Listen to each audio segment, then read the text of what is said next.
After the ocean swallowed Atlantis, the few survivors found a refuge on a continent lost to time. There were men already there, descendants of Noah, the antediluvian patriarch, the sons of Massian. The Atlanteans founded fortresses in their midst, in a land they called Attalur. So did they rule with an iron rod.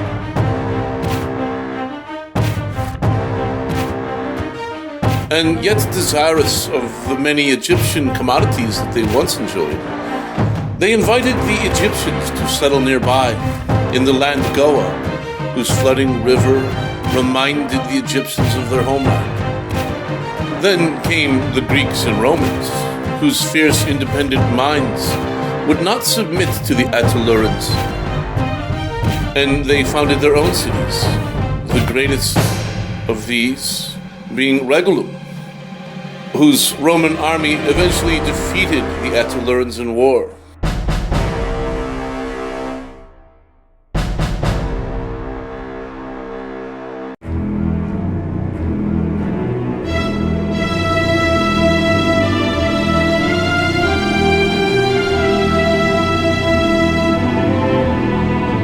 From the compilation The Fall of Nestal and Other Tales by H.G. Potter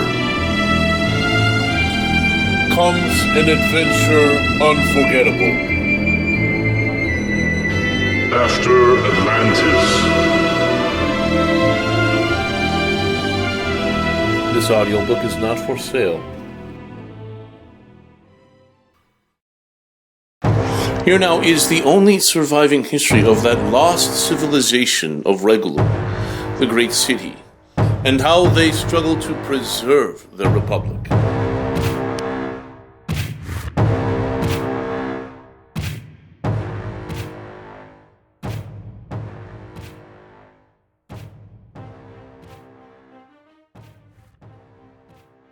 Only an examination of the unfinished researches of the renowned Epinanaus can elucidate the dark mystery that was born of the ages, for his antiquate history alone is all that is left of those days. Let the words reveal the dimness of my soul, nay, of every soul, and all the civilization that was under destruction before the Holy One delivered it unmerited unto the true knowledge. These are the various trials and follies from the time before I relinquished my former course, and steered for the eternal passage instead. In those days, the time of my youthful corruptions in the great cities, an unhealthy curiosity tyrannized over me. I loved many gods and many books, and through these things I hoped to exalt myself in the eyes of the scribes and Pharisees of this world. So I entertained a thirst to record the vain histories of men, and unravel the iniquitous mystery of the powers of old. One year I was elected as tribune in my beloved Regulum, and weeks would pass until the fasts of the hyperliptic alignment concluded, and oaths could be uttered. So I retired to my coastal villa near Old Lapis. On a certain clear night, when a strong breeze blew upon vastest ocean, and many stars were dotted like milk spray across the celestial dome, I went with the dog along the lane of sumac trees. I happened to arch my back to look straight up above. After a moment of viewing the heavenly bodies, I noticed stretches of star clusters in the constellation Perseus blinking in and out in succession, and then also in Capricorn. Something substantial was moving across the stratosphere. I strained my eyes. I could discern the silhouette of vast, featherless wings outstretched, gliding upon the high ring of breezes that the elves used to call Elmalverlock.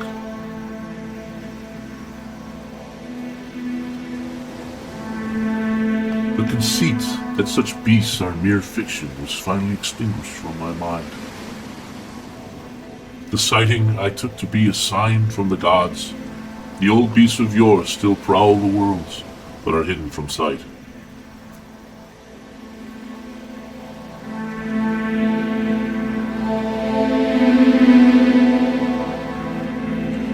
very night, there came an unexpected pilgrim knocking at my door, seeking food and shelter.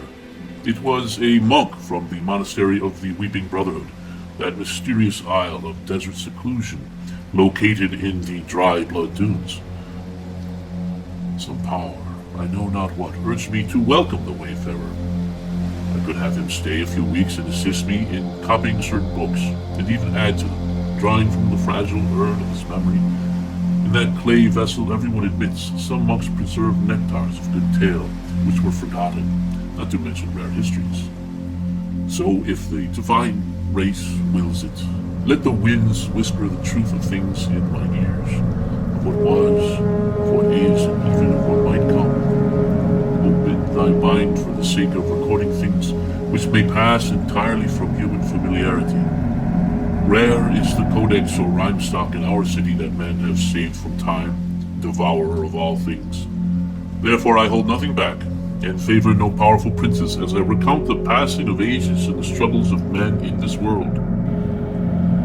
How should one unthread the secret warp of ages, all the generations since Anethron, the first man? Are we not struck with wonder how the first world entire has so passed over the lapses of centuries, and there now remains little of what was? The Christian monk who came to me that night carried in his mule packs a number of priceless codices. He presented them to me, saying that he had heard in the Bibliothèque Romiliad that he might find work from me in making copies, since I am a well-known collector and the last of the Romilian librarians. Notably, he carried with him Epinanaus' famous long-lost work, The Twilight of the Republic. He described how difficult it was to choose which books from his own great monastic library to take with him, to save, rather, since the heretical monks of his own order had determined to rid the monastery of any writing that points to right doctrine. Nefarious, he said, were those monks who, by means of artful rhetoric, made novel teachings appear to be otherwise truly religious and devout. In their success, they designated that many precious books must be destroyed, including pagan writings. The sight of the desecration drove the faithful monk from his own beloved desert monastery. He was an outcast who held on to the old ways, so we had something in common.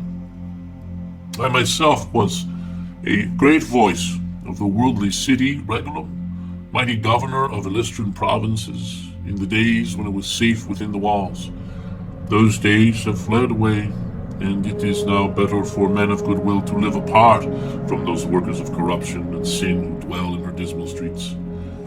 My own loyalty even now remains with the Regulian Principality, for 600 years empress over all Macedonian kingdoms.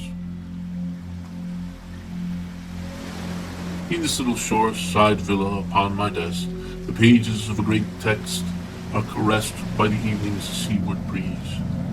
It is strange how on this very night, when I begin my undertaking, the moon becomes reddish under some numinous eclipse. The gently crashing waves roll upon a shore not distant.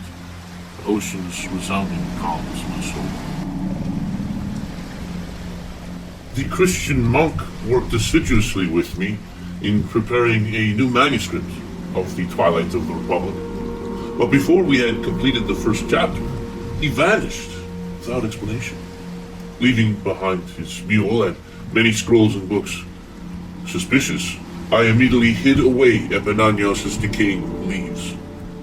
The next day, imperial officials showed up and required the monk's texts, confiscating them. That is when my legal troubles began. When I demanded, as tribune, if the monk had been arrested, I was met with an illegal silence. So I refused to tell what I knew about the monk and his trials. I was summoned to appear before the imperial hegemox, Bolgud himself, to answer charges of conspiracy. This suspicion, of course, was built on lies, which in turn were built on deeper, more rational lies, which in turn were built on some assumption or conviction crucially mistaken. No doubt some evil gnome had his ear. I was said to be an outspoken opponent of the Empress regime. Some had accomplished enormous interference with our cult of the imperial gods. They had turned our sacred shrines into feasting halls, and our liturgical rites into drinking parties, ignoring the austere customs of the ancestors, and tossing out all traditional incantations. All manner of depravity and vice reign in our temples. I have come before the great Hegemats and serve at your pleasure. If you will, do accept my unworthy head load down and forgive my tardiness. I bowed before his curule seat in the hall of the Venerable Massian. There was a brief silence, which lasted far too long as he stared down at me.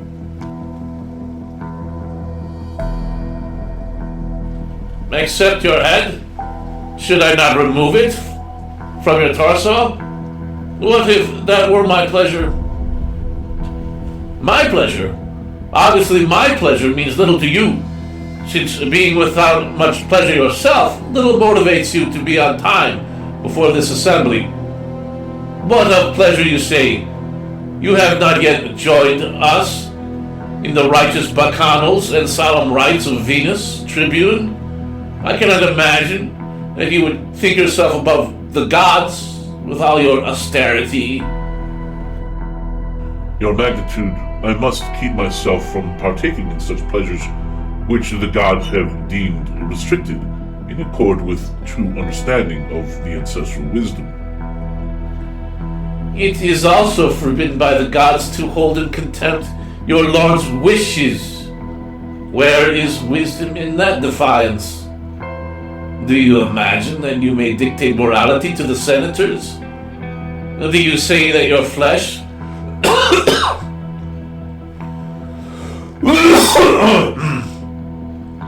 do you say that your flesh do you say that your flesh need not be satisfied? You're a liar. You even lie to yourself. You hide behind the so-called wisdom of the ancestors because you're afraid of letting yourself live, truly live. You spend your time reading books and scrolls as if the mind would show you what's true. The moment to live is now. There is no worthy reflection. What is past is gone forever, and the future is nothing more, nor can it be known. You must find salvation in the time-stopping ecstasy that only our devotions can give you. Has not my loyalty to the imperial seat been to your satisfaction? I asked. Why must devotion to the old ways, the blessed codes of Tullius and Zorkades, be a burden to the state? Have I not in every way carried out all your commands, save to participate in the rites which I hold to be in need of reform? You think they are beneath the dignity of our people? No, Counselor. Your thoughts are imprisoned in the old regime, in the glories that can never return.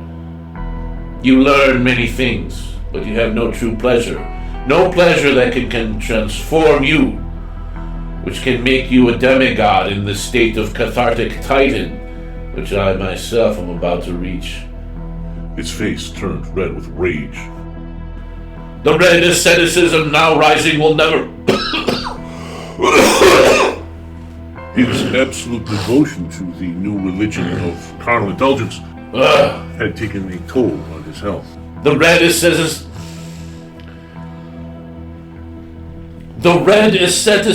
now rising will never fade from the world. It has been long in the making. Miserable superstition has too long shackled men to wretchedness and made them unable to live. It is the sublime peace of wisdom that I seek, my Hegemats, not the pleasures that lower men to the level of the beasts, without love, the consolation of true friendship. Do you ever consider the sad and abused state of your many pleasure slaves? You dare accuse the Imperial Hegemats of not caring? He bellowed. I am most kind. could have you ripped out of your skin. Forgive me, son of the Principate. Perhaps I have spoken without proper restraint. Consider that I do not fear death, and so I speak freely and do as the gods see fit. Let me narrate for you a little fable written by a famous priest of faraway Delphi, the man Aesop. A jar of honey happened to tip over. Out spilled the golden light. A swarm of flies settled to immediately disgorge themselves. So sweet was the feast that the flies couldn't pull themselves away.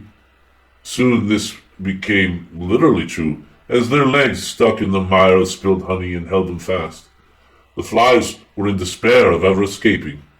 They bemoaned their fate, crying, "Oh, how unhappy we are! For a brief bout of pleasure we must now perish." So it will be with those of your sect who wallow in the decadence of the new carnal license. Nature's laws shall somehow hold you fast. How appropriate it is that for the new imperial shield device you have your praetorians depict the black swamp fly against a red field. You dare prophesize our demise! He bellowed. I have said what I have said. We who pursue wisdom know that the pleasures of this life distract us from the truth. It is what we spend our time preparing for, entry into the upper world, the ethereal realm of the gods. There, by the power of our contemplation, we shall be enveloped in light and withdraw forever from the turmoils of the flesh. We shall merge with the soul of all. This is why I may not participate in the rites of your mystery cult, for I make no provision for my flesh. There was a most disturbing silence. The dreadful prince looked over his assembled court to see if anyone would speak. Finally, Bolgud himself made utterance. That is why, fool, you're accused of conspiracy.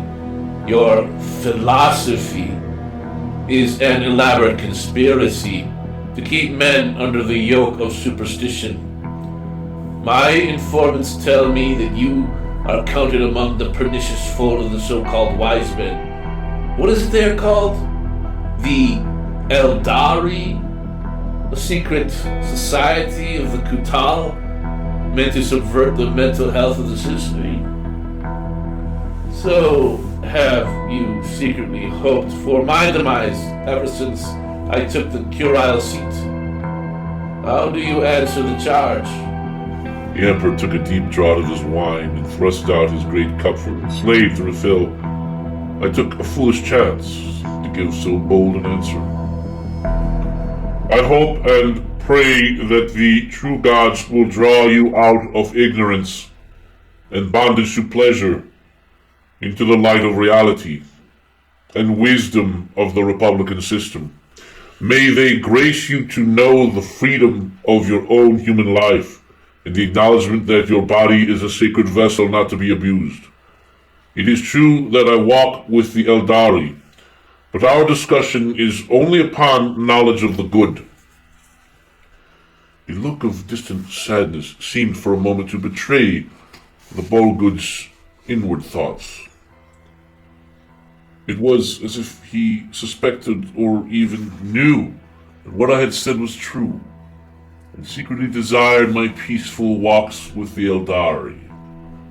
He was deathly afraid to ever give heed to the warnings of the wise, as if such actions would topple the worldly power he had so recently, after so many years of struggle, had at last acquired. His sadness had returned to resentment and envy against the simple joys of the wise. Republican system. Enough, stubborn old man. You have not heard a word that I have said. Might as well be a fly on the wall. I am your Hegemex. I am your divine lord. You will pour libations to my divinity and learn pleasure at our festivities of earthly delight. That is the good. You are not a god. Nor are you achieving the lasting good, but only ephemeral goods. You merely convince the Regulian populace that the traditional ways of the disciplined life which they once kept were clever means for subjugation. Then you promised them what they thought they craved, a utopia. But when that didn't sound real enough, you promised a utopia of pleasure, under the aegis of the Red Ascetic. Now that you are Hegemaks, do you concern yourself for the good of the Regulian populace? Or is your concern for your own good, and thereby set up a tyranny? Our sinful people deserve such a master. I will obey my Hegemaks in all things, save any sinning against our ancestral gods. I will never utter falsehood by referring to you, mere dust like the rest of us, as an immortal deity. No, you are my Hegemaks, godlike, but not a god. Nor will I offend the divine gift of bodily delight. I will not commit carnal acts in the name of an erroneous ideology. Then the state must execute, since that is your pleasure. I do command this, because I pay. So ended his rampage against the scribes and philosophers. He announced to everyone that were he less nice, he should have me executed. By Regulian law, it is not possible to have a magistrate executed on such grounds. Moreover, at that time I was an esteemed member of society. In those days, the Red Ascetic, whose magic had kept him alive for 400 years, had still not fully consolidated his political hold over the hegemony, and he might have feared the populace would turn on him. So he prevailed upon the Hegemaks to spare my life. I was publicly shamed and went into exile. There is no doubt, however, that in these years today, were I to use the same words and provoke him so, I would have been executed on the very day. Within these pages you will find much that I must confess, good friend, and an entire secret history my pen will lay out. I do so hoping for wisdom, for an answer, for both myself and the darkening world, or rather that conspiracy that has made me its dupe. The history of Epinanaus begins with this introduction from one of the scholasts. It was in Regulum, the city of earthly delights, that the history of the conspiracy was first recorded. It is the first known history and concerns only the northern aristocracies, and by the time these very passages are in their first revision, only broken gestures of sorts will have been comprehended. Let us imagine how this history is sewn inwardly together from sundry fragments. In origin, one Epinanaus of Asosmos set it down, the magistrate of the Pelamont and pontifex of the hill cults of the Timor region. A very important responsibility, though unmentioned in any of his works. I have read through Epinanaus's collection with great care and courtesy to the delicate papyrus, as well as the first revision found by the tomb raider Cruthulus, a manuscript centuries old and partly devoured by time, left in the remnant basements of a library in the ancient rises of Nistol. They were forgotten in the places where once of old many a sage and adept assiduously kept pristine texts. Urgard and Aruska, bright cities founded by Etrurian colonists, Lapis, the vanished empire of the Atlantean hegemony, and our own city, Regulum, of Latin origin, though they might seem long established, are but an afterthought of the gods. The streets of Nistol, Veslum, and Elthapis are much more ancient. Those realms were never abandoned by the original inhabitants of the land, and their libraries of strange languages, whatever remains of them, have been closed off to the curiosities of men by time's judgment. But through an unusual caprice of the gods, this text came under my hand, and I shall present. My hope is to append unto Epinanaus's work the recent fragments and recoveries of Cruthulus, who entered Nistol's labyrinths of spirit-infested libraries in the 5th year before this scriptulum, and recovered the only translation of these ancient histories from the Etruscan protoscript, along with his famous excavation notes. Here, then, is the only surviving history of the Old Order, the Twilight of the Republic, told by Epinanaus of Asosmos. Anonymous commentator, very likely Epinanaus himself. Epinanaus, the Twilight of the Republic.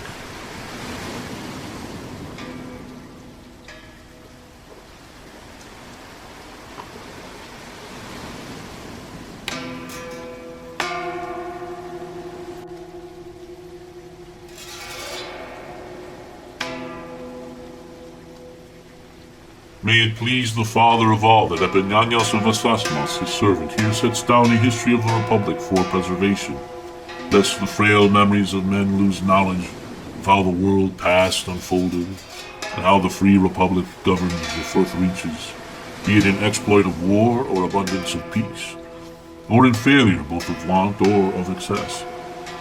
Be it writ in hope that the grave slip of free civilization into disastrous tyranny be recalled, especially the warp of centuries unfolding, and so unto due course, by the will of the gods, bring to restoration all confidence. Know thou therefore how the realms came into conflict, and by what secret discord became they the prey of the fell races. The lore of Massian and his sons has been entrusted to me by Annio, scribe of Vessalum, a sacred town of the Kutal. Annio is he who recorded it with precision on the Althapian papyri. He did this in the days when he had audience with Ja'athal, the saga-sayer of the First Order of Amori, the Kutal descent, who could recite by memory the story of the 5 tribes and foundation of the All-Law. The work that was not destroyed, the migration of the 2nd tribe of the sons of Elad into the northern coast of the High-Going Sea, is recounted in detail.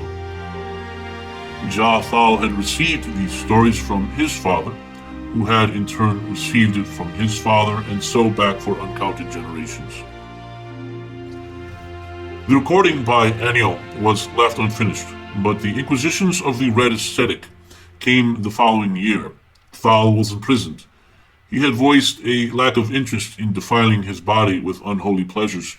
In the end, he and his entire house were buried alive, and all his memory perished with him.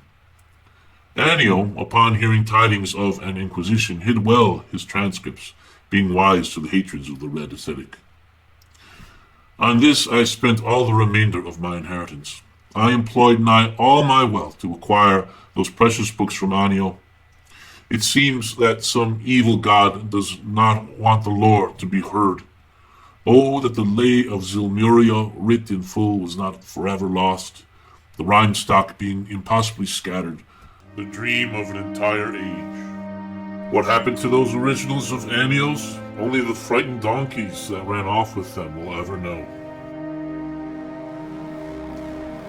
A terrible bloodshed unleashed by the Centaur raiders in the Andulan Mountains was the principal incident of our loss. The famous half-horse men are usually associated with the southern lands, the forests and hills of Lystra. They are seen patrolling their conquered domain Mahanaksar and terrorizing enslaved humans, or slipping into the foothills of the Antilink Range, like bandits waylaying travelers and looking for booty and glory and war. These kind are armed with either bow or spear, but their favorite weapon is the whip. The Centaurs captured my servant Heptha, a man of solid character. Heptha had been captured in the wars as a youth, and for 2 years labored in servitude on my lands.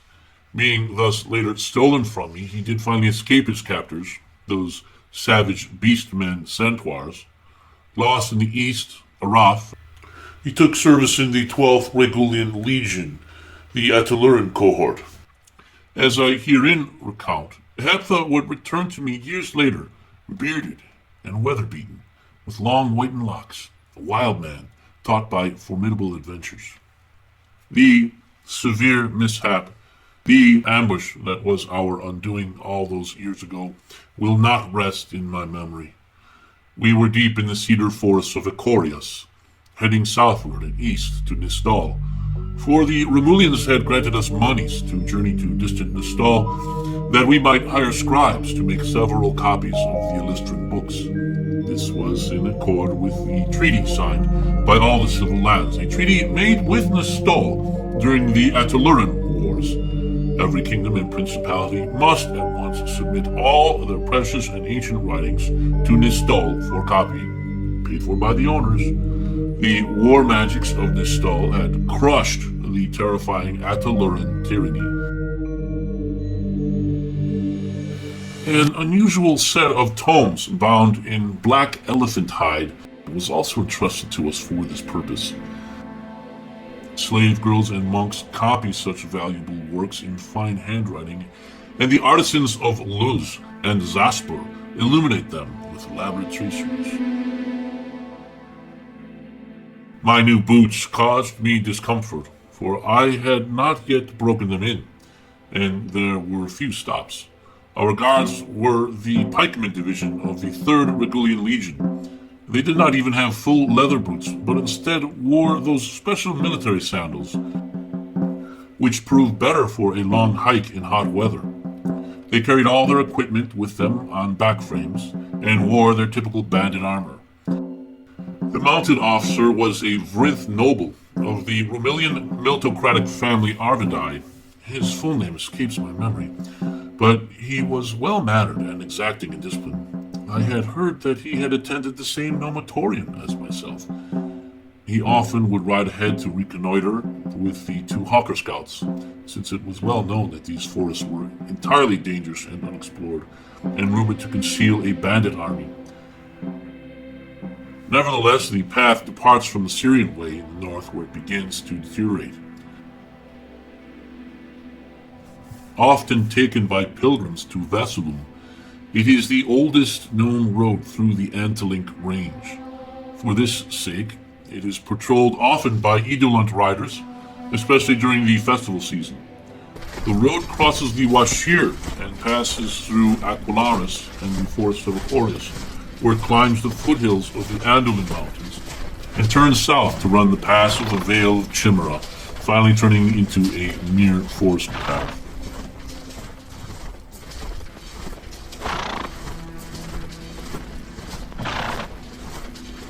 The uphill route into the Anduin Mountains exhausts even the hurt horses of the Icorian mountaineers.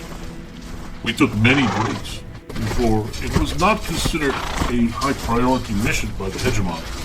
The trail was deficient of reasonable campsites.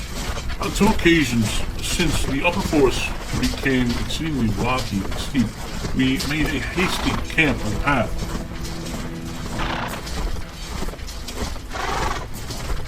It took us a whole day just to descend the first major foothill, with the pack mills constantly halting and turning back, and we could not yet even see the distant Anduin Mountains looming high in the spheres. It was during the noon hours of the following day, when we were nearing the falls of the river Murmur, with the Icorian verges below, that a sense of being irretrievably distant from the civil order crept into me. The bird cries were different, more musical, and the crows now were seen with greater frequency, bearing wings larger than the northern kinds, and they kept just ahead of the party, cawing loudly. I took the noon meal with the Romilian officer and the high of rank. My talk turned toward how darkly thick the ground brush and grasses were in these hills, easy for concealing foes.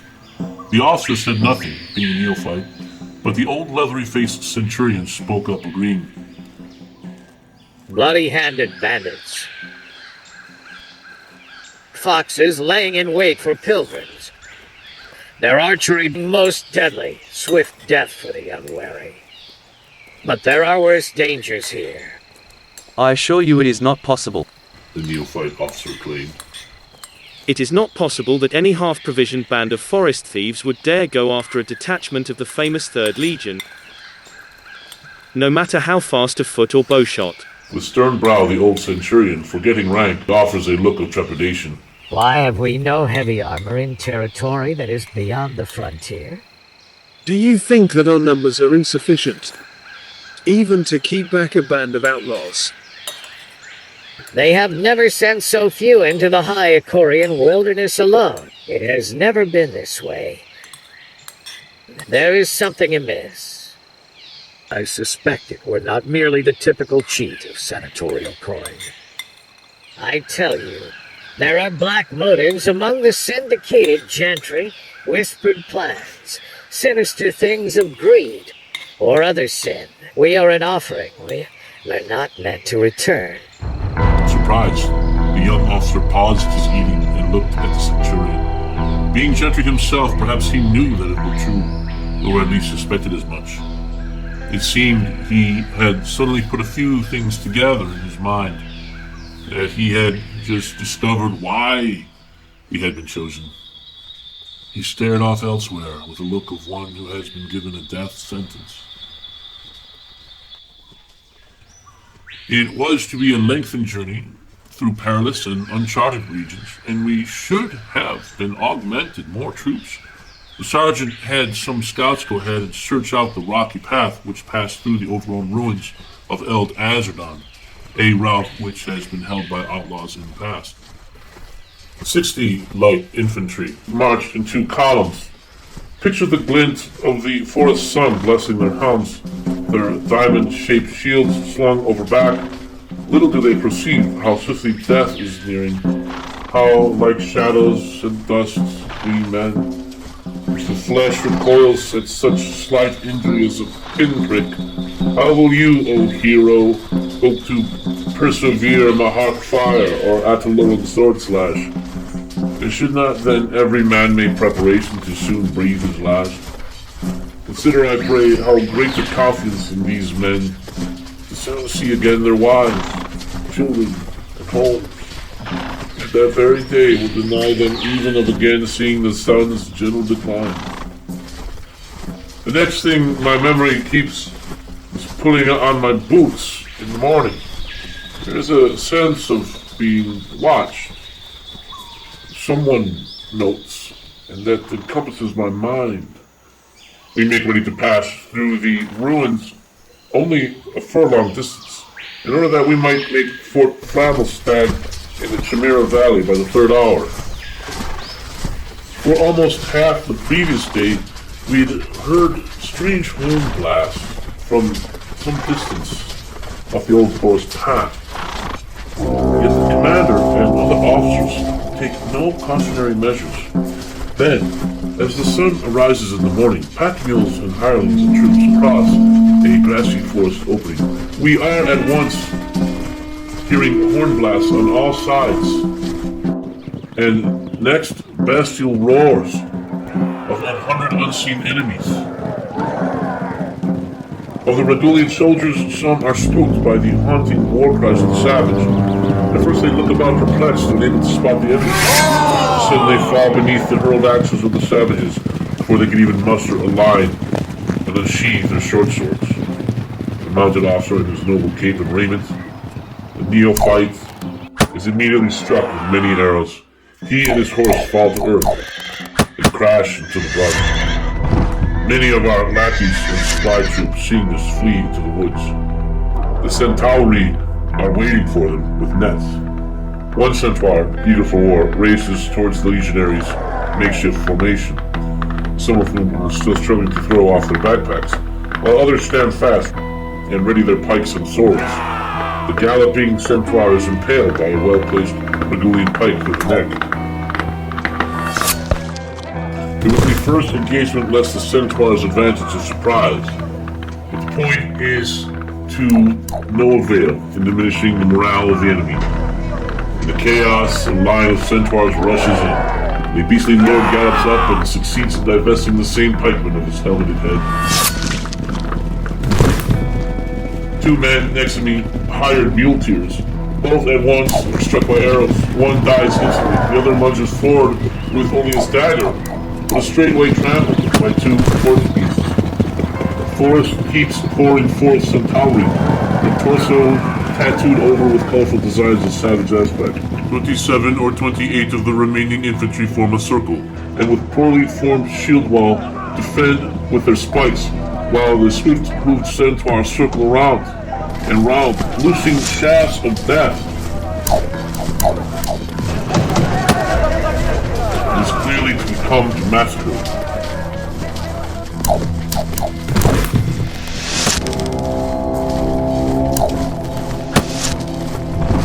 Having grabbed the short sword of the fallen soldier, I could not determine what last intention to make. To die in war, or, not actually being a soldier, to flee and die alone starving in the wilderness. The speed and ferocity of the battle were things still unknown to me, being a mere indentured scribe. Before my mind directs itself out of confusion, a centaur's club must have knocked me on the head, propelling my frame to the ground. I do not know how long I was knocked cold, but my sight returns and I look up. From the grassy earth, I watch two laden donkeys moving off into the wilderness. Then the blackness overtook me. Not until hours later does an awakening come for me. When the sun had curbed his steeds, now descending, my face and hair steeped in blood, my companions are dead or have lost contact. The soldiers are laying about on the grass and boulders, cold and dead.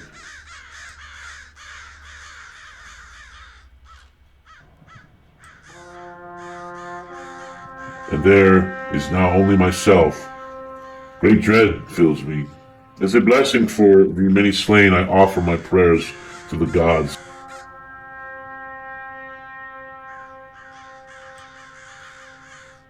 And cover handfuls of earth over those stripped by the ambushers. I am able to notice that those who were seriously wounded but not at once slain were tortured by the savages while they lay bleeding to death. Their Atlantean armatures, loricas, swords, and blankets also taken. And all this is a tearful thing to see.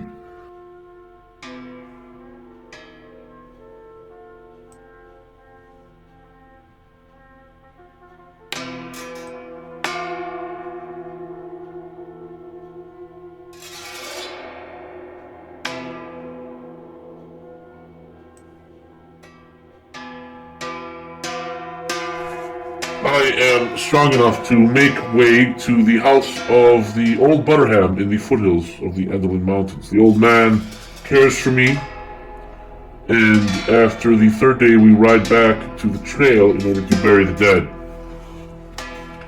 2 days after that, when my recovery from wounds is certain and my horse found, the Edelin Rangers that keep Fort Flammelstag ride out with us to search the riverbeds for the mules bearing the precious books.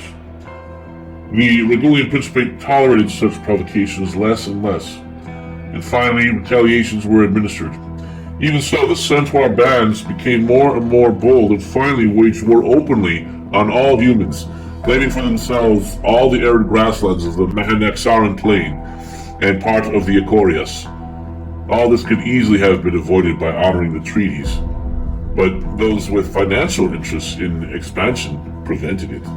We were as bait as the sinister bureaucrats calculated, acquiring a causa belli against the Centaur tribes. And how cynical those wicked, nameless plotters, politicians, simultaneously stirring up the indignation of all the people while ridding themselves of rivals in the military, a ploy that cunningly kills 2 Fromexes by means of 1 arrow stealthily sent. With much of my fortune lost and no longer favored by the lords of Virenth, old Butterham offered to train me in the way of the Amori, provided that my submission to him in all things be absolute. After 7 years of training, my thanks to the Patriarch was heard in the citadel of the Amori. However, I publicly declined adherence to the superstitious faith and refused the priesthood. The next 7 years saw me in Azerdan teaching Neoplatonism and working as an ELDARK thaumaturge instead.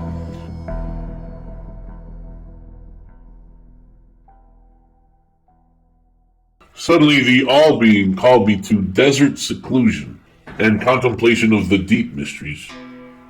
Would that the One might soon draw my spirit out of the shifting dust of this world Retired life now continued in a peaceful hermitage east of the southern canyons of Hermes, just north of the Gobsphere, in this place known as the Well of Souls. It is so titled because our blessed water is refreshment for the thirsty souls in the desert, not because there is an actual well containing souls, at least not that I know about. The lapse of 3 years had slipped by. They were mostly spent on gardens and contemplations. My only contact with others was this. Every new moon I am brought news of the distant wars, and this compels me to write tractates against the errors of the Red Ascetic. The Red Ascetic and his bizarre cult play no little role in the unfolding of this secret history. Let it be understood that the Red Ascetic himself was once an Amoric knight, who, along with me, studied and later strove against the old faith. Nor does he deny this, but in his commentary on a certain rare work he highly values, the Utterances of the Dead, he claims that illumination has released him. He has been liberated by the shackles of the superstition of the patriarchs. The Red Ascetic erected himself as sole spiritual arbiter. He rejects the ancient teachings concerning the right of free souls in lawful harmony. He promotes the despising of the succession of royalty established from time immemorial. He is now drawing entire nations down into black disc with him. He profanes and twists our ancient truths, learnt of genuine authority. Only a handful of ancestral families of the Amoric clans hope to preserve, in secret, the primordial doctrines. Only these reversals of order can explain how it is that a band of rustic centaurs dared to attack the Regulian line within the imperial regions of influence. The Mahanaxaran king no longer patrols his lands, infatuated as he is with the red asceticism, the unknowing, and the pools of emptiness. What is more, his love for the strange sorceries of Nistol and their libraries has compelled him to issue a most novel decree. Contrary to ancient restrictions, the princes may speak with the dead, and even take unto themselves the infamous occupation of sorcerer. Such erroneous interpretation of sacred law has even fooled those rare and well-intentioned scholars. There is an order descended from the ELDARK. It is the ancient circle of the long robes of Azargon, of which only 3 souls remain. 2 of them, Zulfagin and Aduces, have taken oaths to the Red Ascetic, and the 3rd refused. Erizel. He was left in a maniacal state near death. He had purposely burned down his entire library, envious that any other should learn his supposed arcane secrets after his passing. Though barely able to rise, this Erizel disappeared into the wilds of Mahanaxar. The 3 had been meeting in Azardon, it is reported, to discuss the situation in the Stone and to make plans. Neither Aduces, Zulfagin, or Erizel, nor the Red Ascetic could agree as to how and when the state of cathartic titan is reached in the human soul, or is it the body? They spent many months debating this and plotting their plots. Yes, the arcane art was permitted to very few for a time, lest the old abominations prevail entirely. But men began to abuse it. They began designing illusions or speaking with spirits and turning power towards themselves. As time passed, Erizel also masterminded the destruction of the libraries of Nistol. He put his hope in 2 strategies: the designing of special incendiary bombs and the corporation of the Mahak barbarians. Yet the 2 methods did not fail him. The great burning was accomplished, and he did not foresee the survival of the many various foundation texts, fragments of Nistol's waxing, but dangerous sorceries indeed. Yet much more remains to be told. My account shall not neglect to unfold it. The famous 33rd tome may indeed hold the key of the undoing the rise of the great heretics like the Red Ascetic. The spirit Ambrosius, Diviniton and Oracle of the All-Knower, when asked by certain half-learned men how the knowledge of a heretic like the red ascetic could become so luminous, replied thus, "How is it that he can have the key of knowledge who doth deny the author thereof?"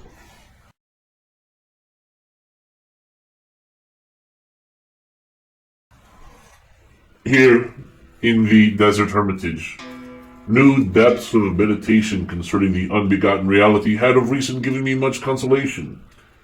I had endured the crucible of the second quietude. At last, after years of concentrated work and study, my preparation to enter the veil of the remote third quietude was near complete.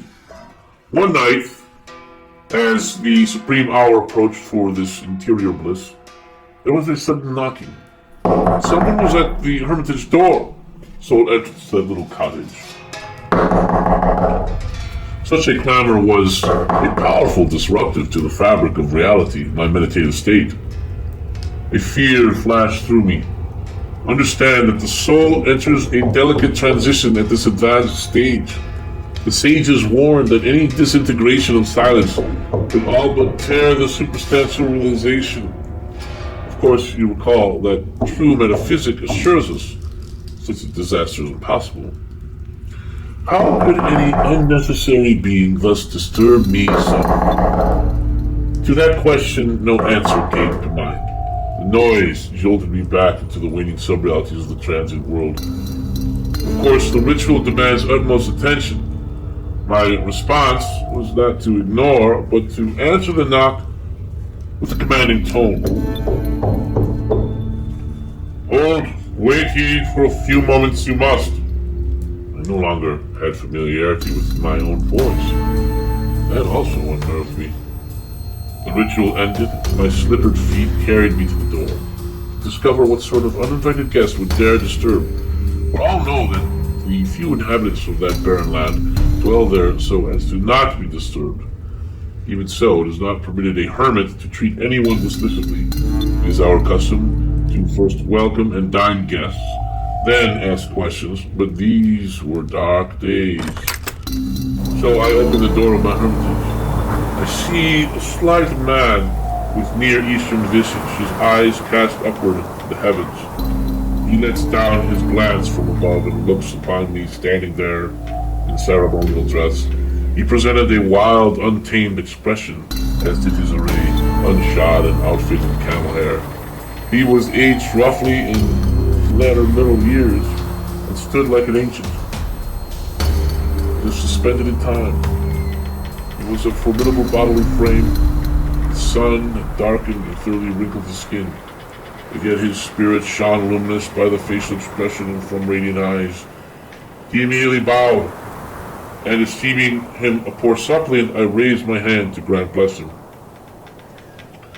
"I will bless you, of course, now, but you must then depart at once, unclean one, for I have nothing else to offer save water or tea." I lifted my hand to make the ninefold sign for benediction, but to my dismay, he immediately motioned away so as not to receive it. He stood with unusual confidence for a transient, and it was incredible to see a man dare refuse the blessing of a 7th level sage of the ELDARK. "It seems that you are a wanderer of many wildernesses," I said. "Perhaps too much so, for I do not often receive men of another fold." This ragged loner, desert storms etched on his face, stood there as if he were some god disguised as a man. So I awaited his explanation, whether he sought refuge, star-wise direction, or victuals. Perhaps, indeed, one of the gods roamed the earth disguised as a beggar in order to deem men worthy or nay. With a peculiar and rough expression, the words he now opened to me his purpose. "I have come from far across the desert waste, kind sage, on pilgrimage unto true understanding. I have just this night heard from wayfarers that you are just renowned among hermits, and that you might take travelers in for a spell. I am in pressing need, for the desert nights is some cold." His bright blue eyes darted about in a worried manner. Brushing aside his wild mane, he added, They said that you are a high sage, and I gleaned by your welcome beard and dress. It should not be doubted. I myself have sought a life of simplicity, but I am driven by the Spirit to announce the day of righteousness come. You are an Omori. I am, and I have wandered far and wide. Forgive my disturbance of your silent contemplation. I sought to offer some tool-wise instruction to avail in building your Solomon's temple. Our cultic traditions are not at peace, but the one sternly contradicts the other. Wise was Solomon to build the temple of his deity in absolute silence, as the ELDARK say, but your faith has rejected important axioms of wisdom. You should return some night when I am away camping in the hills gathering berries. You are clearly no savage, and so you are welcome to use the hermitage anytime when I am gone, provided you wash regularly. You are doubtless a God-fearer. As for tonight, I'm sorry, discussion is not possible. I began to close the door, but he placed his fingers upon the lintel and spoke. Please! Since when have the ELDARK failed the practice of hospitality? Do not your Neoplatonic scriptures command you to receive the alien? Surely you confess that all men are made in purpose of life and dignity, for the all-being's delight? We do teach a doctrine approximating that, I answered. Although be informed, the all is different. The all has not delight as men conceive it. We are sentient beings who adhere to law. Your kind do not carry this wisdom, nor the succession of righteousness in life. Will you turn away one of his own children? Would the divine being not, in generosity, invite those who are outside into his house, as if children adopted? Will not your deity take note of your abandoning me to the nights and darkness of the desert, to grow cold, to be devoured by phromexes? Will the judge of souls not avenge this strictly? To this I knew no certain answer. Indeed, the ELDARK also did teach this in primitive and symbolic way of seeing the Godhead as a person, but it is not found in our Neoplatonic wisdom. I think the divine essence cares not for the anguish of us sinful men, for how could pure spirit gaze upon our corrupt flesh? Nevertheless, perhaps if I deny a stranger, the lesser gods will be disturbed, and my heart will be tormented, and I will be punished, as the misworn. Therefore, your point is well met, worthy of consideration. And what a benefit of company I will provide. What benefit, unknower? I have stories to tell, and a certain wisdom to expound that will not be averse to a Neoplatonic sage. Kindness covers many sins. Now, I considered this for a moment. It is in sooth against custom. However, I confess that it is true, the desert night is ruthless and cold. Therefore you should come in till morning. Behold, these are strange times, and it is night. So I warn you in a way my ancestors would not have comprehended or thought necessary. Remember pious fear, and offer no violence to a welcoming host, lest the gods instead turn on you with sevenfold fury. There is here a bowl for washing. The powers seemed not disagreeable. I gestured a welcome and sat him down near the fire where it was enough warmth for him to rest. My eyes picked out a strange yellow dust on his fingertips as he offered them to wash. To this day, my heart repents that I had not encouraged him to identify it or say anything of its meaning while I was pouring the water. I did not remember to ask, and later forgot about it, forgetting till the dreams of my old age and the writing of this account have reminded me.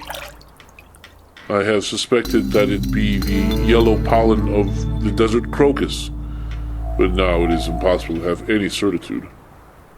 Many thanks, The stranger said, apparently quite relieved. I came once before, years ago. Your memory must surely recall? I do not. Perhaps you are thinking of a time when old Epinanaus dwelt here, but he has committed his flesh to the earth and gone to the One. It is a name that I somehow recognize, but now I must admit ye this. It were not cold airs that concerned me enough to seek shelter from the desert night. Rather, it were freezing airs. There was an abrupt silence as he wished me to consider his words. Your meaning intends something hidden? Do you suspect that we are not alone? Why do you not speak plainly? I have enemies, and words are known to echo easily in the desert, especially when the wind is freezing.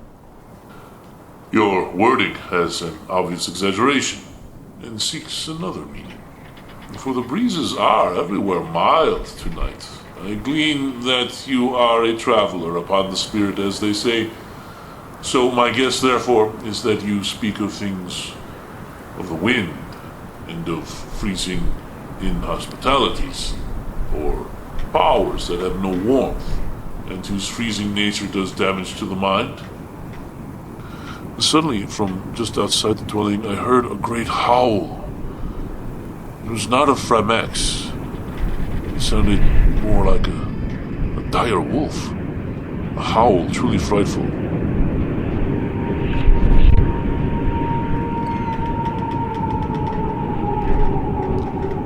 What kind of beast has been trailing you? I asked, now rather alarmed. I reached for my only weapon, the quarterstaff. If it gets in, I will punish it dearly.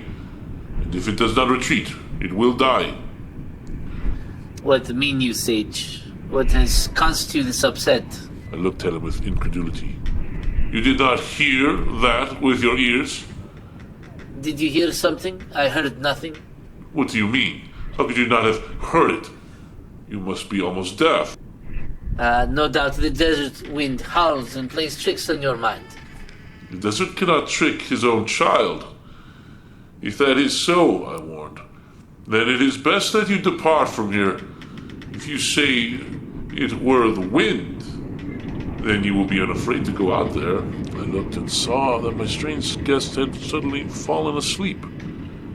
As I waited an hour or so for him to awake, I heard the howl again. This time, it was out beyond the fence.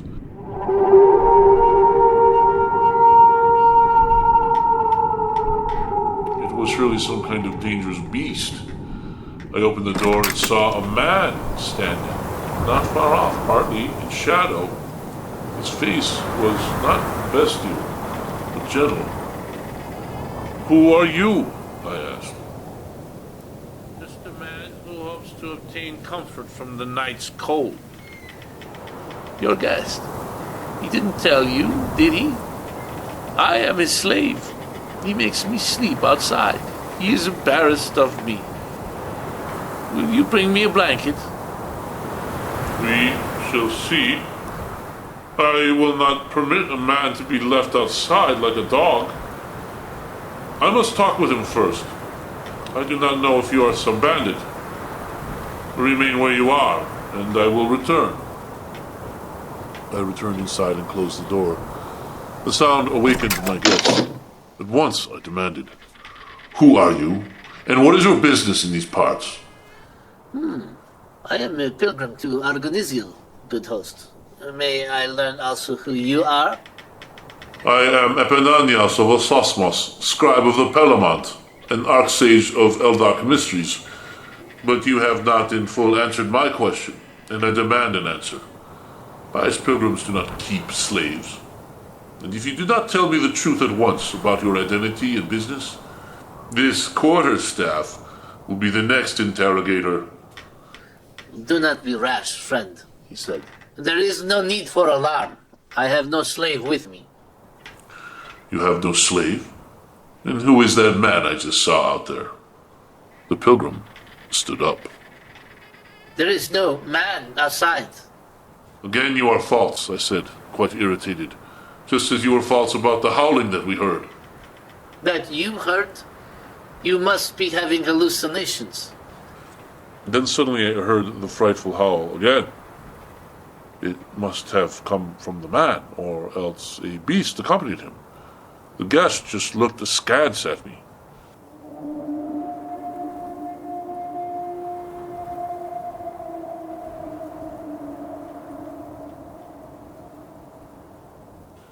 You stand there and tell me that you did not hear that. I know in certitude that I am not mad, but I just met you. I have no reason to trust you.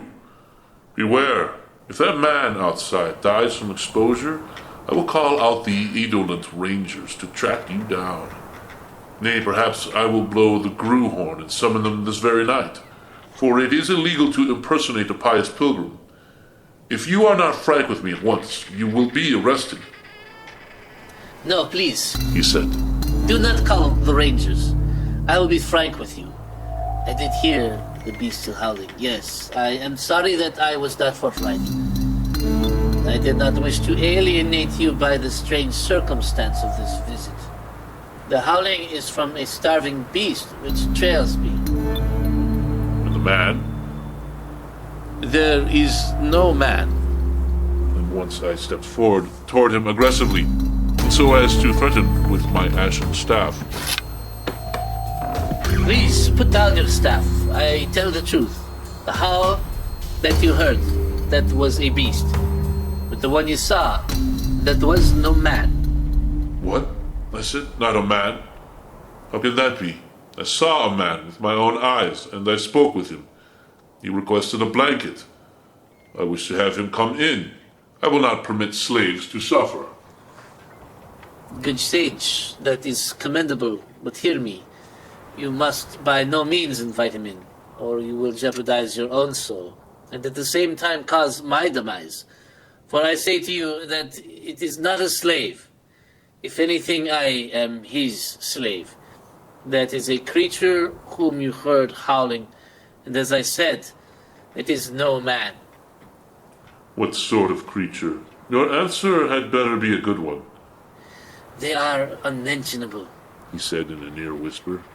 So I mention them not, and I suspect that he inspires my brain to fancy many unknown dangers on the night air. But a spirit may be able to manifest in physic force. I fear his cruel assault, and still do, at least his hands, or claws rather. By a relentless fury, such a creature can drive a man to real madness. I came here for this reason. There are no Amoric shrines to sleep beneath around here. So your dwelling must do. I must have protection of a pious dwelling, even if not full in agreement. I never hear much of spirits anymore, I said. We hold that such things be a primitive myth. I wonder if your Amoric doctrine has caused you the same madness that the rest of the civil world suffers from. A strange fixation insisting upon the correctness of doctrine, even to the shedding of blood. But please, do not ask me to accept that the poor man outside there is a demon in corporeal form.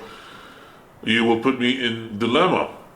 For if you are merely under delusion, a man could die in the cold. He stared at me as one who is in both rage and fear at once. I tell you, he is not a man, he is a devil. I was soon very concerned that I had made some poor judgment in estimation of this stranger, and should not have let him in. The worried look he returned did not much comfort me. Perhaps this wanderer was wild indeed. But was he insane? After an uncontrollable silence, I pointed out another concern. I am sorry, stranger, but a certain thought about your story concerns me. Although something about you seems familiar. I know that if you were a pilgrim and stayed at hermitages before, you would surely have brought offerings this time, as is right custom. Even a desert flower would have sufficed. He responded with the typical saying. The ELDARK surely fear the gods, and who would not turn even a foolish suppliant away? I am a man who is being hunted, and in my panic I forgot. I can defend myself, a part of the Amoric teaching that I was given by old Butterham.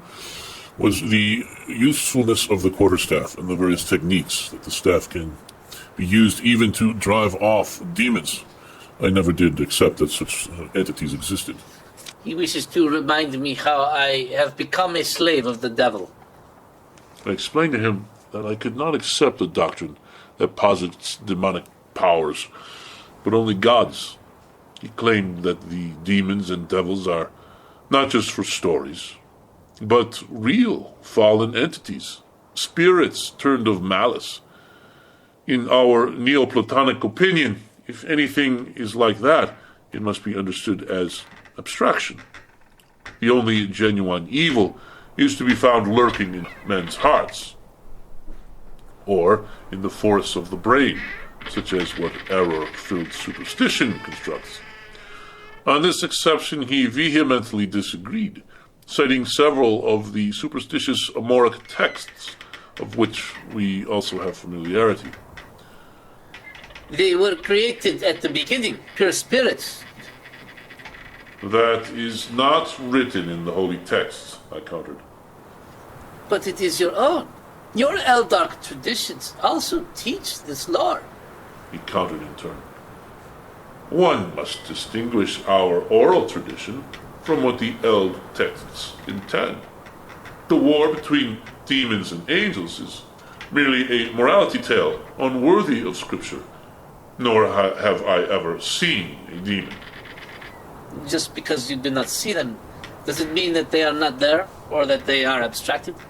Can you see the air you breathe? Yet it is undoubtedly around us and moving within us. These beings are invisible minds, but no human thoughts have they. The argumentation was, in my esteem, uncanny, and caught my attention. In my youthful days as a plantation owner, I had often asked my slave if it were possible for him to see the workers of the harvest, really and truly cutting the stalks in those tall sunflower crops. For the work went on too slow indeed. The house slave's answer was always the same. But Dom, just because you can't see them, the workers, does not mean that they are not there. Else wherefore do the seeds in your cake arise? Out of air? I was beginning to think of him as not insane. However, some concern for the man outside remained in me. I will therefore not invite him in as you request. However, I will offer him a blanket. That is just. It is not too cold. He will survive. No, He cried, even getting on his knees to me. don't you realize that if you give a gift to a devil, it is almost the same as inviting him into your home? Please, do not. I pushed him away. I will not be told how to treat guests in my own house, or to whom I may give gifts. Your proposition that the man I saw was not a man is something that cannot be proved. I will not live under the tyranny of your superstitions. I grabbed an old coutal blanket from the hutch and stepped outside onto the porch.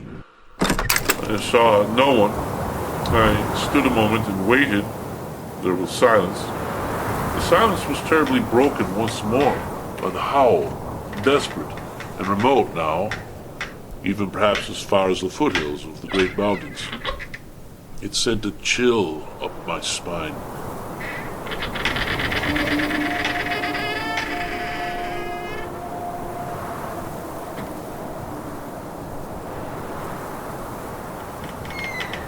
I set down the blanket, rolled it on the porch, stepped back inside, and closed the door. The stranger was still agape with trepidation. I spoke with him more, but saw fit not to pry or ask his very name. While this went on, my thoughts turned up an unexpected plethora of old memories. My ears recognized something in his voice, and my eyes saw past the shaggy beard. To my utter dismay, I became aware of the fact that I somehow had some previous acquaintance with this man. Then, suddenly it dawned on me. He was the head slave of my former life. He did not at first recognize me, perhaps because of my shaven head. I did not wish this revelation unto him until I learned that he was not resentful, and while he claimed to be enslaved to a devil, I tried to steer my questions toward his past and mentioned the slave war, hoping he would confess either hatred or forgiveness. We talked into the late hours. I was keeping my revelation hidden, tending the cinders. Heptha was his name. No longer the youth once known to me, but quite worn and wrinkled by years of wandering. He told how he had come to a constant sense of distrust. He feared blades in the dark. A rejecter of the Regulian reforms, he was a wild man with an uncut beard, wandering the earth and calling men to renounce civilization, to cast off the sinful customs of the age and make straight the way of the Lord. So I revealed to him my own name. I was shocked because he could not put it together that I was his former master.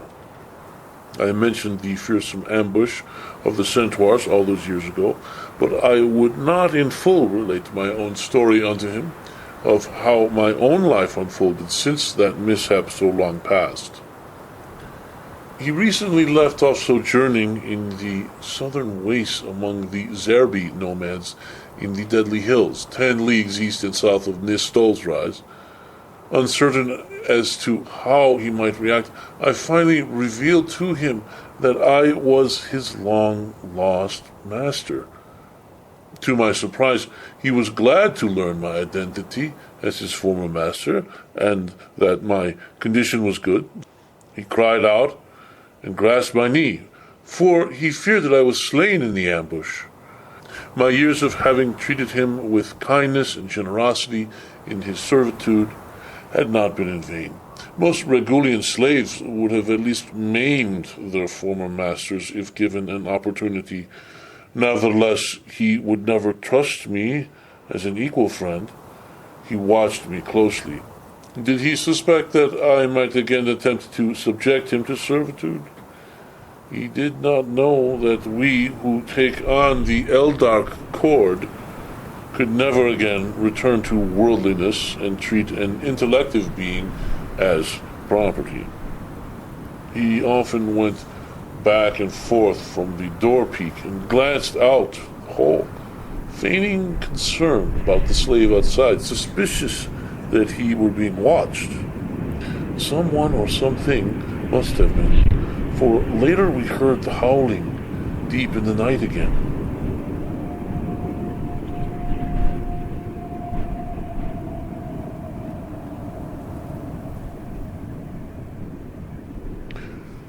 Hospitality for the man Heptha was a meaty fare, desert hare stew, together with some dandelion wine. My comfort and sage-taught courtesy in this way gained of him new trust.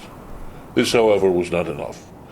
From his pouch he produced a package wrapped in fine linen, which, unraveling, displayed 1,000 little twinkling nuggets of incense. Please, let this incense of highest origin be offered up, he said. Else I will not be at ease or safe from any spiritual aggression. There walk angels of evil in the night. If wisps of smoke from this kind do not wrap like holy armor about us, I shall have a great deal to dread. I am even now burning the best incense from Luz to fortify our spirits. Therefore take heart. But you are an ELDARK. He countered boldly. I, however, am an Amoric, and I have much different requirements as affords pneumatic protection. You exaggerate. Devils, if there be such powers, can easily slip past such incense. They cannot. They must needs flee. It is a special proportion of frankincense and other aromatics, a prescription of St. John. It is terror upon them. They cannot remain. How are you so certain? The principles of your own philosophers affirm it. Nothing contrary can occupy the same space. Nihil contrarium in eadum rei. Where goodness itself resides, no evil can remain. A misapplication of the axiom, since spirit is not a spatial reality, I said. However, if you must, you may burn it upon the skyward ledge above. But please do not profane this sacred house with your superstitious faith. I am not offended by that statement, since it comes from one who remains asleep. Our faith is not superstition, though it seems so to many who are of uncircumcised heart. I give you this assurance that the crucible of the fourth High King, thus burning with fragrance, pleases the divine nostrils. No spiritual entity stained with the privations of unreality can prevail to trespass beyond the threshold. Yet I still may need to invite him in if the man knocks. Did you not hear me? I said he is not a man. If you do that, we shall both perish. I have never been troubled by devils, for they do not exist, I remarked. Of course, they have not troubled you. What interest do lions have with old bones, whitened by too much desert sun? There is fresh meat to be had. Freedom has made you arrogant, I snapped. Heptha did not understand or even acknowledge my skeptical discipline. After he lit the incense in the little brass crucible, he sat down and continued our discussion with greater ease. But I noted something which he had kept hidden under his cloak. He kept close his short sword. He spoke the words of a man who knew no home, not fully describing his wanderings. If you wish to stay here, I said, you must describe your wanderings. I will record them in my journal. This will be in exchange for room and board. Not during his whole stay did I ever see the fingers of his right hand cease to rest upon the minor hilt of the Goan dagger hanging upon his waist. Of course, I hope you do not mind my fingers always touching the blade of Caicolus, a friend whom made the great sacrifice for me. I did not care, even if he were a bandit. I was glad to have some company. The night revealed galaxies. Sleep overcame us. This audiobook is not for sale.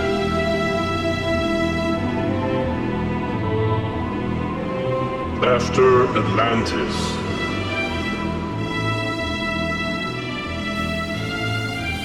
Part 2. Politics of Blood. Several days pass during which the philosopher grows accustomed to his barbaric guest. The howling is still heard several times in the evening. The blanket he has left on the porch remains untouched. You promised stories and historical accounts in exchange for your stay here, I said. It has been several days now, and I have only heard anecdotes and trivial adventures, or else howlings at night.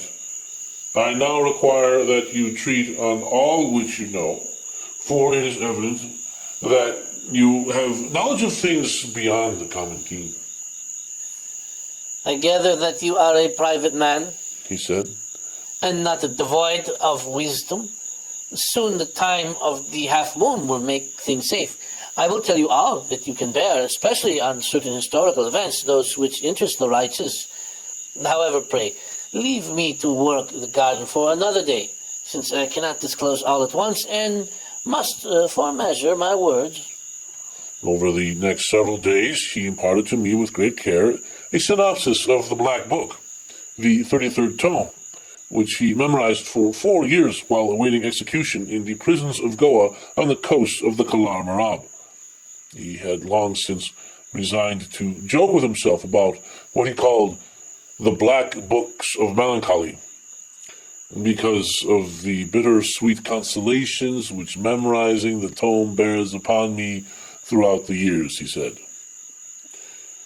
The very work of those literatures are worthy of epic verse, rhyme stocks, whether they are separated into tomes or all copied into one huge black tomus of elephant skin. It is recorded that the text appears for a brief time, a few years, and is glimpsed by the learned added to and then lost again for centuries. These writings I, therefore, endeavor to set down, assiduously applying to every word. But as you will learn, it all came to naught. I decided to provoke him out of silence, mindful of that going dagger at his side, however. After completing several rolls, I suggested that all the ancient work we had been so laboring to record was, after all, downright useless. His fingers moved over the blade of Catullus. A curious history, these your Amoric texts, if they should be called even that. Good for the idle and disturbed, the melancholic. Be assured, the rodents and worms will someday digest them well. You look surprised. I suppose that you think of them as having floated down from that heaven of yours. Whatever. I take exception to such an arrogant comment, friend, he retorted. And I expect more from the wise, especially an ELDARK. We ELDARK are beyond worldly caring. We understand how all things do pass. The Neoplatonic sages have illuminated our scriptures with their reason and insight. Yes, all are past, never again to occur. These very things, which in the black books have been kept by memory, have served only to make my fingers numb and my wrist ache. There is no beneficial learning they pass down, not as you might find in a medical or engineering text. Even an erroneous philosophical work would serve a greater purpose. These writings, now recorded here, are merely the ravings of zealots, outcast poets, and feeble old prophetesses. You have not the key to their meaning, and you make yourself sound ridiculous in the sight of angels, so that you will learn aright how useful and important such writings are. I will demonstrate how they impact upon the living. I will, in 2 days, expound upon the most complex and dangerous of all disclosures, namely, the history of the imperial conspiracies. At this I was silent, and could not well respond, for inwardly I rejoiced with great glee. I knew that he had been seeking to avoid relating dangerous research, and had wasted much time by merely delving into obscure antiquities instead, reciting poems and enigmas, or admitting more serious and revelatory lore. Now, however, he had taken my bait. Each morning I would awaken Hephaestus before dawn, under gentle compulsion, that he join in meditations, and that he beg the aid of the angelic wheel of timeless memory, one of their vain superstitions which I suspect may hide some half-truth. I kept requesting that not even a tiny grain of knowledge be omitted from his treatment. So, although we shall never recover the originals, my account shall at least give the closest retelling. It took several hours for his memory to relate all this entirely, and there were many lapses of time in which he said nothing but stared off into space and into galaxies. In these lapses, of course, I have omitted. Another day passed. So, since you will not, then shall I begin it? Hephaestus looked surprised at my persistence. We were at table in the kitchen after supper. I could wait no longer. It was a moment he did not expect. He did not answer, but only looked at me with unexcited expression, trying to hide his agitation out of courtesy. So I pressed further anyway. We can begin by examining those great alterings of which we are certain. The turning point in the history of the state, the assassination of the hegemox of the Republic, Florianus Rubelianus. It is admitted by all to be the point in history when the Regulian Principate would become even greater in its absolute sway over the Illystrian continent. Of course, you are not blind to this. I have changed my mind. I no longer wish to talk about it, or anything else of doings in the past, especially not the Principate. I don't want any more trouble. Your provocations the other day unbalanced my judgment. I must retract my offer concerning those matters. I have no certitude of their truth anyway. Be assured that I will not speak openly about what you disclose, or anything forbidden. My word is irreproachable, Heptha. What you shall say will be set down in writing and preserved secretly for future generations in the nautilus shell of old Barham. You will be long dead before anyone bothers with it. Old Butterham is said to have had a great nautilus shell that somehow preserved many ancient texts. It has been proposed that this was not an actual shell, but merely the shape of a great library that he maintained. Nevertheless, if you choose to take with you this wisdom to the grave, surely there it must remain forever. If I tell now what I must, then very soon my body will be found lifeless and cold, for there is an evil upon me. On the other hand, if I do not speak, no discerning generations in after time may have the wit to discover it unaided. So I shall therefore be consigned to hellfire. Therefore I am cross-jeopardized.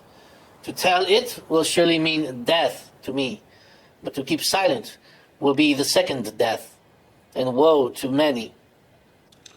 Again, you are exaggerating, Heptha. How could any hostile enemy find out that you are the source? You said that you had been carrying this burden many years. The creature that howls at night is waiting for you because, like all predators, they seek wounded or weakened prey. Give me your research, and I shall set it down in ink, and the torment shall relinquish you. You will regain your strength. Do not fear enemy minds. You will be long gone, again traveling. And these writings I make, you and I shall hide them away in the dryness of the desert's cliffward caves, if it would comfort you. Your desire for this is too great, He said. The demons can pick up patterns of speech from afar. I came here to tell you but one thing, and that must needs wait until I hear the trumpet. You see, in the dream that comes to me on certain nights, I hear a trumpet blast, a blast that also signals the final time, a blast which only I can hear, a blast made by angels. The sound of the horn always awakes me, reminds me of what is expected of the elect. Therefore I may reveal it only when the sun passes into the new week. For when that happens, the devil must leave off his hunt for a time. But you said that you would grant my wish at half-moon. Now you are blaming the demon again? Your imaginary pursuer? It is not a demon. Rather does it adhere to a strict hierarchy of the infernal order. It is a Vecradian devil, according to the manual I examined. Had I not been so great a sinner, I might be able to banish the sinister thing by just lifting my hand, like other Amori. But as things stand, it is the divine will for me to be thus tormented for my offenses in this way. If the love of Christ does not drive me onwards, that thing will surely tear me in hopes to cause despair. It was the sorcerers of old who made it possible for these entities to clothe themselves with monstrous bodies. Let us speak no more, Aunt. Speak no more? Please, do not humiliate me further. The man's head sunk down on the table, and he did not lift it again until several moments had passed. Very well. I cannot keep you from what would be best for you not to know. I do this because you are an unbeliever, and therefore the prophecy shall have little effect upon you. You are vowed to speak it to no one, but only write it in the book. If you break your word, I cannot protect you, for I myself have forfeit protection. I will first offer you this. In the days before the Hegemox Florians was assassinated, that bloody event and so sad a thing, a bloodshed that so fascinates common men, some important things were being talked about. Things that could change all the civil lands. What sort of things were being talked about? Back then, hopeful things. Now, troubling to recall. Such as? Talk of two societies, of Regulian and Rumilian nobles. Very hopeful that their differences could be solved. The lost histories describe how our Regulians migrated to the Illystrian continent, bringing with them Roman organization and engineering, and a hard-nosed philosophy. From across the sea they came and settled coastal Rumelia. The soil reminded them of their homeland. But a nation had already long been settled there, the Rumilians, descendants of Rumil, son of Macion. With their love of nature and art, their poetry and song, it seemed an unlikely match. But the refined Rumilians did not begrudge the new administrators, the Regulians. Rather, they welcomed them and cooperated to build a prosperous realm. However, the two peoples remained distinct, and intermarriage was discouraged in order that the royal family remain unique. Families that did intermarry were confined to the Vryn Hill, but in no way menaced. The Regulian hegemony eventually brought peace and order to many lands. The Rumilian king married the daughter of a dying Regulian king, and the Vrinth royal family was begun. It lasted many generations and died out, and the Republic was founded, and certain men were elected as hegemaks to replace the feudal kingship. Florian's was the first Rumilian non-Vrinth unmixed ancestry to hold so powerful an office. As hegemaks, he nevertheless still had to accept the decisions of the Senate. It was not until Bolgud that a true emperor wielded absolute power. Florian's was elected as the 15th hegemaks and sat on the curule seat for 3.5 years. His virtue was unmistakable, but it did not sit well with certain Centaurs, mostly Regulian aristocracy, men who profited from war. They began to murmur against the peaceful Rumilians, and even against Florians. Nevertheless, Florians continued to assert that peace could be maintained in all the civil lands through diplomacy. But now few serious historians remain who would testify to any real hope for peace through our own mortal effort. Most confess that such is but the dream of poets and artisans, indeed of millions. Perhaps they were right. I say it is a thing beyond us mortals. I have heard that there did arise a strong hope for peace in the Republic, and as you say, an end to civil fratricides and political calamities, perhaps even of freeing the slaves. A hope, perhaps, he said. A bleak hope. The kind of hope a fisherman has after his nets remain empty for days on end. If it were genuine, true enough, I cannot say or judge, since even though I remember those days, I myself had no political knowledge at the time. I was but a slave, still a beardless youth.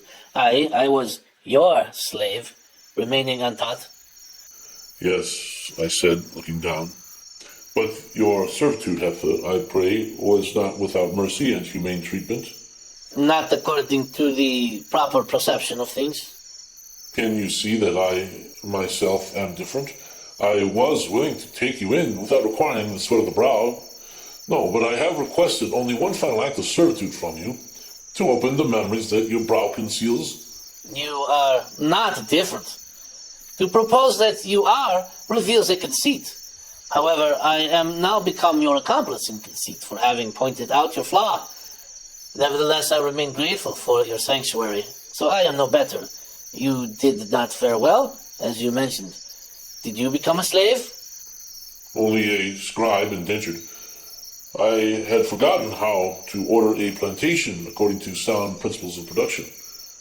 You have not. I noticed that you arranged things on a similar pattern in your little desert garden. I wager that even your Neoplatonics will demand that you will burn for this. At this comment, we laughed outrageously together. Master and his ex-slave, if not equals in law or memory, then at least equals in strange humor.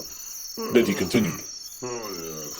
But tell me, do you recall those years as well as I do?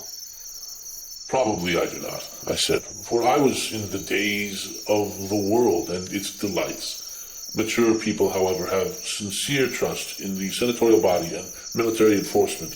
Most people thought that the moral codes of Ptoleus and Zorkades reflected a common foundation for all right conduct.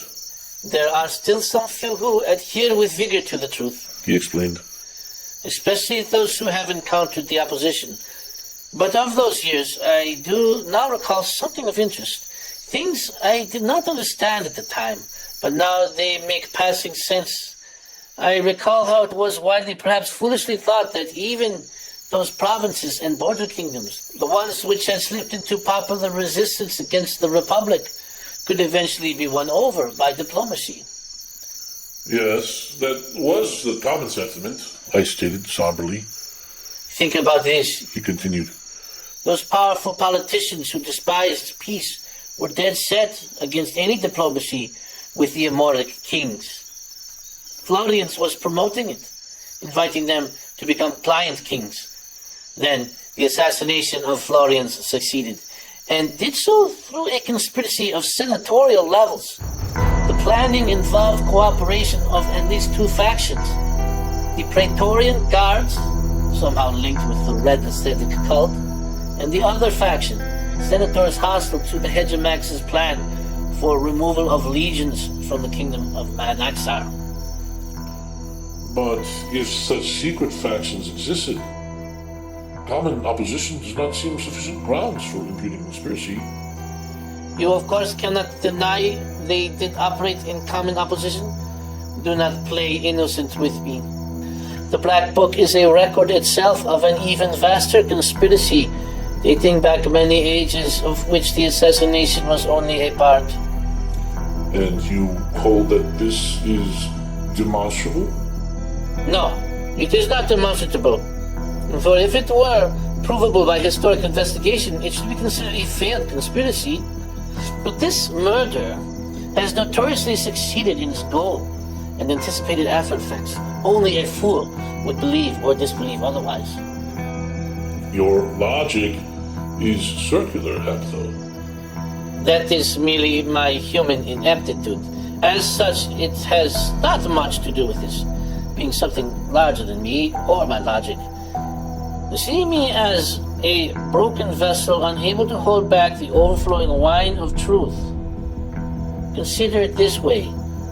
We have heard much from other historians, skeptics, the same who have discounted the existence of conspiracy, and who are funded by certain senators, scoff at the accusation of conspiracy. Roaring waters of evidence are all around them, and yet they proclaim that there is no river, that the presence of waters is mere coincidence. Their grasp on reality is as tenuous as their blinding ideology. Now learn this. It has been long suspected that there must have somehow been courtiers secretly devoted to the Red Ascetic. It is whispered that the Red Ascetic at that time had secretly placed his hierarchy of priests and adepts not only within the Praetorian Guards to attend their cultic needs, but other important intelligence positions of the Principate as well, including the Imperial Cult and the academies. So, what was his purpose? Their infernal wisdom would have taught an erroneous doctrine, the hell philosophy of the Red Ascetic, and especially this ruthless principle, that any means whatsoever might be used to gain the advantage and power for the sake of integration. It seems that any means whatsoever were indeed used. This is a much worse thing than mere competition for political power. We are talking about ushering in an age of spiritual darkness. The Red Ascetic has even now replaced the Amoric Patriarch in Veslam, the holy city. It has become the seat of Antichrist.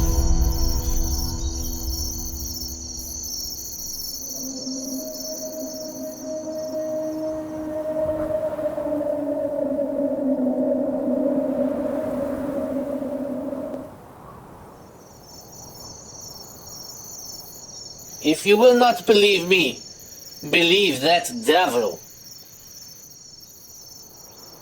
Believe the devil? You think it's hard to believe? Even the devils believe, and they tremble.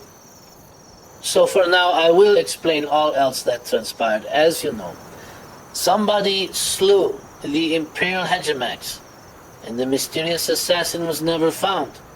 One Vistan, a nobleman, however, was arrested. Do you recall? Yes, he was held as suspect. And within a day, he was set free without much questioning. Is that not so? You have learned it correctly, I said. A great and influential landowner was next accused, and then the imperial lictors and tribunes themselves became suspect.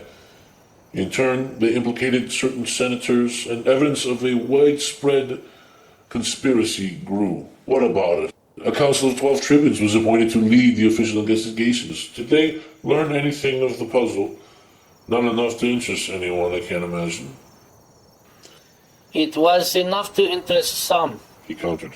I do recall that, to everyone's dismay, the investigative council concluded that no conspiracy against the imperial hegemons had existed. I say, Hepta, these things are already well known. Enough of this running over old ground and feigning that you are divulging something new. Tell me the arcane knowledge that you have for too long withheld. I do so at my own peril. Nevertheless, my life may not long continue now, and someone else must therefore receive these things, if that howling devil does not seize me first. However, be warned, the burden which this knowledge carries is great. Why else would so devastating a minion be sent against my blood, and seek my ruination? He will someday take me at last, take me to some horrible place in this world of darkness. But the Lord, I know, will rescue me, provided I am faithful even then. Right. Therefore, do tell, and fear that no avenging spirit shall put out the lantern you have lit. Even when you are dead, after a long life, I shall use the flame to light other lanterns. Listen close then. You recall how during those years after the assassination, the people understandably were weakened in their confidence of the public officials. Further problems and government scandals soon followed. Rumors of further conspiracies and plots abounded. I was there. It was a troubled time. Then do you recall the war and its demoralizing impact? The Senate was being pressured to undertake a protracted war on behalf of a client king in the distant subtropical kingdom of Madaxar. An army of sun-worshipping Centaurs had taken over that realm. Is that all you know? In the following weeks after the ambush, which changed my life and yours, 3 entire Regulian legions vanished in the savannas of Madaxar. As the anarchic situation dragged on, the people became cynical and irate. And occasional riots had to be put down. Aye, but at the same time, new corruptions among the aristocracy were uncovered. Did you know that? It was not long before the institution of slavery would be reestablished. I was in danger of becoming a permanent slave. Fate would intervene. In what way, Hepta, would fate intervene? A day of reckoning was being prepared. Florian's successor, Emperor Bolgud, had a juvenile temperament. He was power-hungry and ruthless, and later even corrupt. His poor appointments to the seats of judgment seemed to confirm this suspicion. Many saw that as a fateful trend for the Republic. The people were badly behaved, Hepta. They deserved the leaders that they voted for. The Amori have a point in their teaching about divine justice. It were not fate, but rather chastisement. If not fate, it was fatal in result. They lacked the wisdom of governance. Unsound laws were passed, contrary to traditions of the pious fathers. The most morally repugnant, for example, legalized the exposure of unwanted children to die in the wilderness of the Andalusian mountains, an old Atlantean practice, contrary to nature, which even your ancestors consistently taught was heinous to the divine race. But after Florian died and anarchy was ruining the state, it almost seemed that the Red Ascetic should become the high priest of the imperial cult, the Pontifex Maximus. I foolishly confirmed his appointment to the high priesthood. I was away in my country villa and had no idea of the unrest. Then you should have considered more deeply the import of your office rather than the profit of your farm. You are still sore at me for your servitude. Not for my own difficulty and indignity, but I do bear an unhealing wound for my fellows. Please do not apologize. Now, I do not know if I can continue. You are my guest. I require it of you. Don't you see? You have become as educated as I am. However, be advised, I am become more educated than you. Enough to realize that such learnedness means little. Nevertheless, I shall humor you. After you left, years passed, and the war in Mahanexa dragged on. It became old news. The people of the Principate grew familiar to the yoke of the many corrupt officials. Even the wealthy began to enroll in the cult of the Red Ascetic. The Hegemox Bolgud himself had entertained the Crimson Prince several times at the banquet. The Red Ascetic, cult leader and guru. In reality, a sorcerer who joined his magic to spirituality and his spirituality to politics, in a bizarre theology of sensual ecstasy, the so-called state of cathartic titan. He was a man of mediocre stature, bald, but with the eyes of a lustful woman, and he was one who had even attained to the spiritual leadership of all the continent, the patriarchal see of Vesselum, the holy city, and was even the Pontifex Maximus of all the Regulian realms, who seemed a lamb, but was not a lamb, and who spoke with the tongue of a dragon, a red dragon. He had plotted with 3 other sorcerers of Nestal by treachery for the overthrow of that famous Magian city and college, who had greatest sway and influence over the entire continents through magic for over 1,000 years. And it was her libraries, that great mistress of learning and knowledge, Nestal, that they wished to destroy, with all of the codices and scrolls there kept for thousands of years, to be burned down in a single day and night. The destruction of all wisdom and learning to be replaced by their own twisted religion. The Red Ascetic was indeed a sorcerer. By his priestly allure and hypnotic gaze, the morality of first the court, and then later the people, little by little, corroded into pride, greed, and sensuality, and shameless behavior of lewdness. All this part of the designs of the Red Ascetic. I, uninterested in learning wisdom, the youth set their hearts on abandonment to pleasure and vice, beds of ivory, eventually taking up certain occult philosophies which supported their choice of evil living, allowed free reign of their lust. When a wise old senator warned them how the law was unsanctioning vice, he was silenced. Populus vult dicepi. It is true. The indifferent masses do wish to be deceived, as it seems. I could never understand why. So as not to be challenged, he explained. So as not to hazard an uncomfortable life as an expenditure for truth. These ideas are interesting, and surely morality is something that law should guard for the maintaining of social control. But my friend, truth can be understood in many ways. So you are an expert on truth? I worship the gods and submit to the wisdom of seers, Hetha. What of the truth that is himself living truth? He asked, pointedly. Have you really been persuaded by such cowering faith? I asked, hoping that he would realize his distortion.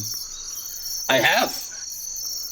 It is vain superstition, devoid of reason, fit for slavish minds only. The sublime deity, pure spirit, does not incarnate as lowly human flesh. The flesh, the body, is not lowly. We shall one day be changed, yes, stripped of this failing body after long obedience of prayer and fasting, but in exchange for another body, a body by divine spirit made alive and imperishable glory. Ours is the faith of slaves, but now it is mastering even the earth entire. It has not mastered the earth, nor can it. As you can see, all the firth is sinking into chaos, because the gods are neglected.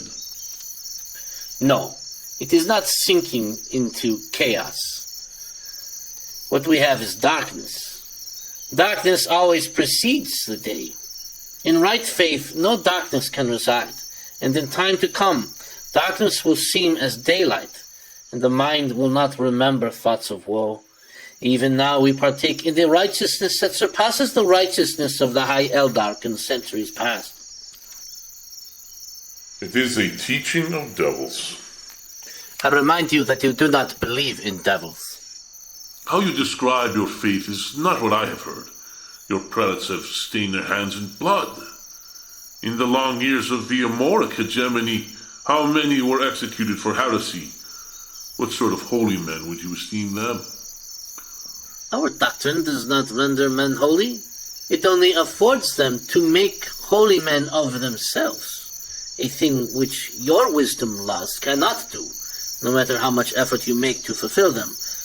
But it is difficult for an earthbound mind to learn such ways of sublime truth. How can anyone, certainly not with such arbitrary and contrived doctrines as your priests propose?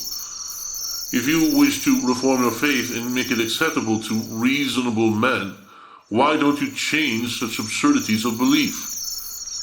What has been revealed on high we men have no power to alter.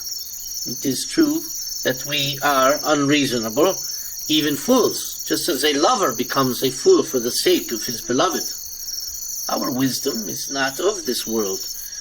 Therefore we put off all vainglory and boastful extravagance, all vices and wicked living, wise speculations, and the worship of idols. See how much you struggle to learn the rudiments of spirituality with your philosophic axioms of meditation, all these diagrams of the heavens you make, struggling to get hold of some little secret which is neither here nor there.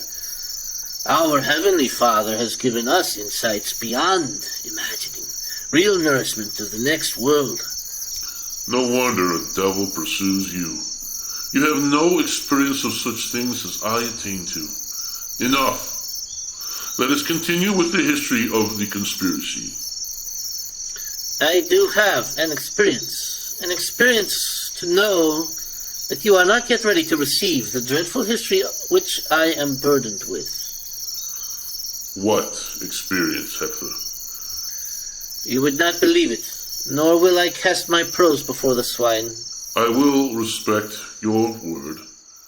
Tell it. Let us return to the history of the conspiracy. We must. But first tell me of your experience, for it seems to bear upon these things. Very well. I warn you to keep it close, for when the angel finds out, he shall cast fiery glances about us.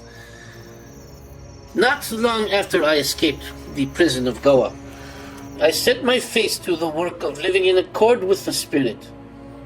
One day in the empty wilderness, a grand vision was given to me. My awareness was resting in the Spirit, and of a sudden certain powerful holy ones appeared before me, wearing garments whiter than snow, and whose visage shone brighter than the sun, and crying out, I fell down to worship them. But they said, only the one who sits upon the throne receives worship. They brought me to a high mountain, and took away the covering of flesh that veiled my sight. Looking down again, I perceived this entire world as it is seen according to the Spirit. It had become so ensnared in darkness as to be covered over by a massive web of some demonic archon who seemed much like a spider sucking the life from the many souls it ensnares.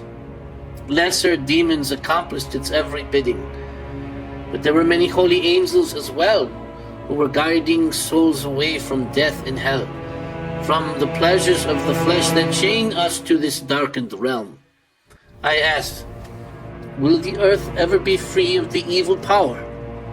The angel looked at me and answered, This earth is passing away, but it is for you to announce that souls may be freed from the illusion of the flesh, for many are deluded. If you will accept this call, you will be pleasing to the unspeakable one who sits upon the throne. Know that he has chosen you for it.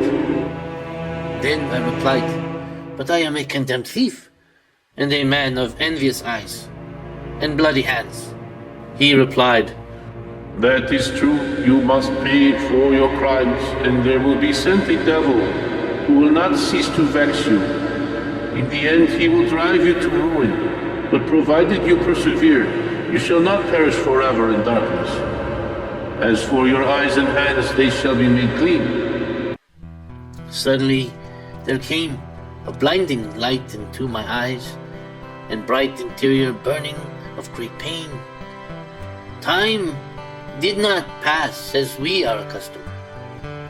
Then I was shown a shimmering stream that welled up from a spring in the mountain, and I drank from its gurgling waters, and at once I was taken up, far into the seventh heaven. There I saw and heard things that no man may utter. That is the vision. The purpose of my life. I come as a messenger. That is a tale of high imagining, I concluded, smiling. It is no tale. It is my experience. You think it a delusion? Only if you still fear death. Fear death? One should not fear it. That is true. But the flesh cannot be disrobed until the time has come. It is written, mere flesh cannot inherit the kingdom of the Father. My spirit must endure persecutions for now. Perhaps I fear not of death, but rather fear the pain that being born into the next world requires. More likely it is this. I dread that in my hour of trial, the evil spirit might achieve an advantage against me. Who is he who is ready to meet the majesty divine and face the inscrutable judgment? I have been a sinful man, sinning out of weakness, even since my great vision. The worldly glories still attract me, and I cannot put to death my carnal nature for very long. I confess, I have also met travelers, and have stolen many jewels and coin from them whilst they slept, even striking one of them down after he awoke. Oh, what a remorse for a wicked deed done! It is sheer perplexity, like a Judas. I hear that winged devil laugh and prepare new tortures. Most of all, however, the entity wants to destroy me for the knowledge I possess. Retribution, it waits not far off, listening, trailing me wherever I go, howling, waiting for me to slip up and tell everything. What measures, therefore, shall we provide against your imaginary foe? Let us beware, you and I, not any further to contend for one over another in easy quips when we offer rebuttals. For the Satan always wins, persuading by whispered intrusion, wherever weakened charity has left a sounding hole in righteous conversation. I know I have no more to say now.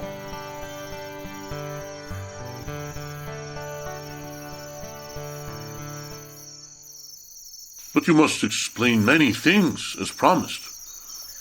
I did not promise, but now I am weary and do not judge it safe, and I may easily slip in speech. Very well. Tomorrow we shall go in the morning to the hills to gather berries and find water. You can tell me what you know there. It will be safer. No one is around there. Indeed, that is what we did on the morrow. For I awoke the man Heptha early in the morning, and we tied the baskets and went off. His hands were to be a great help for me during this harvest month.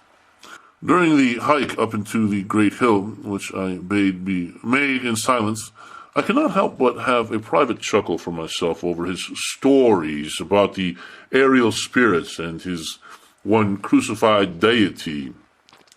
At one point during the hike, while occupying myself with trivial thoughts to alleviate the strenuous climbing work, I imagined a ludicrously shaped black devil grabbing him in the same way a monkey grabs a human head.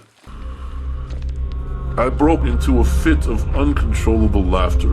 I even collapsed to the ground and threw my head back. I rolled upon my back, weirdly overcome with the hilarity of the thought.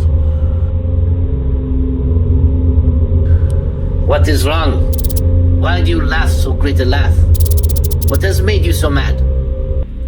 After some moments, having mustered as much self-control as I could, I merely claimed to have incidentally thought of some parable involving a monkey chasing a woodland creature. Which parable? He asked. It is of no account, Tabitha. Let us go. Such laughter is a sign of the evil one, he remarked sternly as I turned away. His remark was ignored. After reaching the summit and working for several hours upon the crags picking berries, I bade him sit and drink desert flower milk and partake of the cheeses. Thanks to my great prudence, I had brought along my notebook and pen. So we began again. You had remarked that we should not exchange quips and sayings merely to counter one another. We must be humble to arrive at the truth. Aye, and we must remember, even in those days of the waning of the Republic, both your ELDARK forms and our Amoric ways were often scoffed at and even considered impious and perverse. Noble and upright men, both Regulian and Rumilian, after some time removed from the city and went to dwell in country villas or join monastic groups in the desert. Yes, well, that was certainly what I hoped to do at the time. Think of it, the memory of the youthful and confident Florians, so brutally slain, has an impact that is still known. Even now, many, by gleaning inquiry, try to discern the facts of the tragedy. Those who make any progress soon find themselves in a labyrinth of contradictions too deep for them to contemplate. Certain senators and magistrates may have been involved in destroying evidence. No historian, save perhaps the imperial annalist, doubts that a conspiracy was at work, designed by the highest elements of society and somehow involving the red aesthetic. I have found that it is truly the case, said Epinanaus. There are many things rumored to be written in the Black Book, the work which some have taken every hazard to possess, and which you say you used to keep hidden in a wild place and consult only very late at night. Those writings, even though the greater portion of them seem fairy tale, the stuff of your Amoric superstition, I do confess, when understood in the proper context, having consulted an allegoric key, and so having been purged of their unreason, truly do they convince at what seems to be a conspiracy of shadows. They suggest something more profound and long evolving, even than the assassination of Florians. Now so many years past. Perhaps I can add what you have learned to the marginalia, if you would tell it to me. After all, you saw everything. Very well, Heptha said wearily. Consider the life of Vistan and the actions of Epinanaus. For a long time, Epinanaus himself was thought to be involved in the conspiracy, and he died at the hands of Vistan shortly after the assassination. I thought it strange that Heptha used the name Epinanaus. He used my own name, and even seemed to be referring to me, looking at me, as if I was the Epinanaus that he was speaking of, for I also am a historian. Think on this. You must recall that at the time of Epinanaus' death, in the months just after the assassination, 3 years before the great burning of Nistal, there had been a violent upheaval in the politics of the Elapian coast, not far from Regulum. You recall, of course, this unrest?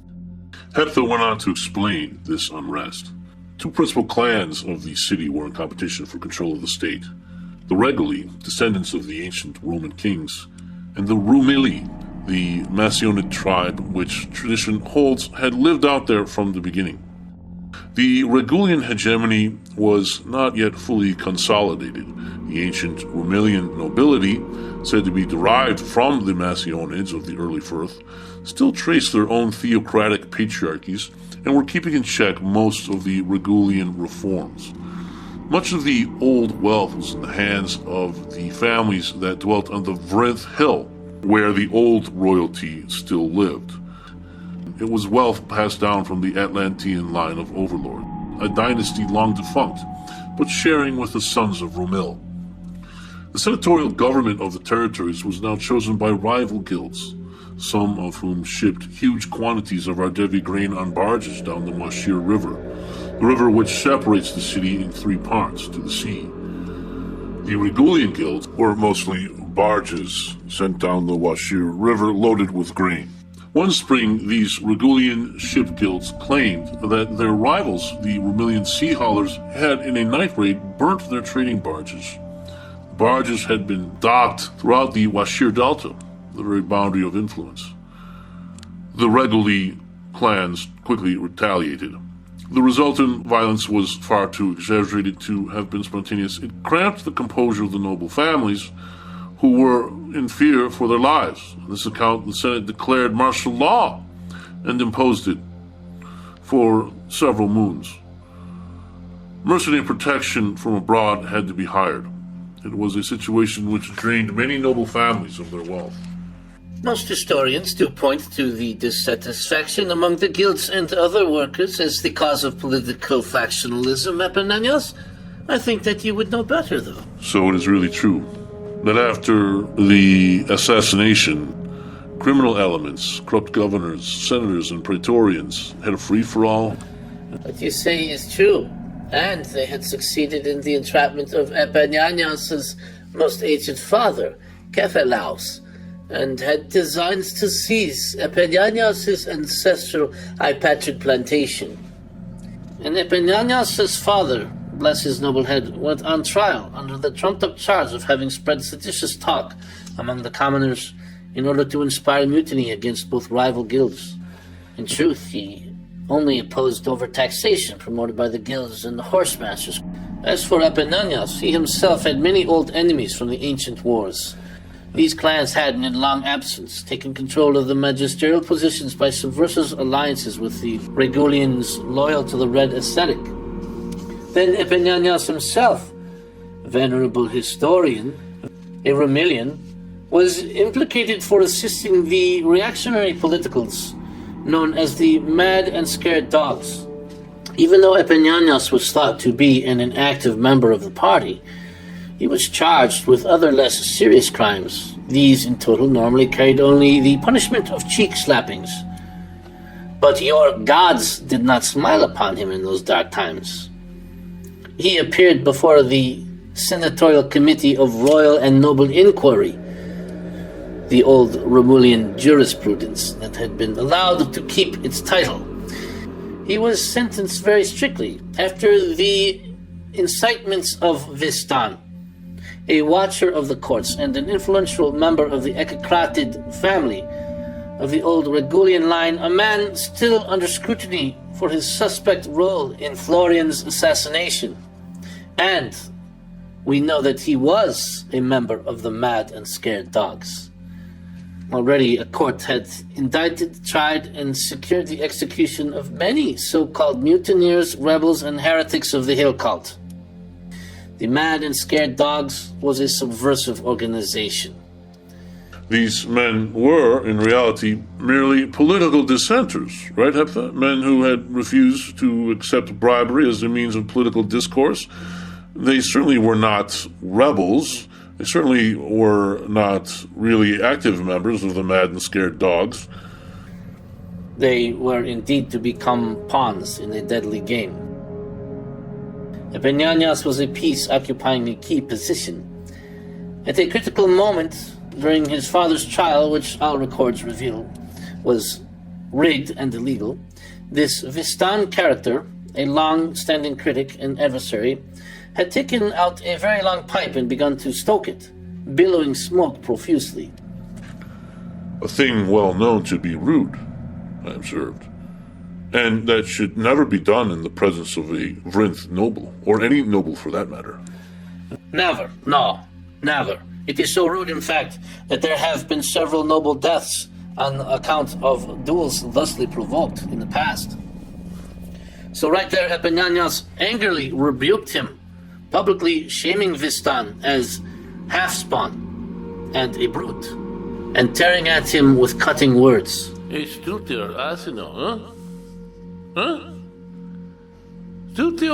Vistan drew his horse sword, for nobles could not lawfully be disarmed unless in the presence of the Hegemaks, and running forth he impaled the incredulous and terrified Epinanaus. The long sword tearing through the man's tunica, slicing the guts, and another strike piercing the throat, the thorax, and arteries. Was everyone certain that this was Epinanaus and not some hired double? It would have been wise for Epinanaus to have cheaply hired a double, having been gone so long. No one would recognize a difference. There is no doubt that it was Epinanaus who died there. How exactly went his last moments? Torrents of blood rushed out of the man, but his knees gave way. He began spitting up blood. It was pitiful. This should be counted for sacrilege, as well as murder, should it not? After all, the Senate is held as a sacred body, and the chambers of the Senate have been consecrated to the divine beings. Yes, even the Amoric law must consider this a crime of the highest order. It is truly appalling to hear these things, and to learn that a man of such reputation as Vistan, of Vrinth noble, could have been provoked to such an unreasonable and bloody wrath and madness, or that one of the senators would publicly dishonor a man of the old royal lineage like him. Great men are sometimes found capable of great evils. Unfortunately for Vistan, there would be no trial. A guard appointed by the High Court was on duty nearby. He was readily armed and immediately acted to dispatch the man to Tartarus with a swift flying arrow shot.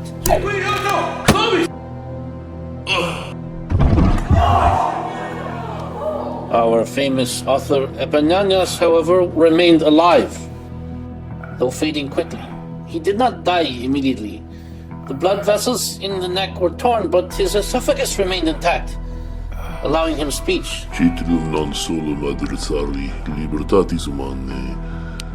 Covered with blood, Epinanaus begged that his scribe, his most trusted servant Heptha, myself, be brought to him.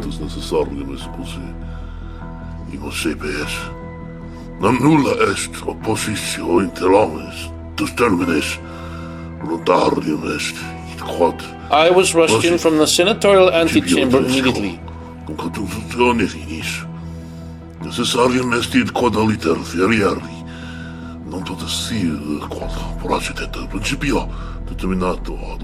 As he lay during many moments it took for him to give up the ghost, he granted the remainder of his wealth to the execrated family of Vistan as reparation, an act later criticized by some as suspect. Then he called upon one Ambrosius, the Amorid. Ambrosi, amor. Resari factis coactium, concedant ideas, solum occasione, civis, sensiones tu excitarritasi, de aque porra cassionam sit, Ambrosia.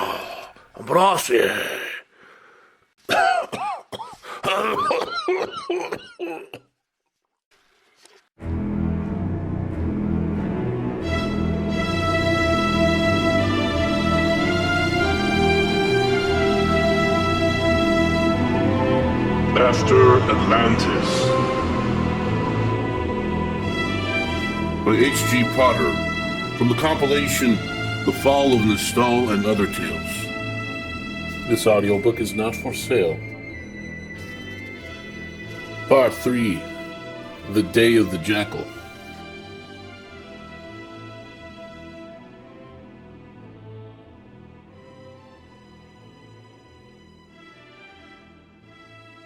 Well, Heptha, I must say, you have quite outdone yourself this time. To describe in such great detail events that never happened. As you can see, Epinanaus is right here before you. I am not dead. I am alive. You were my servant at one time, and as you said, the Epinanaus in your story, whom you depicted as speaking his last words, giving away his ancestral plantation to the so-called character of his tongue. None of this happened. My friend, I'm not sure why you would create such a story and come to me to tell it to me, or if you maybe just already knew a story and inserted me as a character in it. However, I have to say it is quite unnerving to hear. Certainly it is unnerving to hear of one's own death. For it is not, as you say, an imaginary story. In fact, it is a history. However, it is a history of events that have not yet occurred. It has come to me that it will occur. My friend, we need you to do this for us, to die for the Republic in this way. We have made arrangements so that you may give your life so that men can be free from tyranny.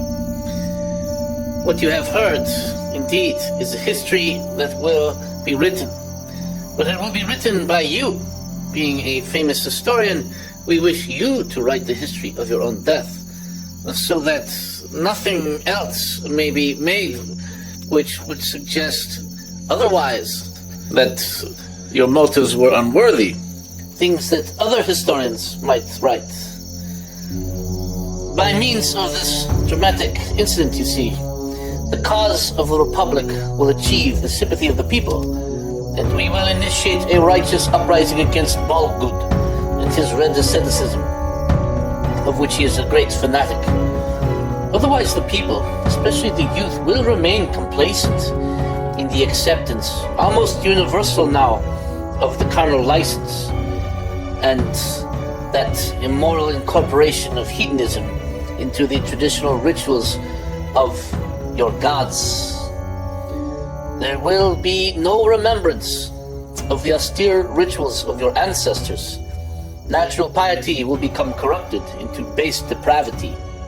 But would not the waning of the cult of our traditional gods be a great boon for you, Amori? And your strange take on our ELDARK scriptures, namely that there is but one God. Yes, but that he became a man, the Nazarene. Not necessarily.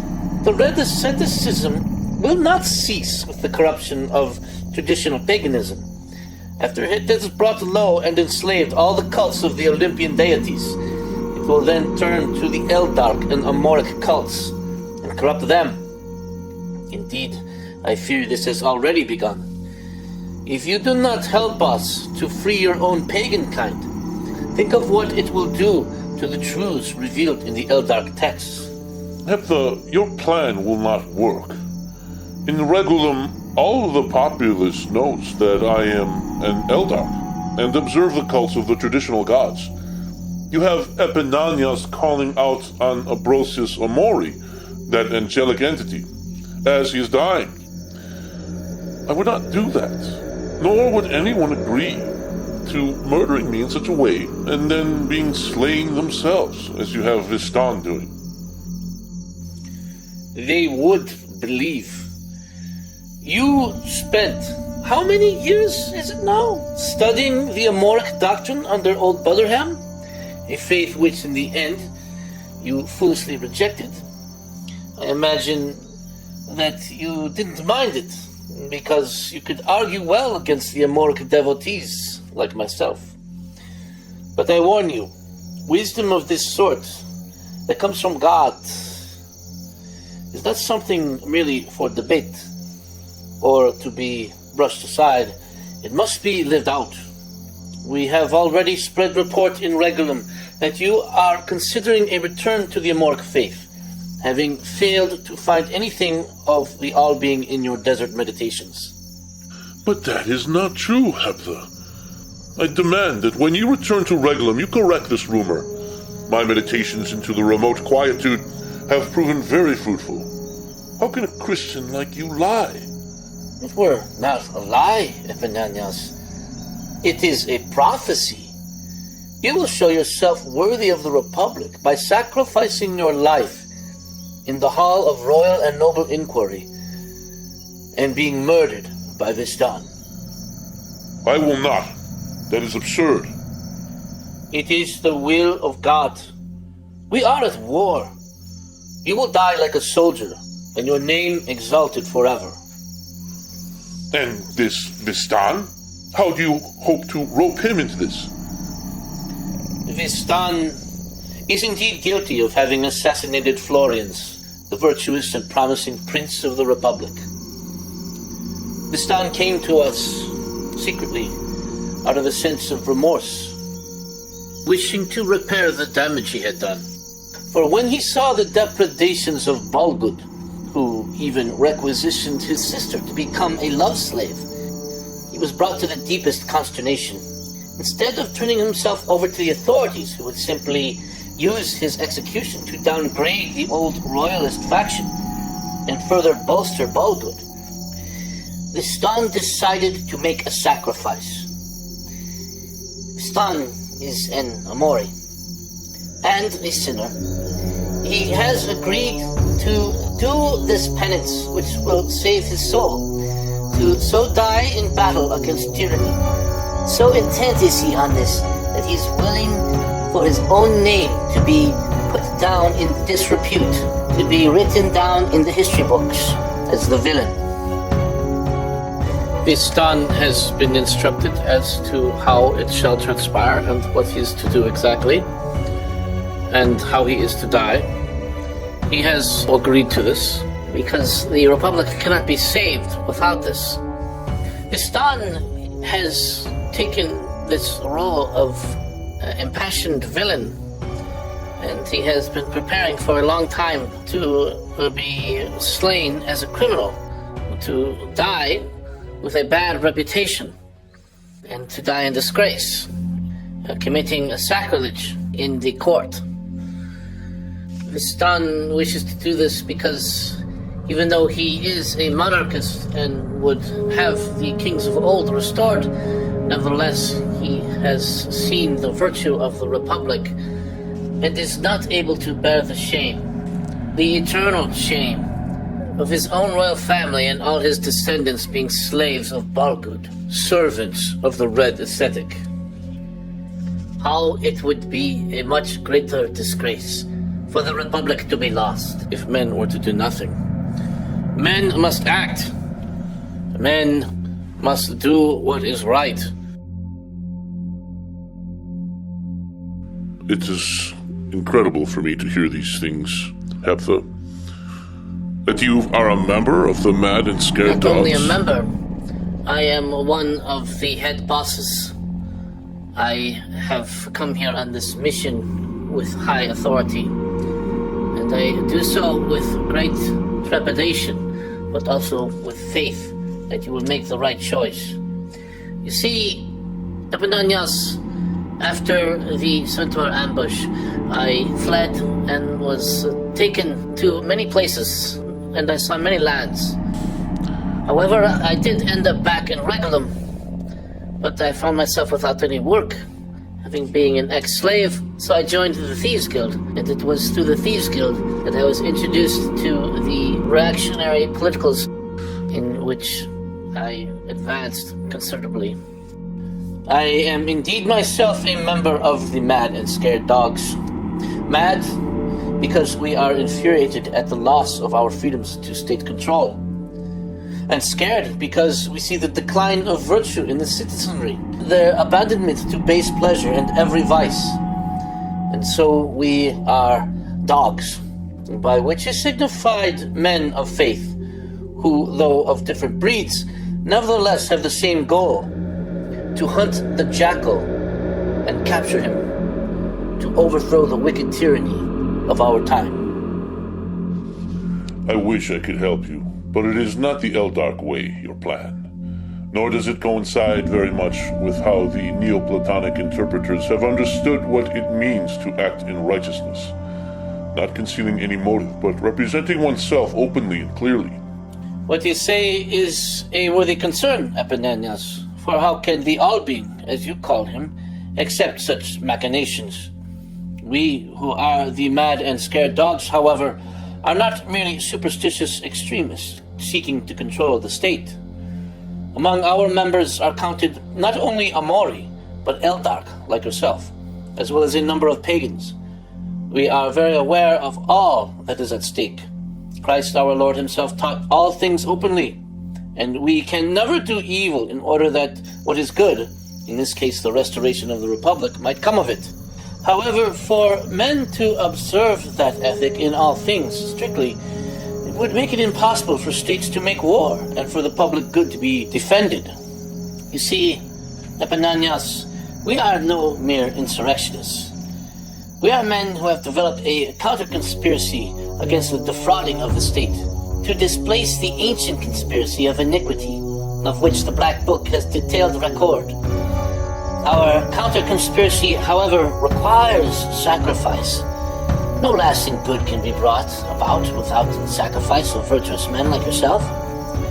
Your reputation in Regulum is of such high esteem on account of your histories that your murder will incite a terrible revolution against the cabal of Bolgud and his red senators. However, it is up to you. Give your life in this way, and our glorious Regulum will be preserved. Save your life, and I fear all Regulians and Romilians will become enslaved to the red ascetic. I imagine that you used the same words when you went to Vistan and managed to convince him to give his life for the Republic. A man who has clearly an unbalanced mind. He came to us. He must have had many dark thoughts. He had to speak with someone. He knew that we were a clandestine organization. So we invited him to dine with us, and we slowly gained his trust. For after the assassination, Vistan was keeping to himself, a very lonely man. He had many misgivings. We taught him our way of thinking, a sacrificial outlook. He revealed that he was indeed the assassin. Remember that, as I said before, there was a conspiracy to slay Florians involving a number of senators as well as the shipping guilds who were financing various activities. Vistan was a romantic and an idealist, but he was also very naive and gullible, taking heed of dark talk that had been floating about concerning Florians. He highly treasured the ancient kingship of Tarquin and the other kings, insisting that the only way to secure the dignity of his own royal clan, as well as the welfare of all, was to restore the line of ancient Roman kings. And to this end, he gave several impassioned and outrageous speeches. This was when Bolgud and his crimson senators came up with their design to use Vistan. By devising a strategy of compounded events so engineered, the hope was to induce Vistan to this grave deed, they themselves feigning that they longed for the restoration of kings and a return of submissiveness of the commons, privately whining and dining Vistan, filling his head with lies about Florians, that the Hegemox's charisma was merely an act, that he was truly a man of low character who would destroy the old Vrith lineages if he was allowed to continue. When at last Vistan's wife finally divorced him in favor of a popular actor, a man also well paid off with many connections in the political acting and scenes, those who were influencing Vistan convinced him to pin all his unhappiness on Florians, not on the actor, for this actor was a personal friend of the Hegemox. Vistan at once gave an enraged speech on the Senate floor, calling for the exile of Florians. When he was subsequently rebuffed by the majority of the Senate, he was convinced to this plan. Having been a veteran of the Atlantis Wars, it was no problem at all for Vistan to hit his target from a vast distance.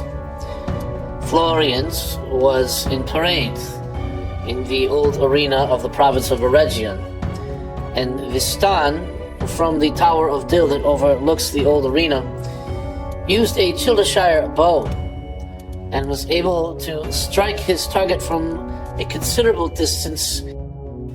He knocked off 3 successive shots in the space of a camel hair. None of those swift flying death bears failed to reach their intended target. Before anyone even saw where the shots had come from, Vistan had vanished. The Hegemex died immediately.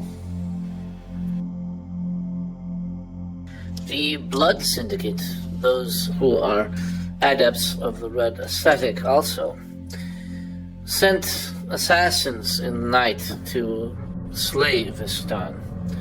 But Vistan was too alert and too clever, and they never found him. He wandered Regulum at night, slipping through the shadows constantly. He had disappeared.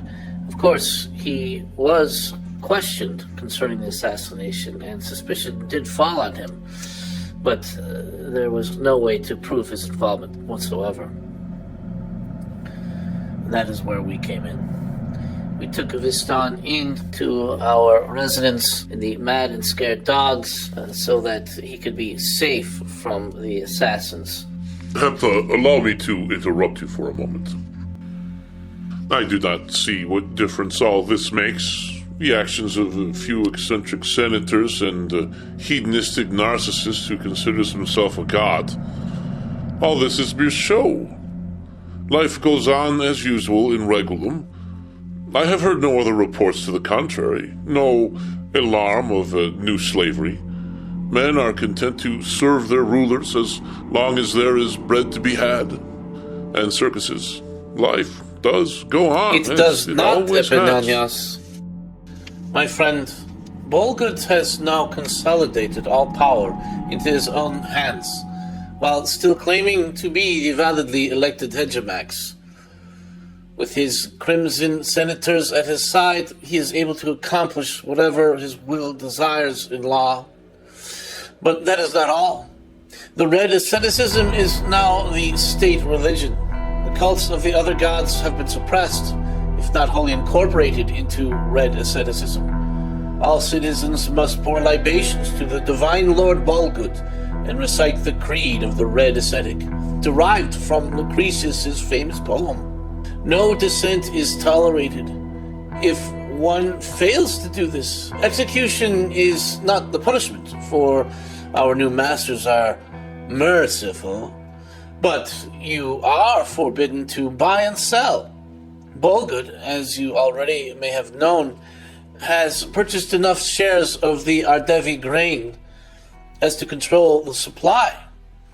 Brass rings were mass-produced and bestowed with magical properties by the sorcery of the red ascetic, engraved with his diabolical runes. If one puts the ring on one's finger, it cannot be taken off. Those who worship Bolgud are given the ring by the high priest himself. Only those who wear the ring have the right to purchase grain. Yes, and even to eat bread. Soon Bolgud and his Crimson Senators will extend their power over all other businesses of the Republic.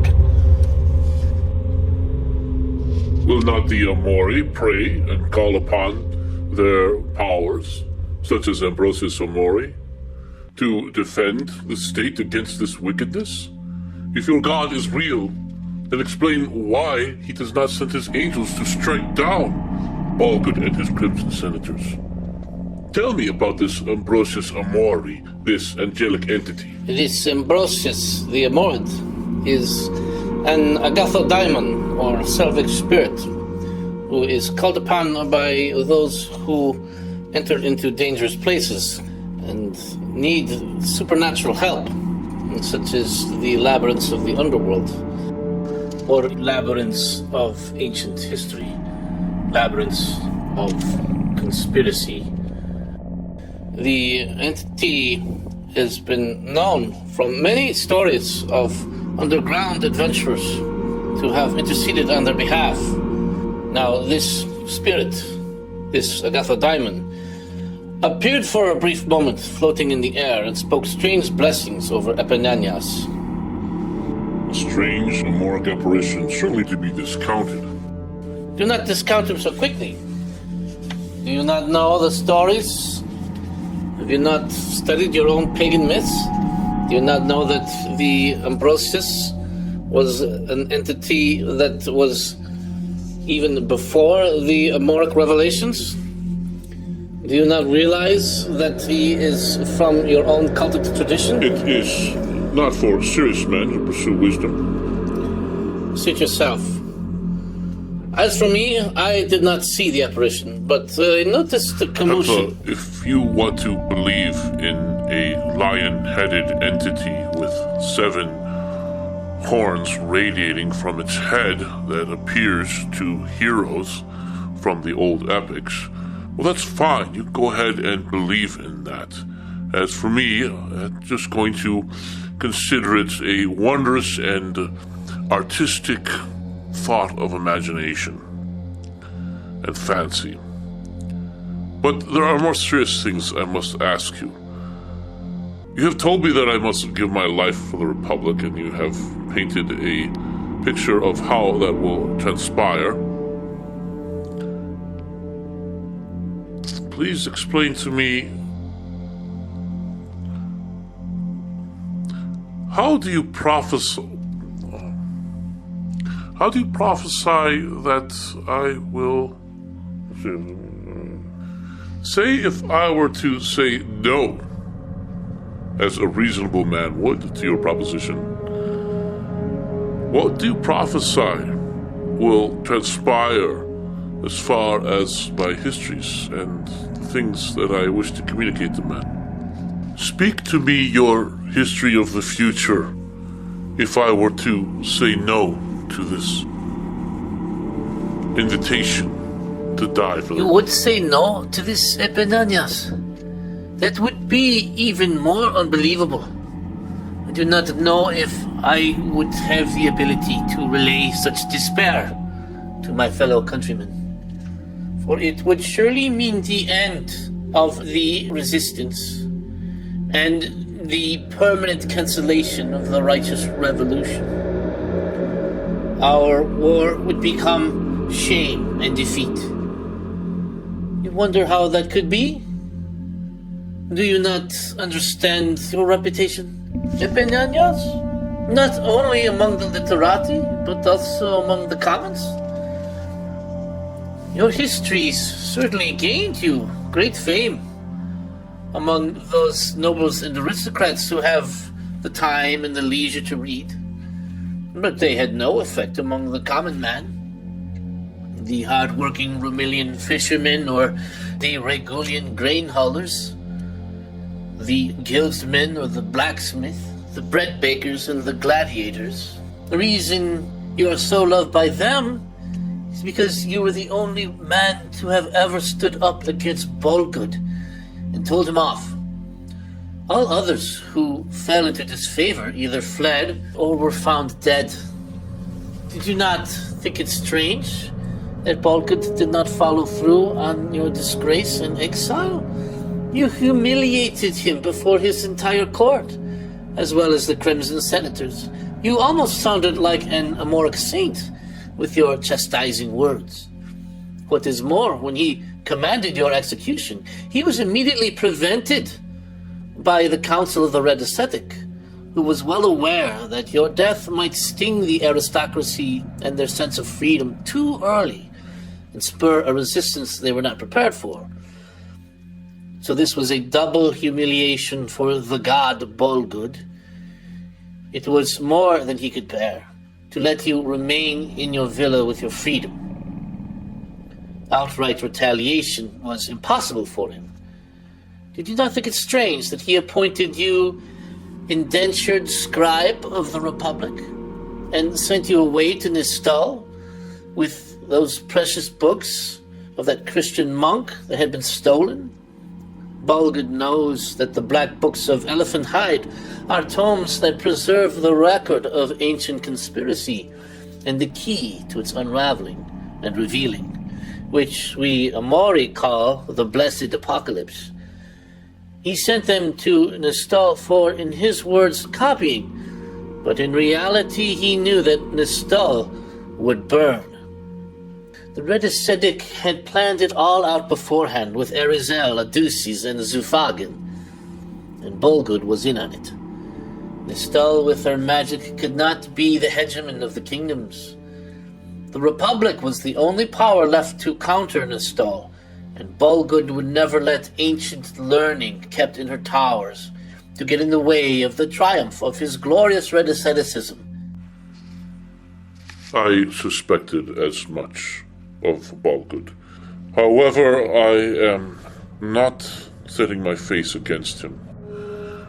We Eldari have renounced the old way of revenge. I would not take retribution against Bolgud even if I were master of Nistal herself. We do not seek revenge on your behalf, Epinanaus. What we seek is a reckoning, as Nistal saw her reckoning. A reckoning. It is true what you say about Nistal. My researches indicate that she kept much more in her library towers than merely magical scrolls. The Library of Hensuth, for example, was known to have writings preserved from the First Age, the way the world was before the waters swallowed Atlantis. Still, all things pass away, and all are consumed by the All-Being and its quietude. It is best for us mortals to live apart from the passions of war and politics, and instead prepare the mind to contemplate the One and to merge with the All. We men are mere dust to be scattered by the wind. Man is a doomed creature anyway. On the contrary, it is better to accept these evils, Heptha, and to let them pass into the oblivion of unknowing in the subreality of the world without end. on the contrary, Epinanaus, the world will have an end. The sun will be darkened. The moon will not give forth her light, and the stars shall fall from the sky. Think about what you are proposing. In denying the Republic of her right to seek of you the ultimate sacrifice. Men have already died so that this crucial knowledge might be brought to you, Epinanaus. I am hard-pressed to accept all this grand vision that you present, Heptha. For now you say that men have already died in this clandestine war of yours? How many? And on what battlefield? It is the battlefield of the spirit, Epinanaus.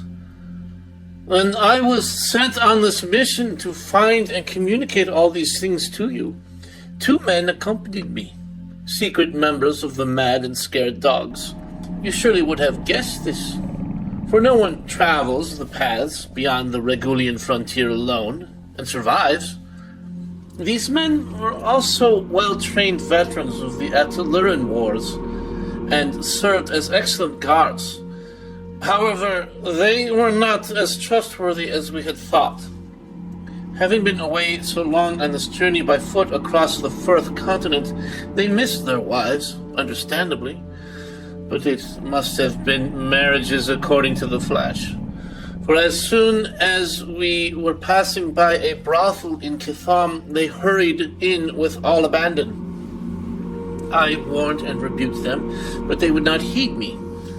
When they returned, I felt uncleanness around them.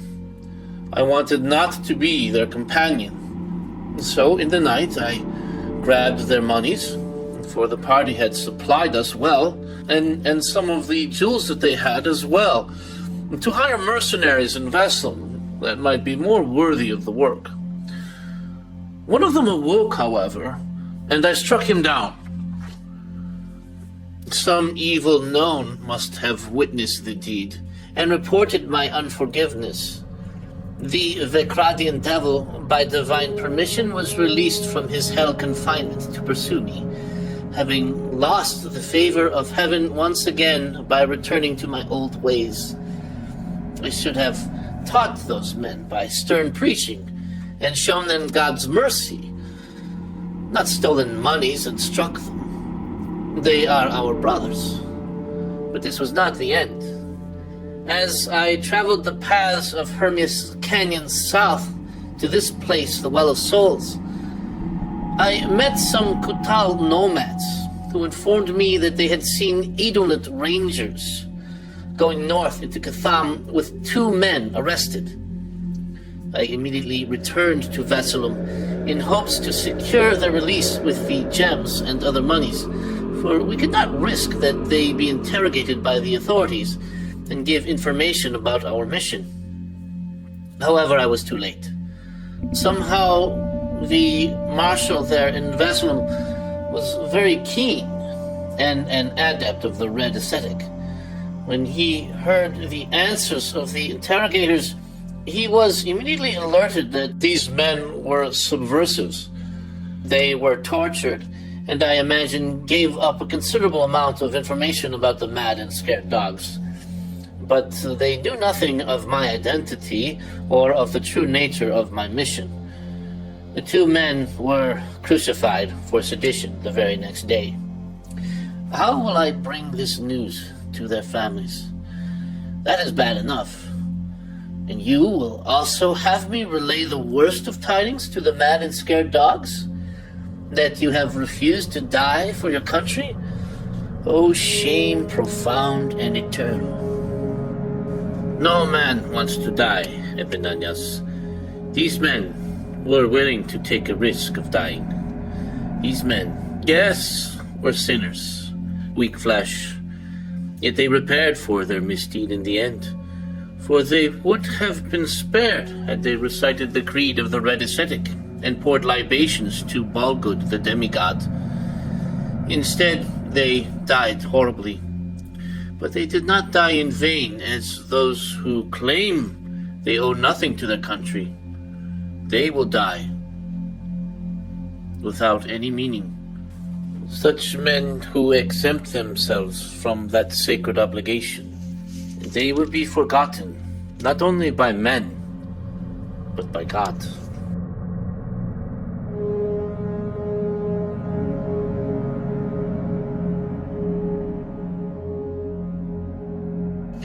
I have become weary now of talk, for I have disclosed much to you.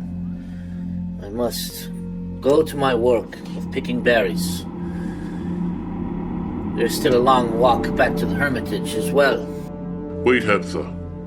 You have not yet given me the prophecy that I requested about what will in the future transpire if I refuse to join your cause. It is not my cause, Epinanaus. It is the cause of the Republic and of freedom of your people.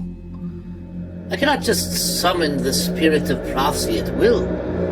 God alone chooses the prophets. I am but a messenger. But would not your God make an exception in these circumstances? Have you not studied our Amoric traditions concerning the Eralim? I do not recall that term. The Eralim, the angels, by the hand of God made, invisible minds of high power and illumination, spirits that have no corporeal make and communicate by light. At the beginning of time, they could see all the consequences of their choices. When Lucifer rebelled, they all were to make their choice, for or against God. They could see all that would befall them from their choice, and the ultimate condemnation for those spirits who, filled with pride and envy, took up arms against heaven. So did they choose, and there was war in heaven. We, who are mere flesh, however, are different. Our minds cannot foresee all consequences of our actions, our choices. It is not permitted for men, for we walk by faith, not by sight. Will not your Nazarene have mercy on us in this circumstance? Could he not make an exception? Could you not seek this favor of him? It is surely asking too much of the divine generosity. But I will pray. It will take several days of propitiation, for it would be a great favor indeed, of which neither of us is worthy. Thank you, Heptha. And of course you will consider, in turn, deeply, all that I have communicated to you today, Epinanaus. I beg you to humble yourself and do what is required. Do not suppose that this is a contest too remote from your comfortable life here, or that you do not have the fortitude to go to fight in such a way and die. You were made for this fight. The Republic nursed you with the milk of knowledge from her breast since you were a child. She stirred within you the will to write her story, the story of her glorious past. Will you now turn on her and let her be forgotten, to be trampled down by Bolgud and his thugs? Heptha, does not your religion teach that men must obey authority? Then why do you not accept Bolgud as Hegemox? It does not matter if he was invalidly elected. God allowed him to take the reins of authority, and you must therefore obey. That is what I learned, just as Christ obeyed Pontius Pilate. And the ELDARK agree with this conclusion. They do not agree, nor do I. If you think that it is a charity to your neighbor, your own countrymen, to tolerate tyranny, you are gravely mistaken. Our fourth legends relate that the Arch-Deceiver set himself up on the sapphire throne of Mount Argonisium, that throne of the universe, after holy gods departed from the earth and from the fourth continent along with justice herself in the second age for the lawlessness of men. Now, would the father of gods and men say, "Don't worry, obey that detestable tyrant that rules over the firth and all your souls. I permit him. Don't fight against him. Don't expose his lies and deceptions. He is now the authority. Obey him. I will watch from heaven as he brings all the realms to utter ruin." Does that sound like the charity and goodness of God?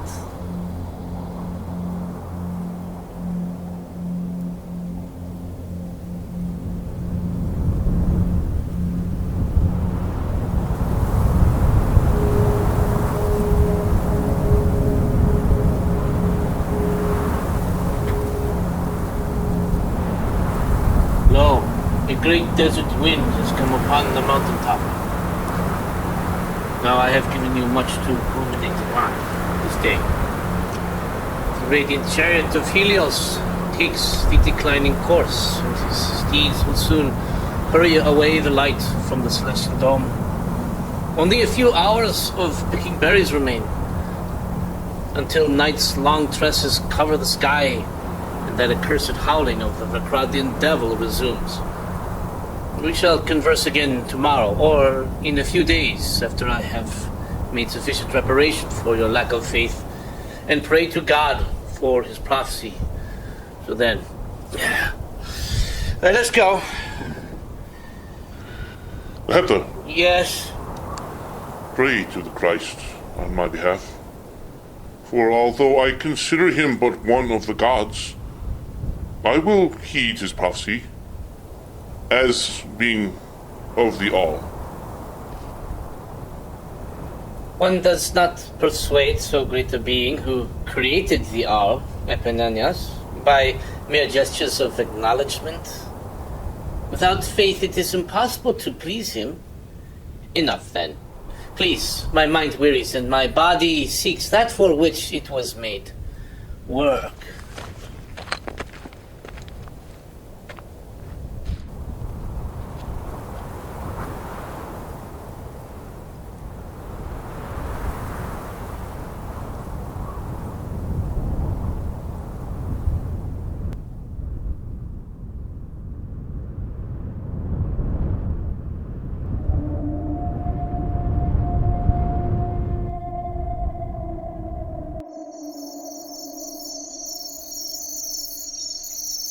I have prayed Epinanaus for 3 days. I have besought the divine providence, that God might communicate to me, his unworthy servant, the answer to your request. For a history of the future, were you to seek some alternate path other than the sacrificial one that we were discussing.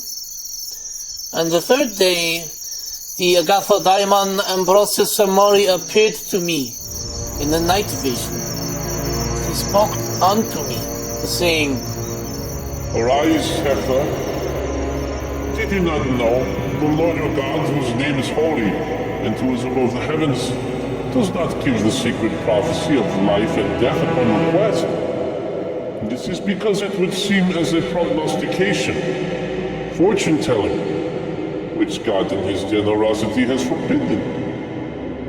Were he to make exceptions, men would start to worship God in order that they might be granted knowledge of the future, and so obtain power against each other. This is heinous to all heaven, and the penalty of the one who would ignore the prohibition, as did King Saul, is eternal death. I did not reply, for I was in fear of my own foolishness in consenting to make such a request, and hoped that the offense would not be held against me.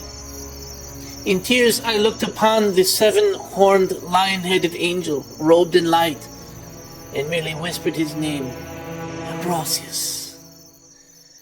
He spoke again, saying, But the Holy One who sits on the throne said this, Hepsha shall inform Epinanaus that it is not granted to those men who do not worship in spirit and in truth to have any authentic self-knowledge. However, an exception has been made in his case, since he does seek after truth and is a man of goodwill, since he is being asked to die for his country and become a martyr for freedom. Indeed, freedom to worship God in a time of great peril for the civil lands. We do permit that Ambrosius the Agathodaimon himself communicate this unseemly gift. The history of his own histories, were he to deny truth and choose his own life over that of his country. But be he warned, it is not the future, not a determined thing, as that is not possible. Nothing is determined in the will of men, but what they themselves choose. Even unto the very end are they free to serve him or nay. Therefore, it is only one of several more likely, nay, most likely possibilities of things that shall or shall not come to pass. The angelic being and guardian of deep sieges then faded from the sight of my mind's eye. This I will now instill in your mind, as in mine did Ambrosius instill. Write it down, for it will be forgotten once it is told. It goes like this. Epinanaus went to Regulum with me. At first he wished to give his life for the Republic, but faced with the coercion of doubt, he relented. He kept it to himself, however, and began to seriously scrutinize our plan and the possibility of freedom for the Republic. He said nothing to us, but came up with his own plan. Since he is aging, but wanted to keep his famous reputation and not allow anyone to record that he was dishonorable and refused to give his life for his country, he decided to try something else. In the way delineated, however.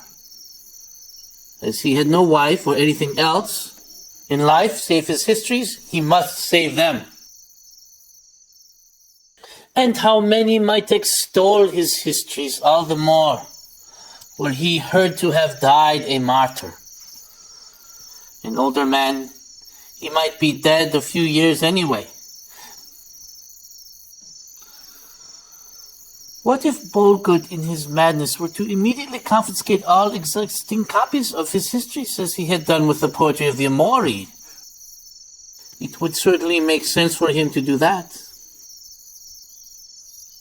Epinanaus asked himself, how might I live and at the same time preserve my fame?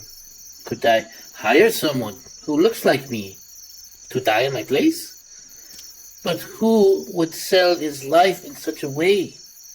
There is surely no one. Still, there must be a way. On account of his great knowledge of things and of his cleverness, being a historian, Epinanaus came up with the most ingenious plan instead.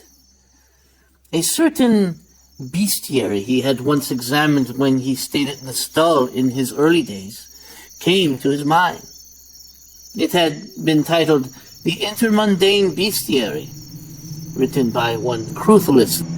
There is an entry he found therein, an entry on a certain creature of the underworld, a curious being called in Latin a duplevagus.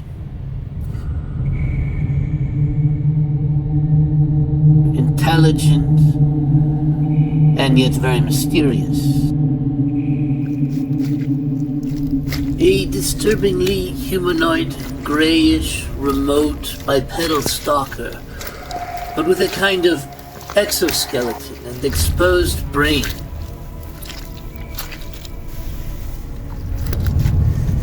His outer skin shimmered like a mirror, with alien eyes and webbed digits.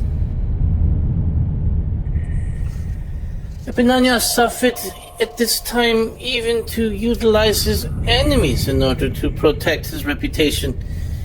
He went to the wizard Zufagen, one of the great conspirators that provided for the destruction of the stall and its libraries, and hired him to use his magic in the underworld to find this creature, a specimen of this creature, and to capture it. He would descend with a bounty hunter, a tracker, and several spelunkers of great experience in subterraneous excavation. And these things were of such high cost that Epinanaus found it necessary to sell his ancestral Hypatrid plantation. They went down there into the dark places of the world, to the sewers beneath the ancient city. Torches lit.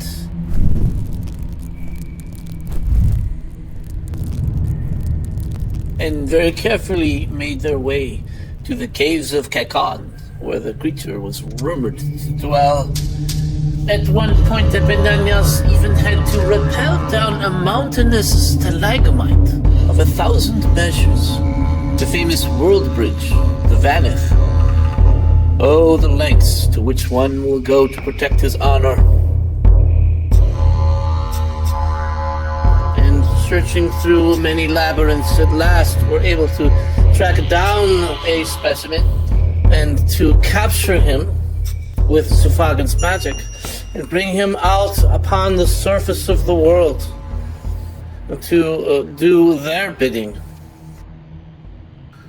Like Proteus, the old man of the sea, the creature has a kind of Morphean power, the uncanny ability to shift its appearance at will, to imitate any other humanoid, including clothing.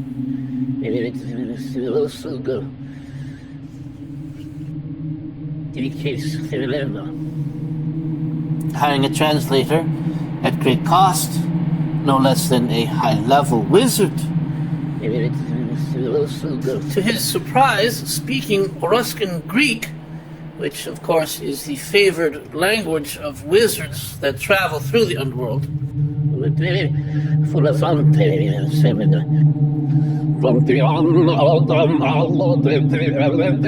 Epinanaus told the creature that he could win his freedom back by appearing in the Hall of Royal and Noble Inquiry on the day appointed, and morphing into the semblance of him, Epinanaus. Oh, cruel selfishness. To not even permit a lowly creature of the abyss to mind his own little life, but enslave him as well, and have him murdered without his knowledge.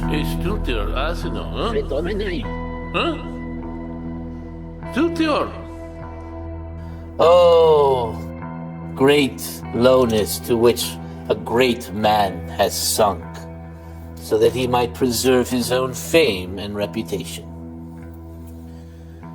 So did one who seemed like the man Epinanaus die there on that day under the blade of Vistan, and died bleeding to death on the floor. But it was not without great mystery, for the shape-shifting creature shifted back to his own visage after the blood had seeped out of him. People were very disturbed by what they saw, and they did not understand. And great suspicion was aroused. Was this Epinanaus? Who was this? All had confirmed that they had seen Epinanaus sitting there in the hall.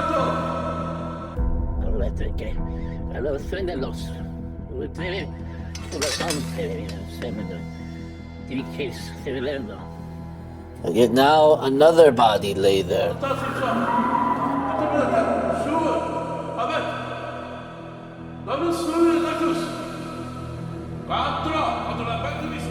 So it was, and the questions were never answered.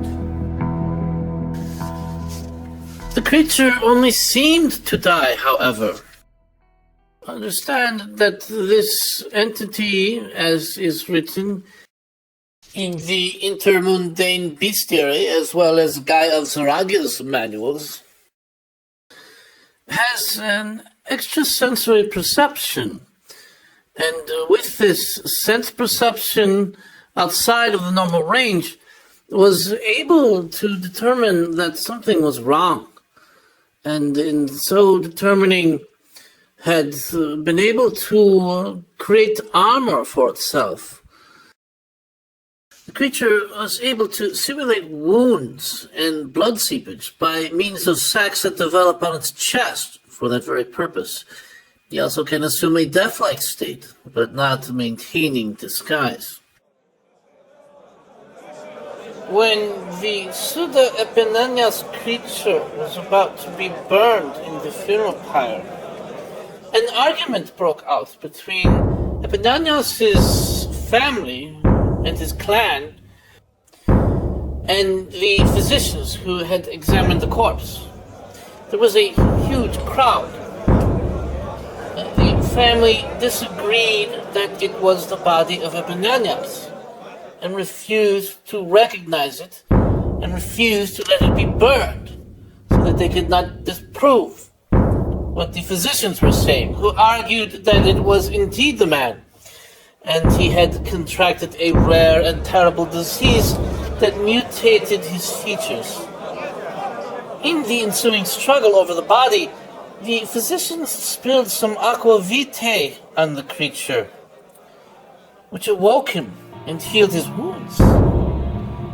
The doppelganger immediately assumed the shape of one of Epinanaus' relatives and slipped away into the crowd.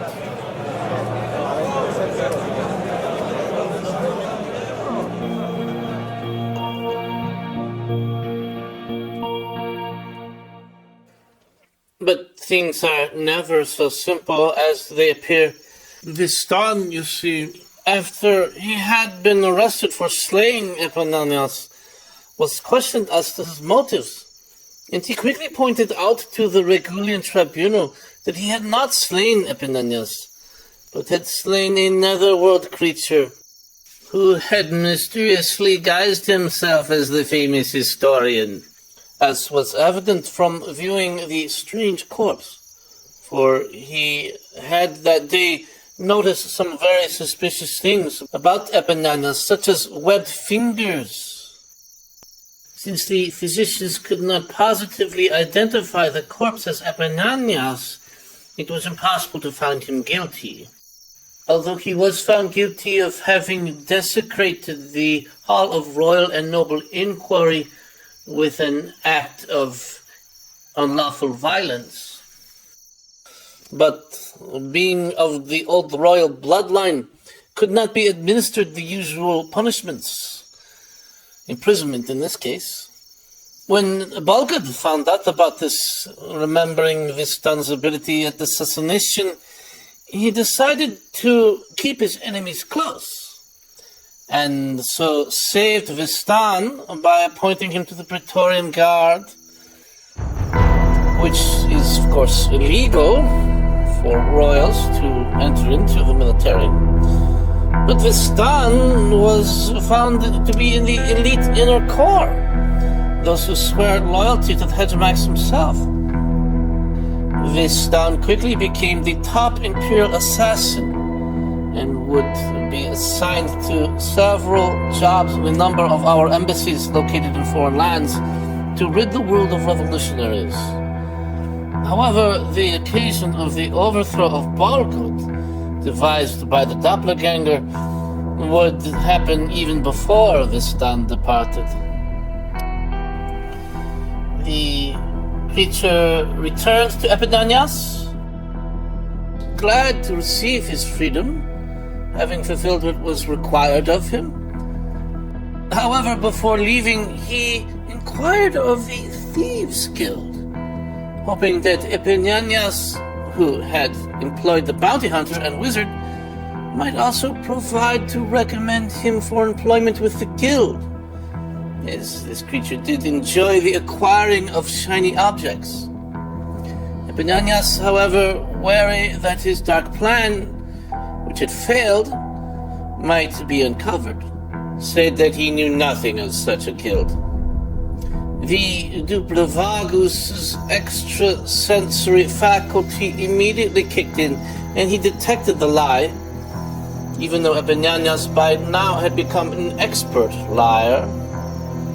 So the creature asked him, what sort of human custom is it to attack other men of one's own state while in a session of official governance and inquiry, as he had been so attacked? Epinanaus, unable to further deceive, admitted everything to the creature. All his failure to die for his country and his plan to let Vistan murder the creature instead. He begged forgiveness of the creature and swore to make it up to him, whereupon the creature, taken aback at Epinanaus' lack of character, that he should betray his own nation, recommended Epinanaus to leave the entire matter to him, especially the arousal of revolution. That is very strange. How could such a bizarre creature make such judgments? You see, the doppelganger was not ignorant of human affairs, and in his underworld city, far beneath the earth, confessed that his kind studied humans from below, just as humans do study them from above. And so he was aware of Bolgud, the Red Ascetic, and the decline of the Republic. Nor did he desire the demise of so noble a state. For indeed, he could have escaped from the bounty hunter and wizard easily several times, but had never been to the surface of the world or seen the Republic, whose histories he had read about in his subterraneous academy. Indeed, he had read Epinanaus' histories, written in the Etruscan Greek, as Epinanaus' father, Cephalus, had been born in Eruska, and had taught Epinanaus Greek. Yet the creature inwardly also wished to teach Epinanaus a lesson about virtue and selflessness. For indeed he did esteem the famous historian, and was shocked to learn of his unwillingness to die for the Republic. So the creature made a firm decision to save the Republic and demonstrate self-sacrifice. He told Epinanaus that on the next day he would appear as Bolgud before the commons. Then he left and slipped away into the night. And the next morning everyone heard that an emergency meeting had been called and that Bolgud had an announcement. When all were assembled at the commons, the pseudo-Bolgud Hegimax entered. He declared to all that from henceforth all citizens will have their manhood required of them. That every male citizen would turn in his family jewels within 3 days, save for military enlistments, and in so doing they testify to their profound loyalty to the Republic.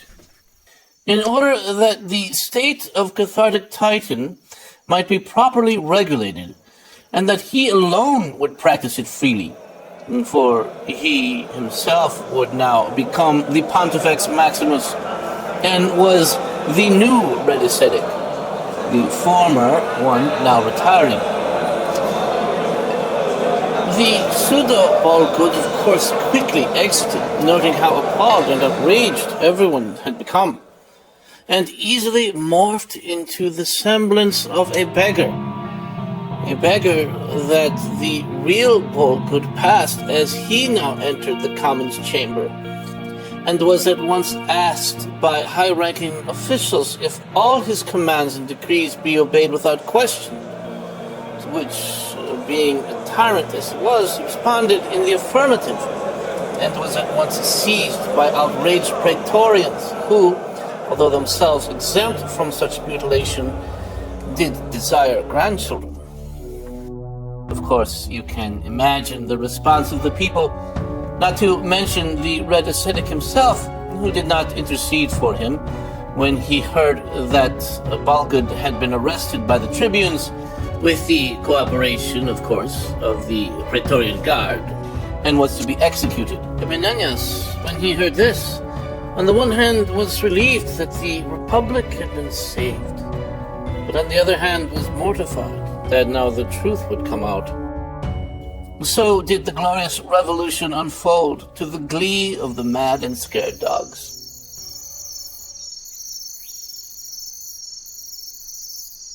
Vistad, as elite Praetorian, was able to convince and maneuver himself into great favor with the Crimson Senators, who were, of course, grateful that in the power vacuum that had followed, Vistad had kept his peace about their involvement in Florian's assassination.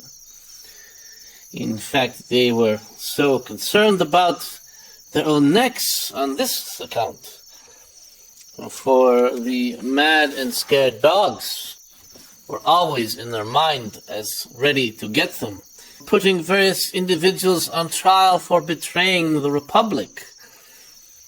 So the Crimson Senators immediately proclaimed, by special acclamation, Vistad to become Hegimax, indicating by aggressive speeches to the Senate and Commons that this should be done. So did they retain their influence in the Senate, to the dismay of the mad and scared dogs, who now were in fear of the new Hegimax, Vistad, who knew absolutely everything about them, where they were, what their various plans were, their alternate identities. They quickly returned to their dens in the shadier parts of town, and ceased all activity as Vistad was proclaimed Hegimax by the Praetorian Guard. All this, of course, being illegal, because those of royal lineage may not hold office by ancient custom, a custom established by none other than the Roman hero Regulus himself, founder of our glorious republic. This audiobook is not for sale. After Atlantis. By H.G. Potter, from the compilation The Fall of Nistal and Other Tales. Part 4. The Siren of Heaven. At least Vistan was no fan of the red asceticism. All the twisted laws of Bolgud were immediately revoked, and all the pleasure slaves were freed. And these first acts won him the great thanks and acclamations of the people. He even saw fit to outlaw the dangerous cult. What? How is that in accord with our system of republican liberty? Should not all the cults be tolerated? All should be, save those who tolerate not others to exist, as did the red asceticism, which aims not just at the everyday life of man, but at his very soul, his institutions, and his family. And it does so without reservation, for it is a very seductive cult. Nevertheless, Vistan did not persecute the adherents of this cult to death, but he did require the Crimson Senators to take oaths of loyalty to the Republic, and exiled anyone who dared practice the cultic rites within the city walls. And now, my friend, hold on to that bench that you're sitting on, and stir the flames of the campfire, for what I must now relate will be of no pleasant savor. Did you think that Bolgud, fanatic of red asceticism that he is, could be so easily undone? As he awaited execution in prison, he requested to speak with the guard, who was Zufagen. Oh, that is most irregular. How could that be? You will learn how, Epinanaus, because I will tell you now, and I will give you the exact discussion that took place between Zufagen and Bolgud. They had confined Bolgud to the infamous citadel, the Arx Fatalis, where all condemned prisoners await their fatal hour. Bolgud had even put there the little street orphans guilty of stealing bread, whom he jokingly called little goblins. And so the citadel received the name the Goblin Prison of Arx Fatalis. So did Heptha relate the strange history of the future. And I will now present that discussion which took place in the prison where Bolgud was locked away and Zufagen stood guard.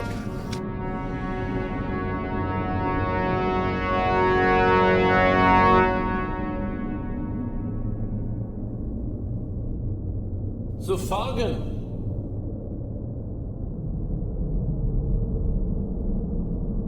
Zufagen!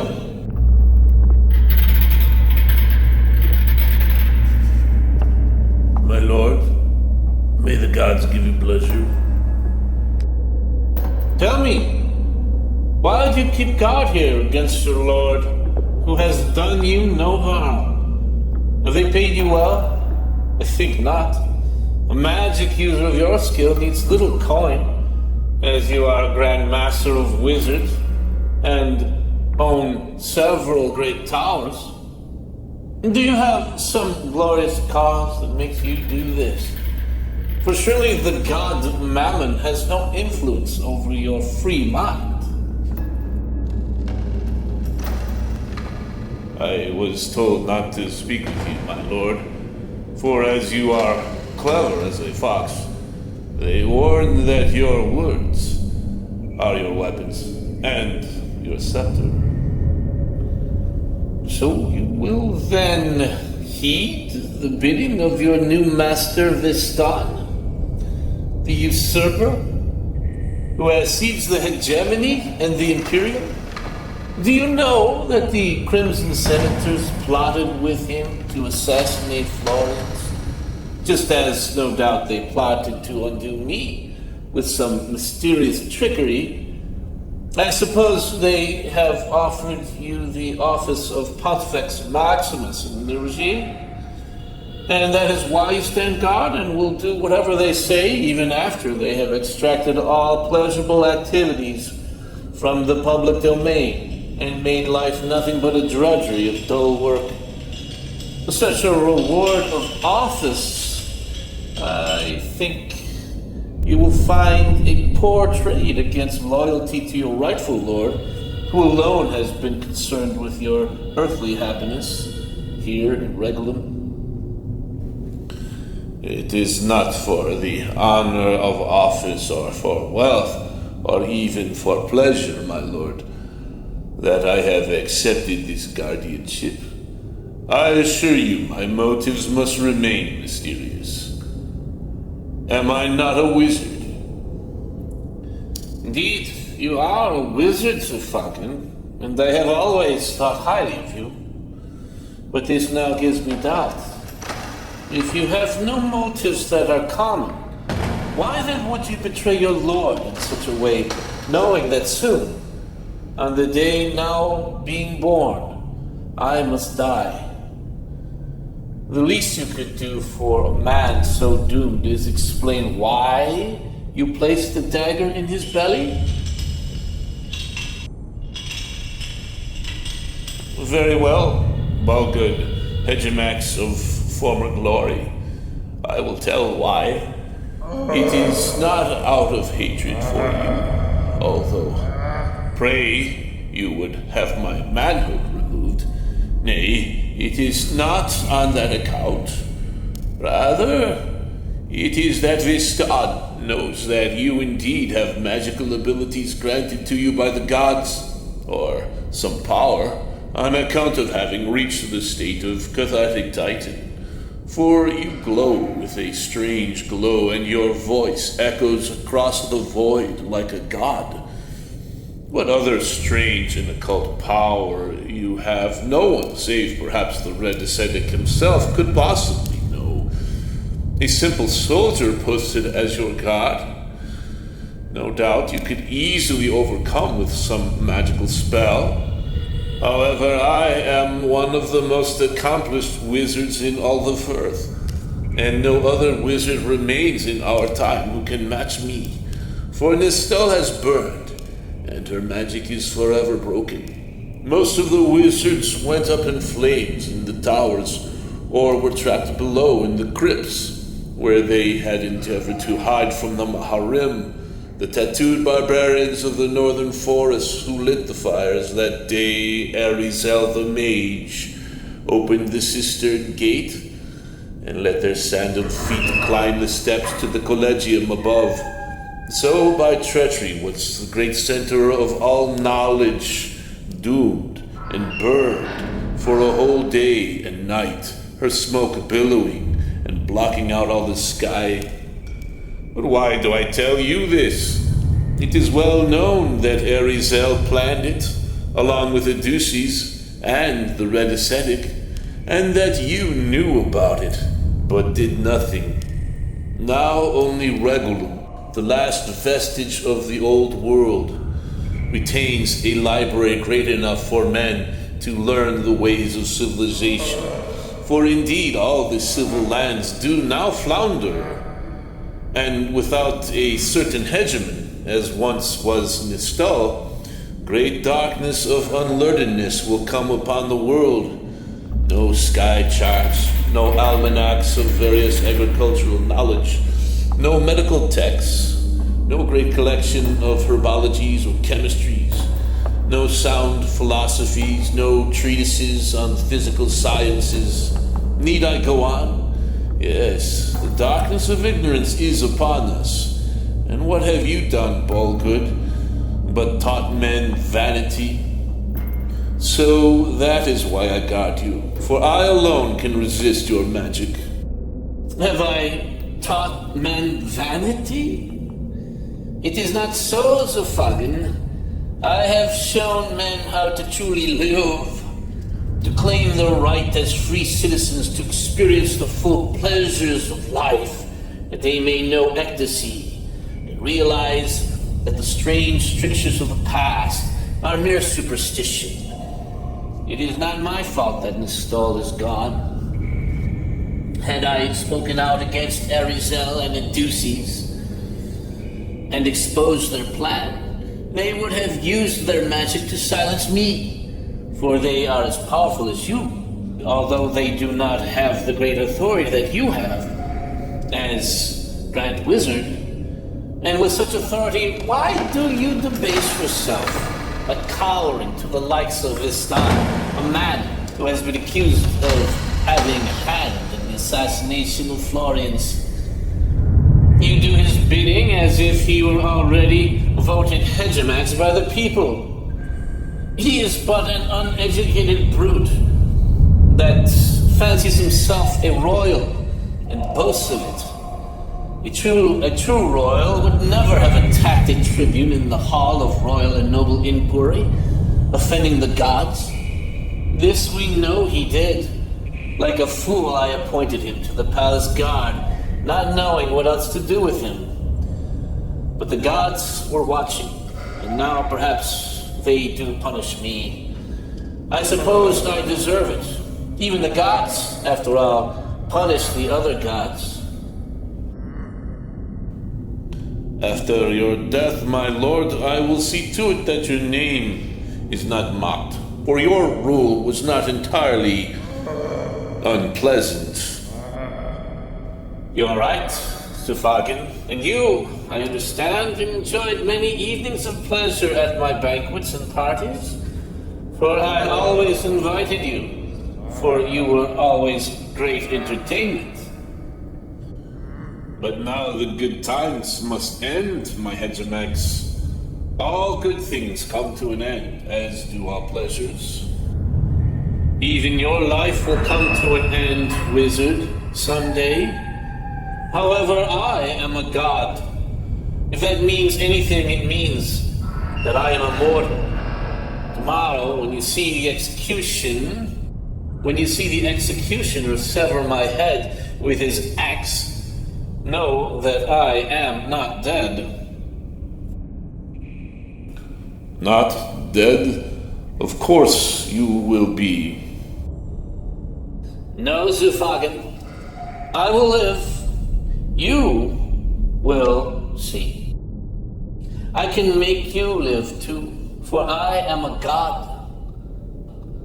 But you prefer to serve the donkey Vistan instead, fawning after his delusion that he is an ancient Roman king.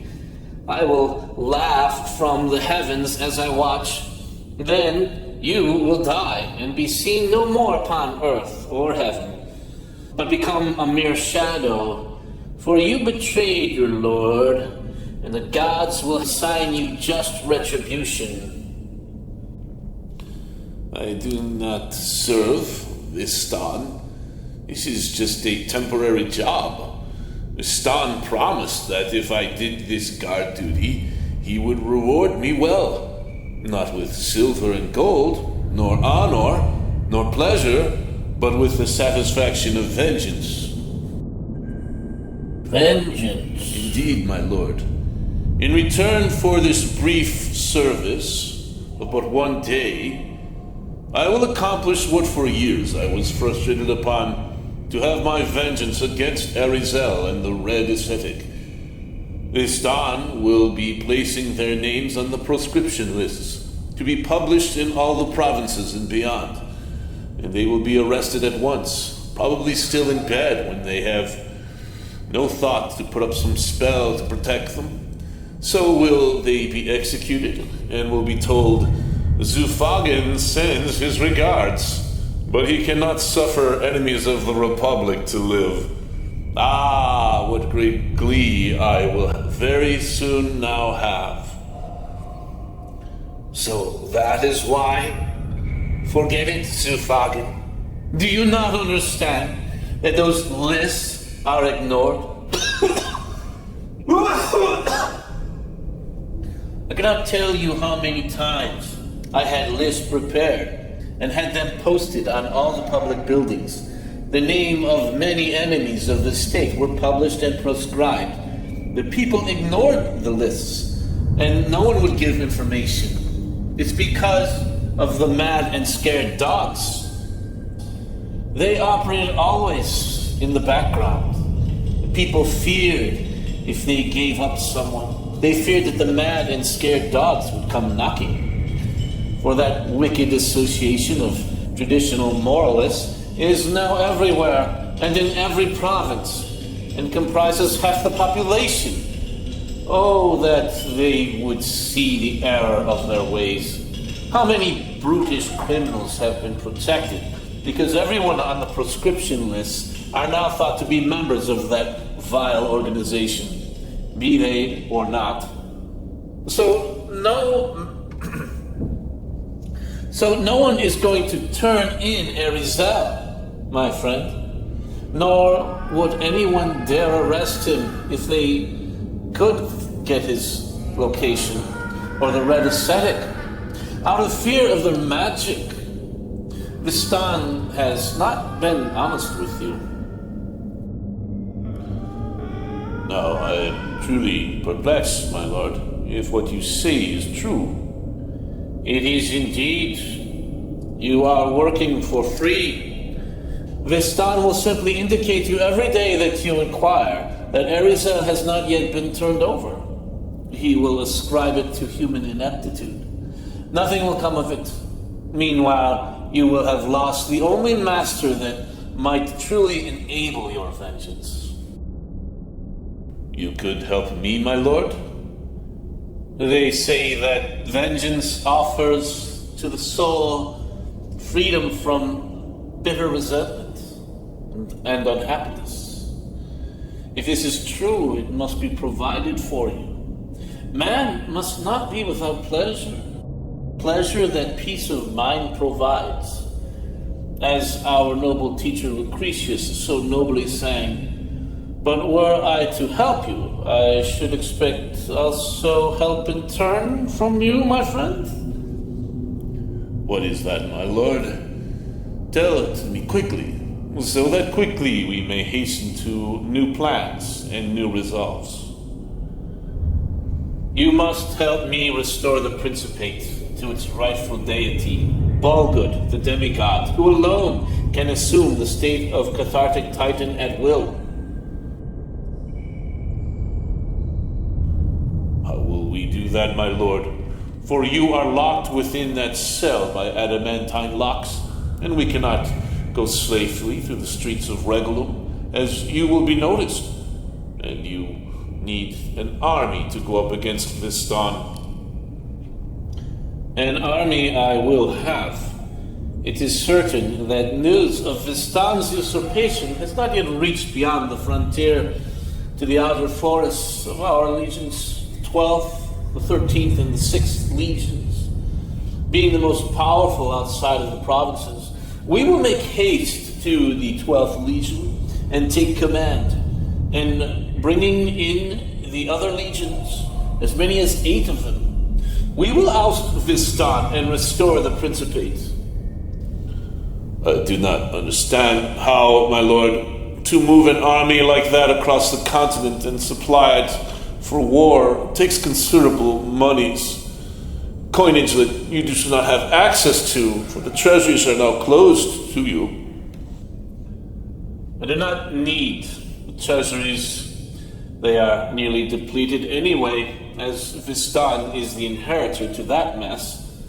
No, Zivagan, I have knowledge of the existence of a vast unclaimed treasure left by an Oruscan demigod of ancient time. No one has dared to claim it because of the terrifying monsters said to protect it. But it has been sitting there for centuries, waiting for us. It was the Red Ascetic himself who told me about it one day when he was nervous about funding the Centaur war in Mahanaxar. We could go to him in Vessalum and find out all the details. Vessalum is many weeks' journey, my lord, and the 12th Legion is even further across the great desert. There is no way. After all, men do not cross the continent and survive without any escort. But we have you, Zufagin. You wizards never cease to amaze me in how you always fail to recognize your powers and use them appropriately. I am told that any grand wizard can summon a roared hawk at will. Is that not true? The giant birds can easily get us to Vesselum this very night. Roared hawks? No, my lord. You have obviously been reading tales about wizards from the ancient times. We do not use roared hawks anymore. We use winged entities from the dark places of the abyss. Demons fly us hither and thither throughout the world, wherever we wish. They are our aerial servants now. Such an aerial servant I myself can summon for us, and he will bring us to the necessary place at the necessary time to do what is necessary. However, there is one thing that is also necessary to summon the creature of the abyss, that winged aerial demon. And it is a great spell must be made. It is an evil that I do not think that I am capable of, my lord. Not capable of? So you are not capable of saving the Republic? You would not do such an act? I'm sorry to hear that. No, my lord, we cannot allow such blood to be offered to the abysmal creatures of hell and death. Oh, that is too bad, Sufagen. I suppose that tomorrow I will be executed and go to my reward in the paradise. However, you will be thrust down into the darkness and abyss, there to be tormented forever for your crimes, because you are not a god. You will never become a god. It is too bad, because you could have been a god at my side. We could have both been deity of sorts. A team, like Castor and Pollux. But it's not to be. I suppose that in future years, Arizal will become a god and will be worshipped by the people for his many tricks. But you will not be able to enjoy anything like that, because you cannot do something for the greater cause of freedom and pleasure for all men. That is fine. You will be forgotten forever. Maybe that's what you want. Arizel will become a god? How could that possibly be? Yes, Zufagen, I'm afraid that is true.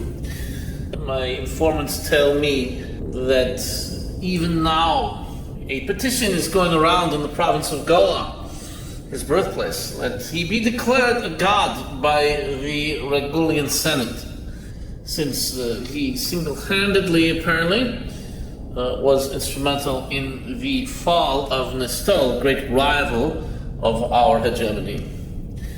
And so we look forward to the day when he will be so proclaimed. However, were I to be restored as Hegemex, I alone could very easily prevent such a proclamation.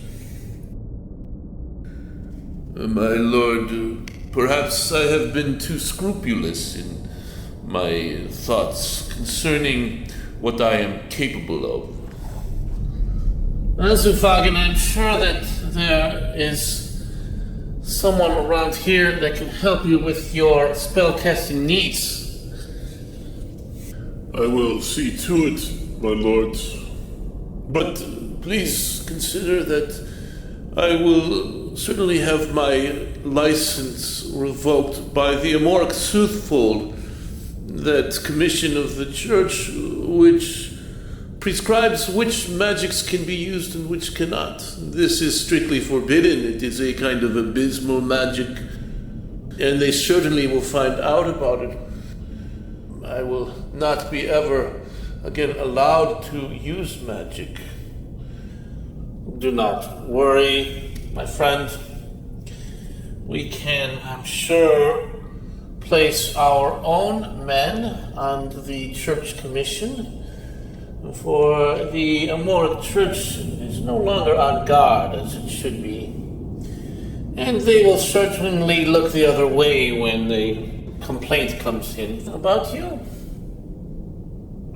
And now, if I can please use your lesser magic to rust out this lock, for it only is painted to look as if it were adamantine. It is certainly not.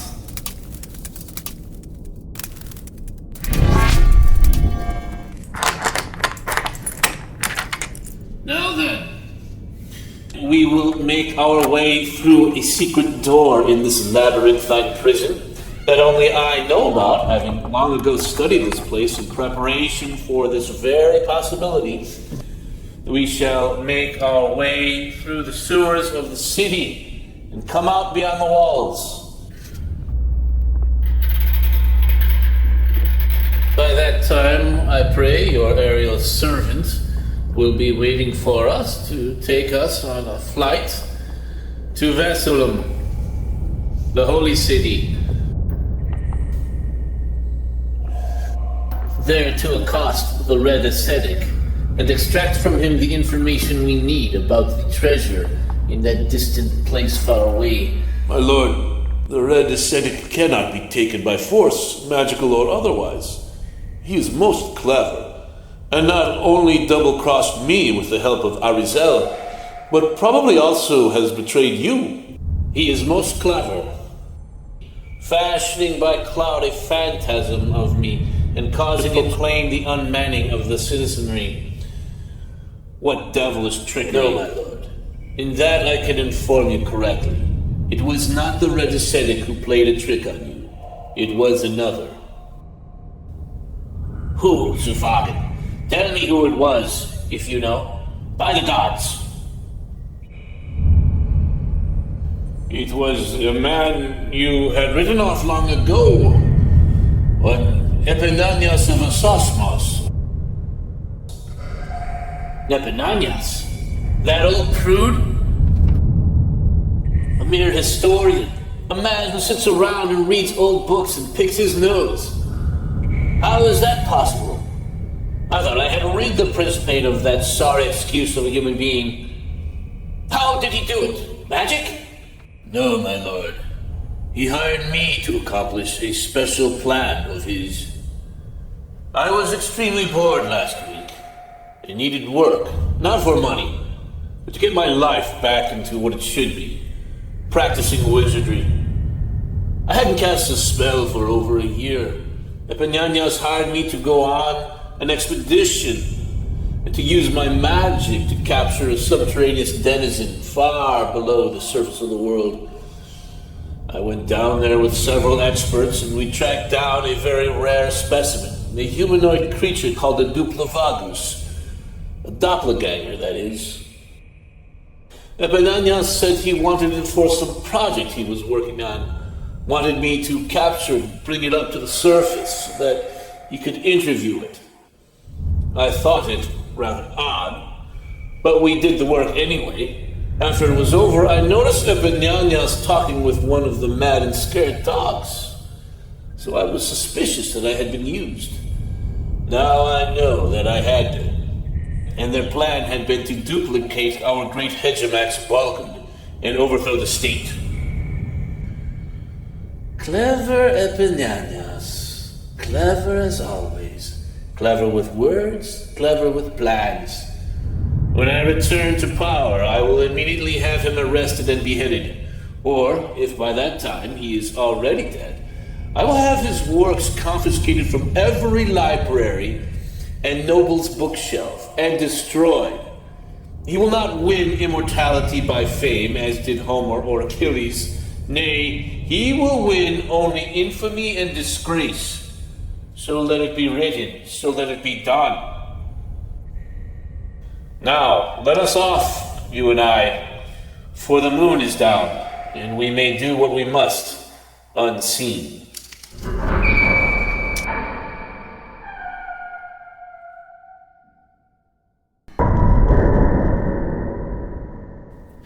So was Zufagin convinced by Bolgud's clever persuasions. So did they enter into league with one another.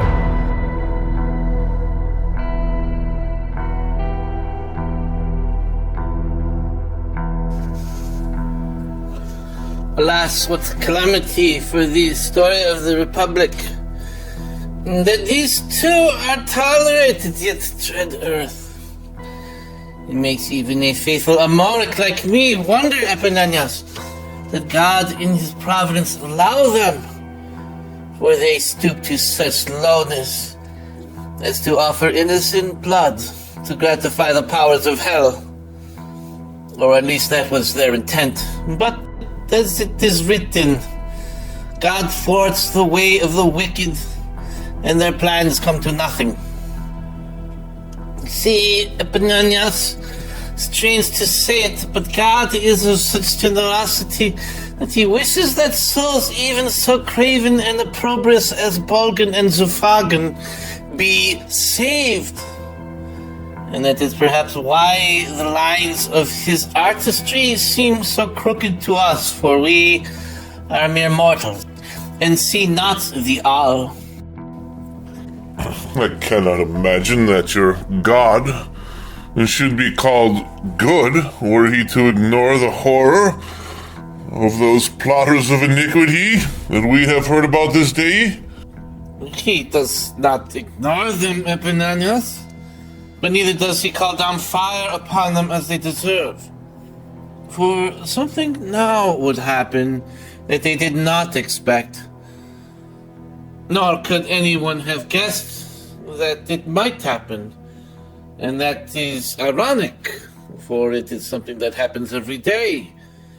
But it never had happened to Bolgud. You see, as they made their way through the Ark's Fatalist, Zufagin found it easy to capture an innocent child, malnourished and barely conscious, and placed him in a sack to be carried off to one of the diabolic pagan altars left abandoned in the forest just beyond the city walls. That altar had been consecrated to a most rare heathen demigod, Pan, and would serve well as an altar upon which to call forth the aerial servants from the infernal pit. And so things were going along as planned, and they crossed over the center of the tower within, a great cylindrical construction of many stories, which had a number of arched bridges overlooking a great cistern filled with murky water. On the stone terraced edges of the vertical walls, there could be seen the remains of humans that had died there. Parts of flesh torn here and there, bones cracked in other places. As our two heroes of the Republic, or should I say gods, passed over and were looking down, Bolgud stopped, and then he froze, not as one struck in fear, but as one struck by wonder. For as he looked upon the sight, he saw, in his mind's eye as it were, what he thought was impossible. He saw a destiny that he had not for himself contrived. For this female was of such exquisite beauty and gorgeous aura that he began inwardly to tremble, knowing as a certitude that no similar beauty had ever he beheld. But know also that this was not mere physical attraction, for Bolgud did have access, as you may already have guessed, to the most lovely women in all of Regulia. Indeed, he had his pick of them, and none had ever dared refuse him.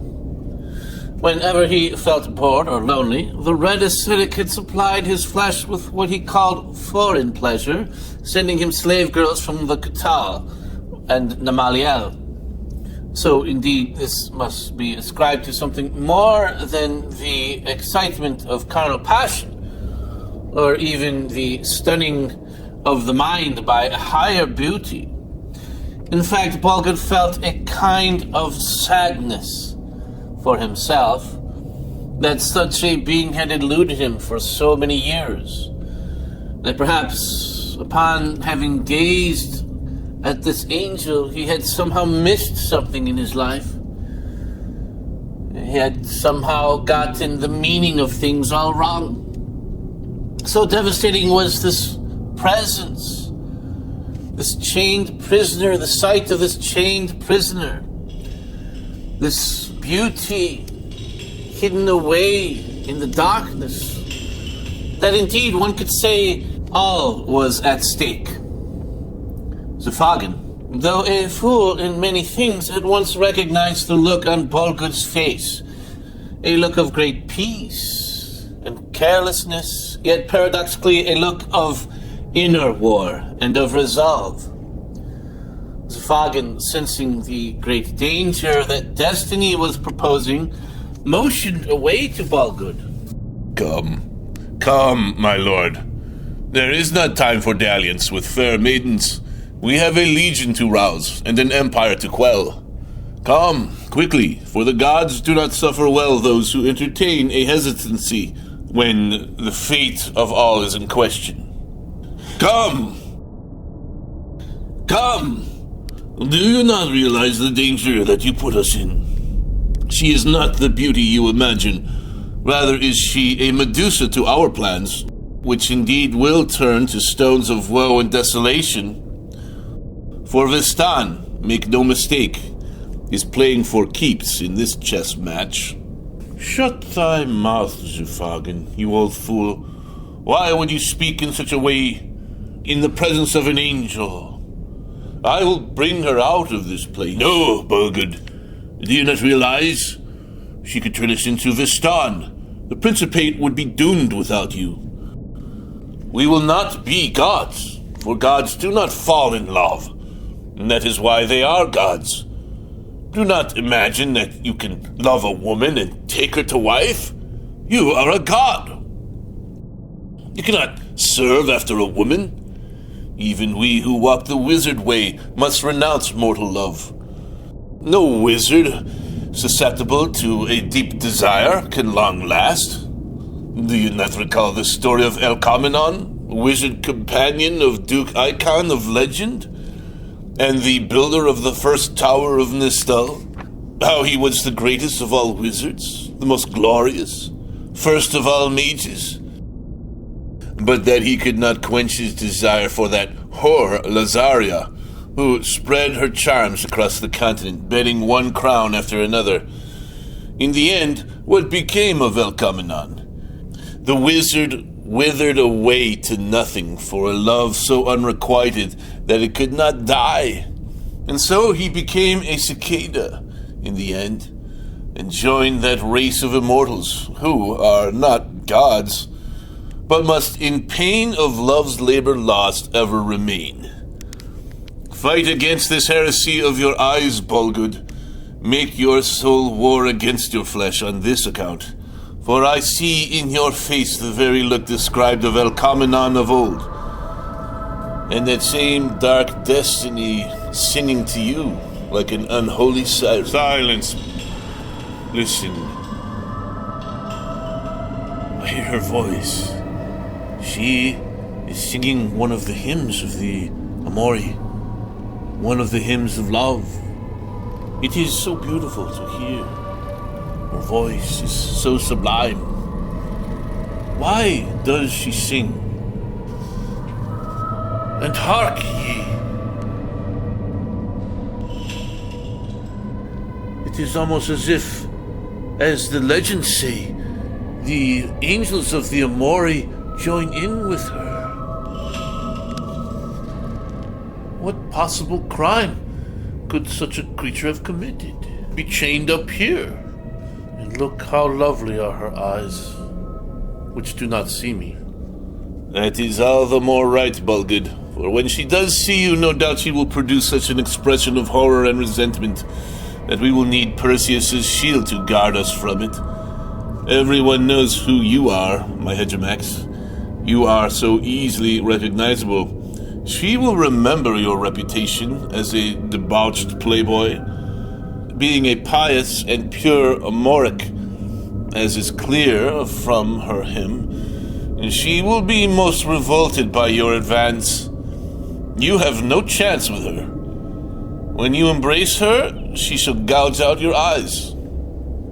Embrace her? No, Zufagen. I will not have her until the night of our wedding.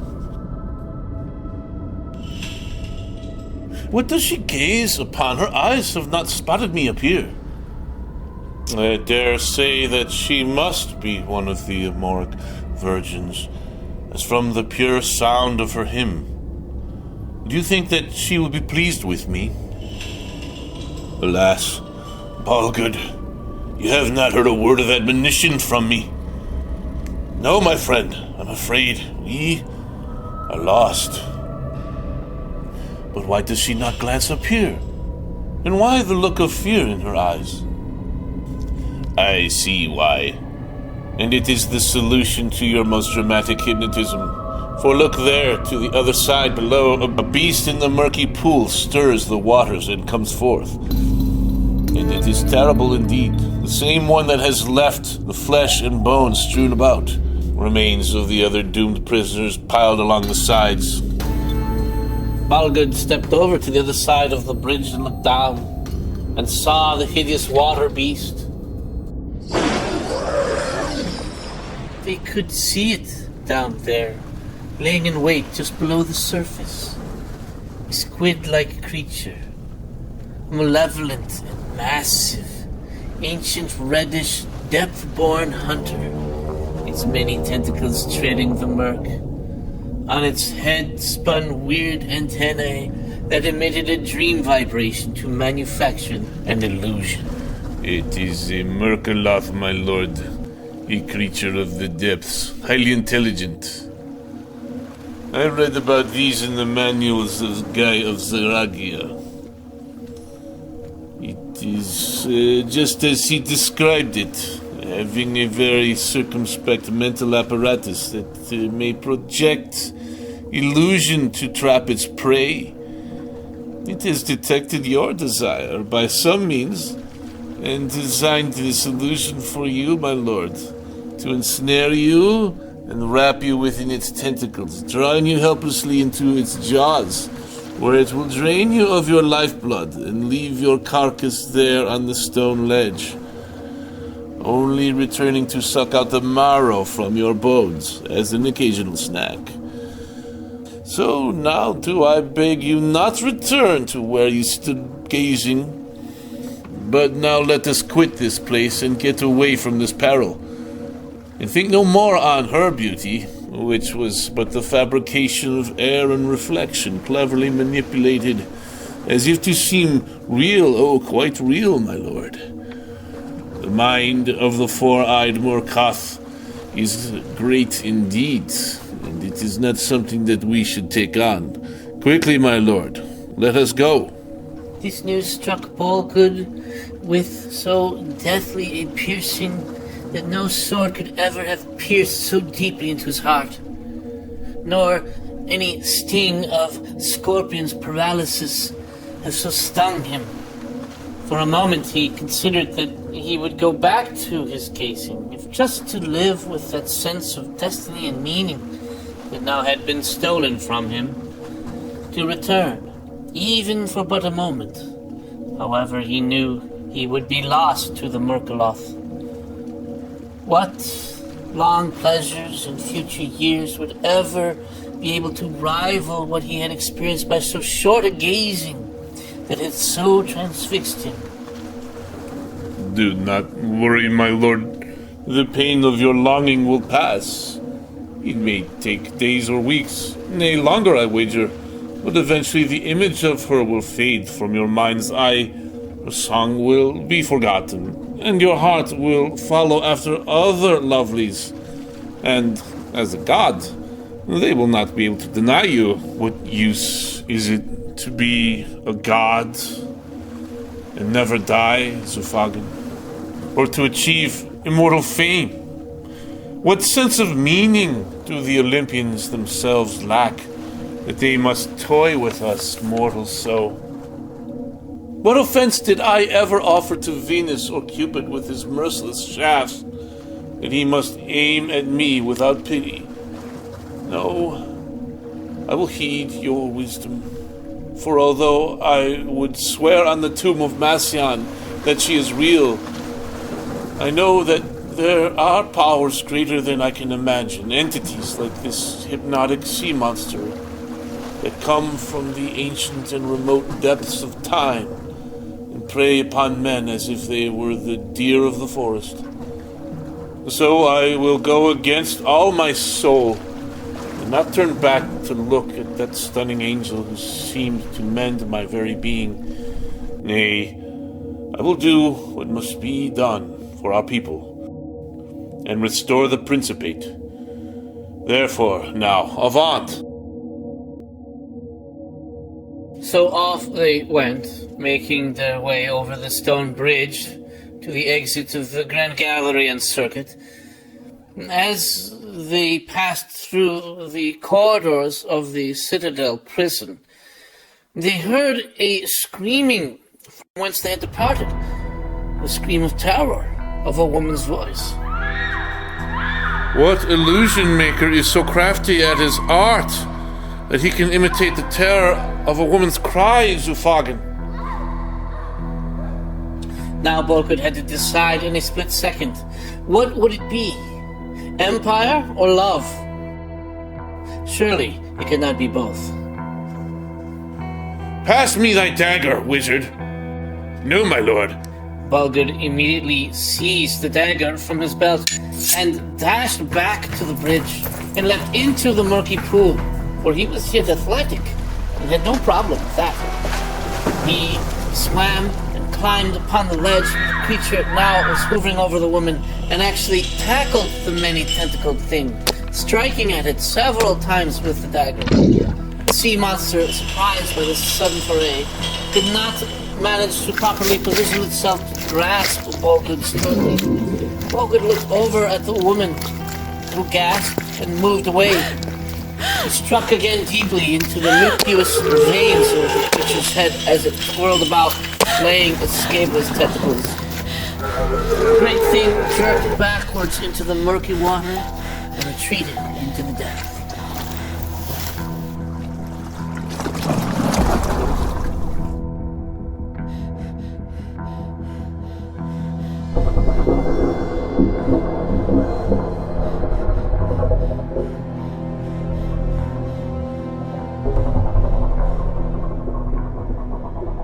It was the first time that Bolgud had ever risked his life for anyone. Certainly, he had risked his life in the Atlantis wars, then he risked his life for Regulum. Now he had found something to die for. In fact, he had found something to live for, besides mere pleasure. It's hard to imagine that Bolgud would actually do something virtuous like that. This is the history of the future. Do you not have faith? Please understand that even a man like Bolgud has something to offer. Or he may have been mistaken in his early life and not understood the true nature of things and been led astray and done many evils. And nevertheless, we have an example here of a man who is capable of such great virtue. Therefore, I urge you not to judge Bolgud too severely against his past, because you remember that he chose the red asceticism because he thought that it offered something greater in life, which is what he was looking for. And he did not find it until he was introduced by a very person. Not simply a set of ideas, but a person came to him, or rather he came to her, and introduced these many truths to him in a way that he found palatable. And this is what is most necessary. If Bolgud goes that route, I cannot fault him. I suppose it would be best to suspend any judgment, as it is not ours to judge anyway. is unfortunate. He could have been perhaps a worthy member of the fold of Eldari, as myself. However, as you say, it seems he was chosen for something else. So what was it that happened after that? Was there a civil war? What of Vistan? In this life, as you may have already guessed, Epinanaus, vice reigns over virtue. The worst men are put in charge over the best men, and evil has sway over good. I suppose it is the way of things that should be accepted. But now, Bolgud had a chance to change things. Although a man addicted to vice and selfishness, he still had the wherewithal to reverse course and take the right path, to renounce his sin of cruelty and of lust and of false religion, and become a just ruler. But it would take more than a mere intention of reform. And you have inquired also of Vistan, who was placed as hegemox by the Crimson Senators. Well, I think he was way over his head long ago. After all, he was the assassin of Florians. Yet this fact was hidden from the people, but it was not hidden from God. It came to pass that Vistan, in considering himself royalty, more and more sought royal privilege as hegemox, rights and honors not accorded to the office, and not in keeping with the republican system, but because they were of old, and the people resisted it. All the more he wanted them, because after all, Bolgud had always gotten his way. However, Bolgud never required of the people to lay out Zasburan carpets for him to walk on, or to drink only the rice wine of Nanthicantha, or feast on the roasts of the cattle of the sacred herd of Araham. Nor did Bolgud ever demand to wear the ancient crown of Rumil, preserved in the Vrith Museum of Ancestors. That was the most outrageous request. In that, Vistan had gone too far, and he realized it. So before the magistrates could deny his request, he entered into the Vrith Museum of Ancestors with his henchmen and seized the crown and crowned himself on the very day. This now would shatter the Republic, for not only was Vistan requiring to be titled hegemox, but also king of all Rumilia. The people were in great conundrum, and when they resisted, Vistan declared martial law and oppressed the people by force, as there were many Vrith nobles in the ranks of the military whom he had illegally placed there. So now Vistan had gone from liberator of the Republic to master of the Republic and her overlord. And in all this, he had not even thought to cease the persecutions of his own people, the Amori. For he was an Amoric devotee in name only, and he merely was concerned with the earthly benefits of being involved in the sacred cult of God. It was not Vistan who would liberate the Republic. It was Bolgud. And because Bolgud would become an Amoric and truly believe the cause of freedom embraced by the Amoric creed, that were he to take on Vistan, after all, he would need not just legions, but the very help of God. After Atlantis. Part 5, Bird Women from Hell. The next scene finds us in Vassalum. Bolgud has been persuaded by the Lady Porphyra, his soon-to-be bride, that God would grant him victory over Vistan if he would get baptized and promote the Amoric faith. So now Bolgud awaits the great patriarch of the Amori, who will bring him into the ancient faith. With him, Waiting outside the church is none other than Zufagan, the wizard, who intercepts Bolgud as he heads to the basilica and the cliffs overlooking Hermias' canyon. And Zufagan wishes to make a last try on Bolgud. My lord, please, you must not associate with these Mori or accept the rites. You are a god. You cannot be bothered with such superstitions. The world will not obey an Amoric hegemogs. Please, consider the doomed course you have taken. Zufagan, do you still imagine that we will be gods? Did you not see how the god of the Amori brought the Lady Porphyra into my life? And how she has changed everything. Even you, she has changed, Zufagan, my good wizard. She has changed me, my lord. Indeed, Zufagan. Has not her very presence and wisdom, her speech and her grace transformed you? Admit this in your heart, that it is true.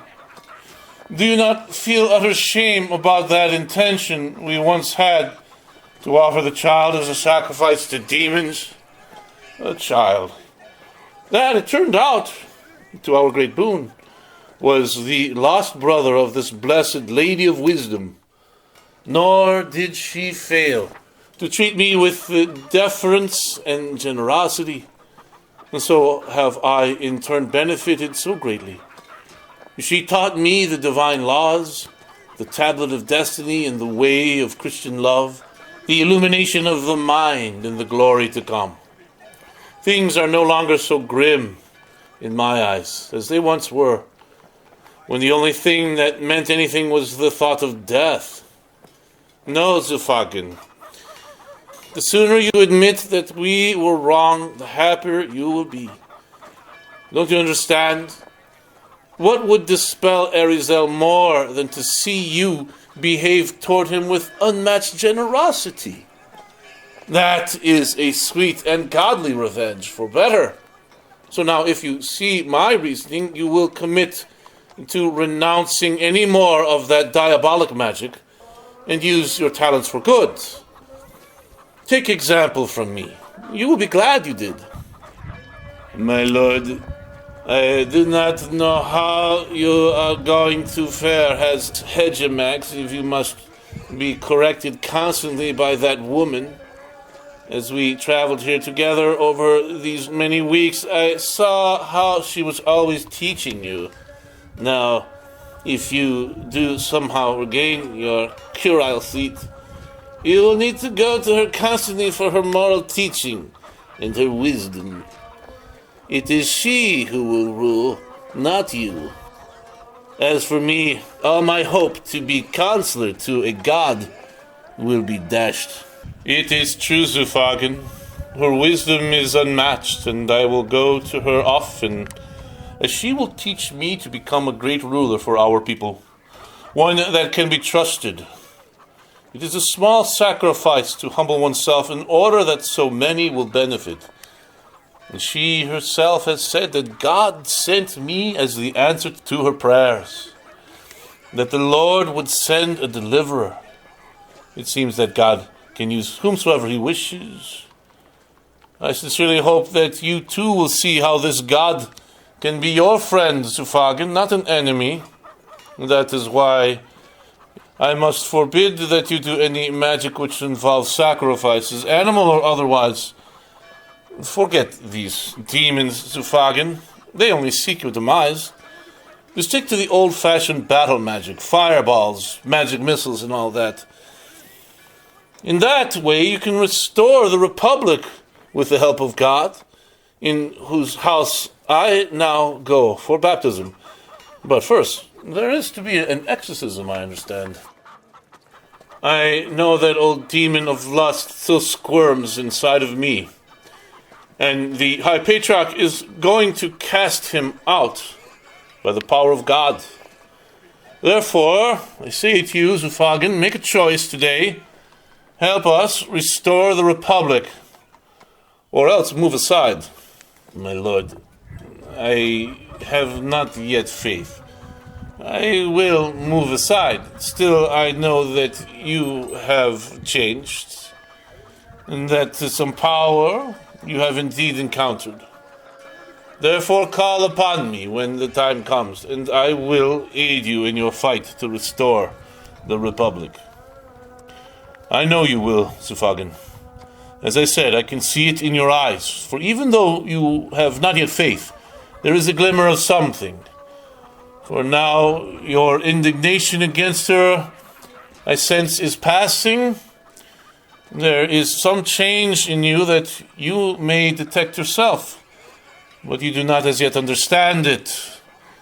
It is no small thing, Sufagan, to be an associate of the first Amoric hegemox of the Regulian Republic. Yes, you have changed, but you will not admit it. My lord, there is one other matter that I must discuss concerning these developments. I am afraid that the Red Ascetic is aware of your presence in the holy city Vassalum. His disciples, as you know, are everywhere. They are watching us. The Red Ascetic fears that you have come to take vengeance on him and his retainer, the Shahinuzib. On account of their betrayal, one of his disciples has approached me with such a message. He says that he would greet you in person, but he fears your response would be negative. Tell him, Sufagan, that the hegemox forgives his transgression of neglecting his lord when his life was in danger. As a recompense, the rightful hegemox requires only the oath of loyalty to the Republic, and to deliver a certain text unto me, the Black Book of Melancholy, or at least a copy in his own hand, a section that treats on the treasure on the Isle of the Harpies, which I spoke of before, in which he has informed me does contain the information needed. Let nothing be omitted. That should be a suitable penance. My lord, they are still under the assumption that you are a devotee of the cult of Red Asceticism. If you are seen entering the Basilica of the Amori, the monks of the Red Asceticism will stir up an uprising against you. You will inform the Red Ascetic that he must forbid such behaviors, unless, of course, he wants to kneel and scrape before the so-called King of Rumelia Vestan. Otherwise, let him know that the demon of Red Asceticism will be exorcised from my soul.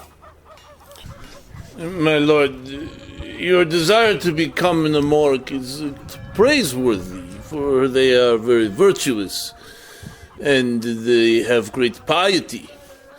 However, for you, my lord, it will make being hegemox very difficult, for you will have to do things that are not so good in order to retain your power.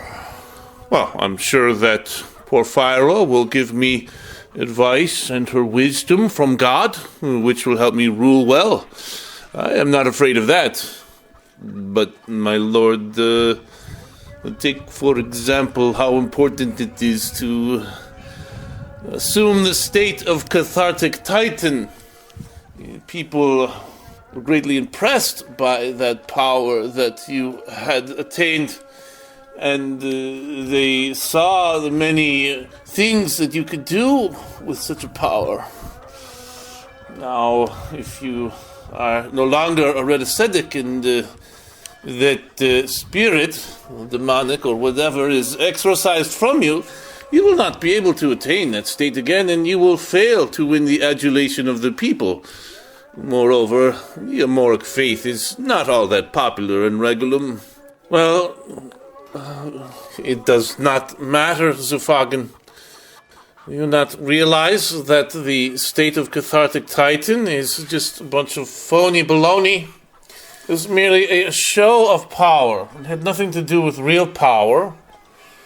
As an Amoric, I will be lifted into a state, you could call it a supernatural state, much more potent than the state of cathartic Titan.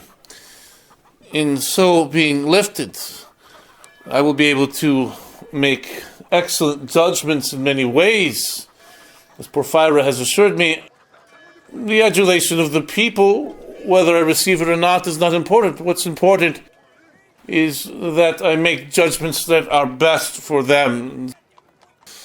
Not that I necessarily make judgments that they will like. In this, I am confident that in the end, I will have done what is worthy of God. And my lord, just so that you know, it is rumored that the patriarch of the Amori secretly adheres to the philosophical principles of red asceticism. Well, I am sure that such a rumor is going around about me as well, Zufagan. These things must not trouble us, for our gaze is upon heaven and its eternal glories, not the earth. Even if it were true, all that is necessary for validity is that the cleric perform the ritual properly. Not that his philosophy is right, nor even that he is counted among the righteous. This is what the Amori teach. So now, Zufagan, go and talk to those messengers which appear to you and relay all this instruction. Tomorrow we shall head across the desert to Atalur and win back the allegiance of the 12th Legion. Yes, my lord. Zufagan, you cast glances askance at me and make grimaces of disappointment because you think that we are not now going to become gods. I'm showing you the way, Zufagan, to become a god. Do you not realize that the God who made all has also provided for you and I to become gods? For he became man so that men might be gods. This is the sacrifice that he has made on our behalf, so that we may enter into the ethereal realm that he has prepared for us and live for all eternity as immortal gods.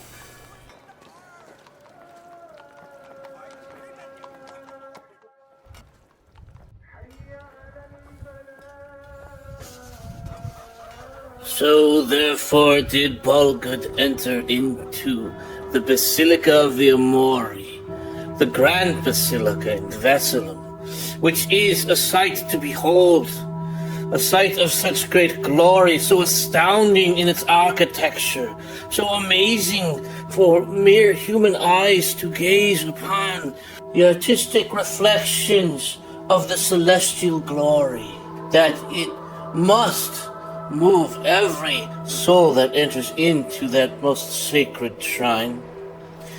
As he entered in, he saw his soon-to-be bride, Porphyra, and this gave him great gladness. And he walked forward to the altar, and they awaited the patriarch. And as they awaited, Bolgud reflected on the many things that had occurred. How he had met this blessed lady Porphyra, who had changed everything.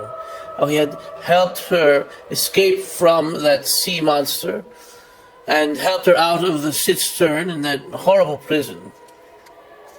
And so Bolgud recalled their first words together and how she had said, "My great lord, Hegemox Bolgud, you deemed me worthy to be saved from the creature of the depths. I do not understand. Just a few days ago, you provided for my execution." Bolgud explained that he was moved by the exquisite purity of her song, among other things, and that she wished to preserve her so that he might hear her sing again. She replied that his heroic deed must then have been the answer to her prayers, for although her people had been imprisoned She prayed that she might be delivered so that she could beg the Hegemaks for their release, as they had no other advocate. God had answered her prayers by sending the Hegemaks Bolgud himself, and it is only right, as her people had for a long time been praying, that Bolgud would repent of the red asceticism and let her people go. But as she waited in prison, she was captured by very nasty infernal monks, those who dwell underground and sing no songs. They pray to the abyss. These infernal monks bribed the guards, and they chose her as a sacrificial offering to the gruesome demon lord of the deep, the Morkaloth. And that's why she was chained up. Bolgud was shocked that such things had gone on right under his feet. Bolgud, when it seemed that the end was near, I sang one final hymn to my Lord and God in heaven. She said that her father had died in the terrible Centaur wars of Manaxar, and that she would have given up all hope by now, but that she had faith that God would save her. She said that she was the maiden Porphyra of the Vrinth line of Arvidai. There she stood in her white gown, and though all torn and wrinkled as she had been through hell, she was a stunning sight to behold. They climbed out of the cistern. Of course, love is no easy thing, no insurer of comfort and carefree days. This is something Bolgud had yet to learn, and many other things that love requires. He was not a quick learner either. He had to accept many things about her that he found uncomfortable. But yet, because there was a new level of awareness in him, a new power in him, a greater power, the power of love, he could not deny her. She had many requests of him and many corrections of his ways. But at the same time, he found it of great benefit. For as they went on, it came to his awareness that she was a great counselor. She was able to come up with plans and ideas that would suddenly Bolgud's thoughts were now interrupted as he saw the High Patriarch of the Amori enter the sanctuary, the godmouth of all the continent. And the baptism began, and of course, such rituals begin as they should with an exorcism. Exorciso vos nequissimi letrones qui hominum ab Jerusalem in Jericho. A felicitate innocentia a peccativis circuiam. Descendentum despuliastis, a plagis impositis, sevi vivum reliquistis. Exorciso vos per pissim sumitarum, Iesum Christum, qui per incarnationis unitatem misero homini approprians eligavit lunare eius, et visibilibus et sacramentis instituis, ampam oleo et visis, illum sacramentum de infirmum reficere, contra vestram nequitiam, tamque potentiam firis, peditare dignatus est. Formidate igitur et sidere ad homines Christiani corpus, qui in mortibus, qui baptizatus. The bearded patriarch grasped Bolgud's head and plunged it under the water, baptizing him. Bolgud dies with Christ, and now will rise with Christ. Iuro vos per virtutem Spiritus Sancto, qui in sacramento conformitationis per cruciatis actiones crucis, cum in posserne manus.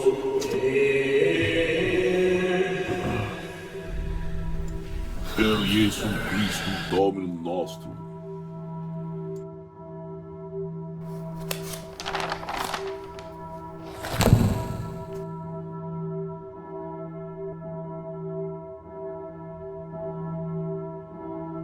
So now the maiden Porphyra offered her hand to help Bolgud out of the baptismal well. For by her agency, Bolgud was delivered of many demons. And just as he had saved her from the demon of the deep, so now she delivers him by the power of God from the demons of his own interior depths. And Bolgud was a new man. Next came the coronation of Bolgud, in which the patriarch has decided that he must crown Bolgud as Emperor of all Regulia. He will no longer use the title Hegemox. Now he will have the full Imperium, and he will have supreme power as the first Christian emperor of the entire continent. The patriarch risks his own life in doing this, for if Bolgud is defeated in battle and Vistan maintains his power, certainly Vistan will provide for the assassination of the patriarch. For even though Vistan himself is an Amorak, he is politically very ruthless and capable of murdering even his own kind, so that he might maintain power. For his only true religion is that of royalty, as he sees himself. So did Bolgud prevail against Vistan? Was he able to rouse the 12th Legion and obtain that treasure, and so march on Regulum with an army? Somehow, by the grace of God, he and Zufagen and Porphyra and the boy did make it across the great desert without an escort, all the way east to Namalial. Then they traveled south along the coast of the Sea of Imminent Waves into Adolur, and found the encampment of the 12th Legion at Iconir.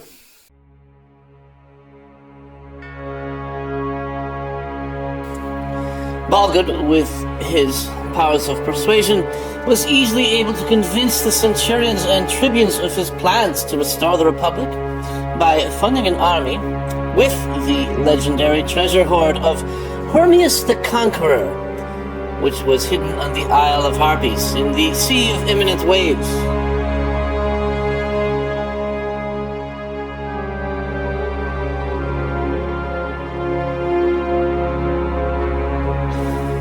An elite corps of 30 picked swordsmen is assembled for this expedition, along with 20 archers specializing in the flaming arrow shot.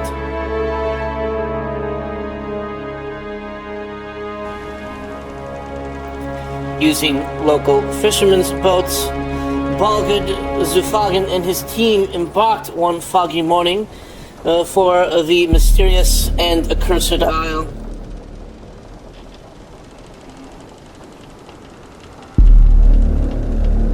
Using the map provided by the Red Ascetic, they located the ancient Atlantean ruins and entered in.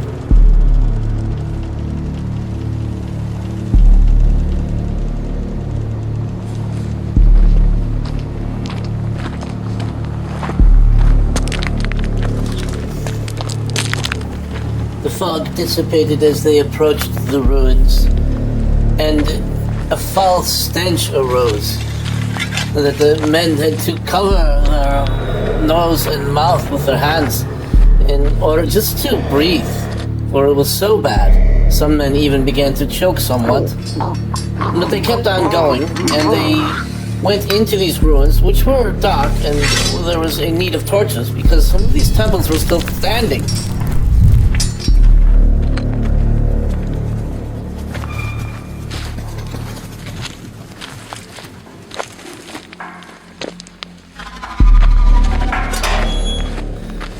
temples covered with ivy and mosses, and with litter strewn everywhere, the pillars could still be seen.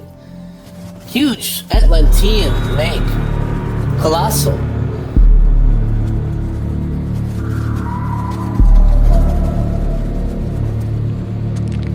As soon as they had entered into the temple of some strange Atlantean deity that is now thankfully forgotten, they suddenly found that the stench was replaced by the most delightful smell of paradisial flowers.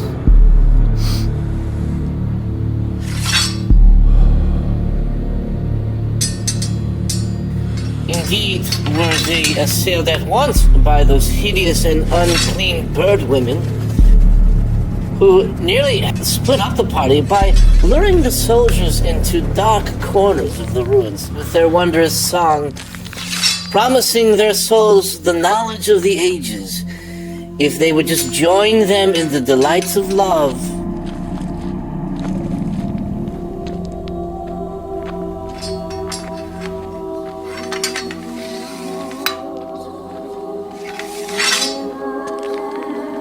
Even Bolgud, stalwart hero that he had become, paused for a moment and questioned.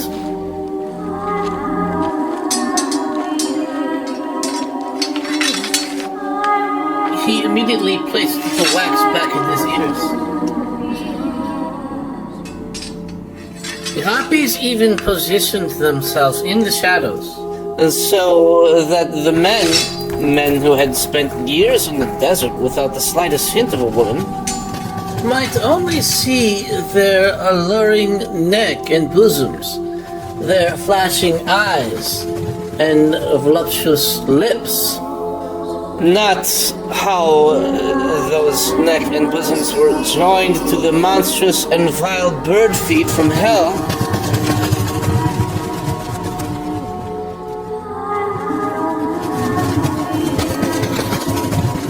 Indeed, some soldiers were lost before they disobeyed Bolgud's command, who, at Zufagin's instruction, ordered them to keep the wax in their ears so as not to be lured in by the song.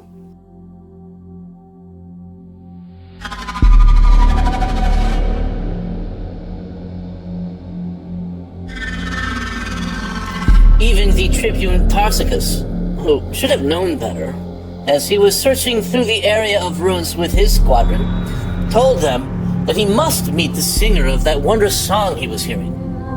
Now, the Comanis! Feminam formosum.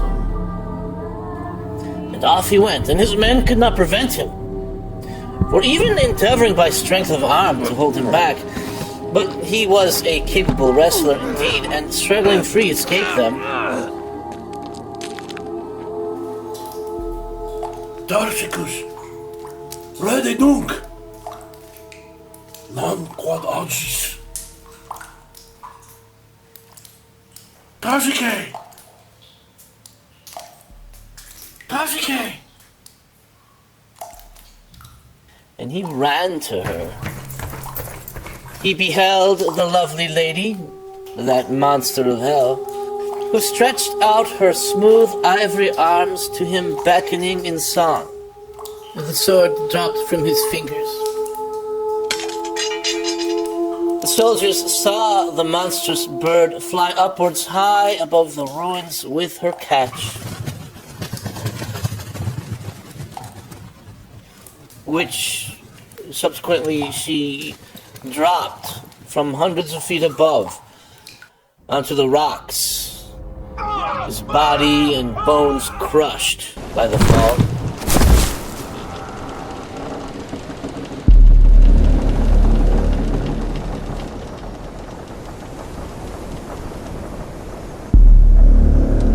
And then the monster flew down to the corpse to have her feast.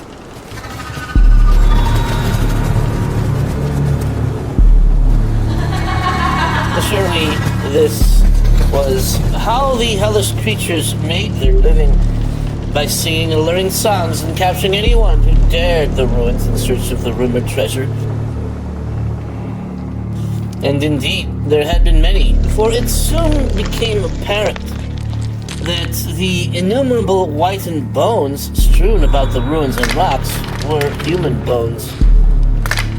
Bolgud rallied his men and commanded the archers to strike down the slain bird women with flaming shots. It was not an easy task for the archers to do, as they were not accustomed to shooting women. But Bolgud assured them these were not women. Extende. Exactum. Nunc! And there were several more ambushes of the bird women, but in the end the monsters were routed, seeing their peers bursting into flames from the arrow shots.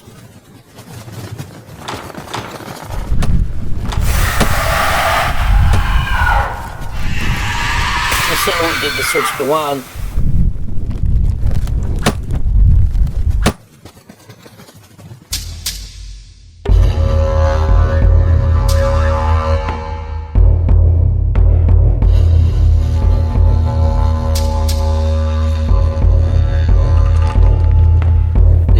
Through at least 2 more temples of those bizarre gods of the ancient Atlanteans.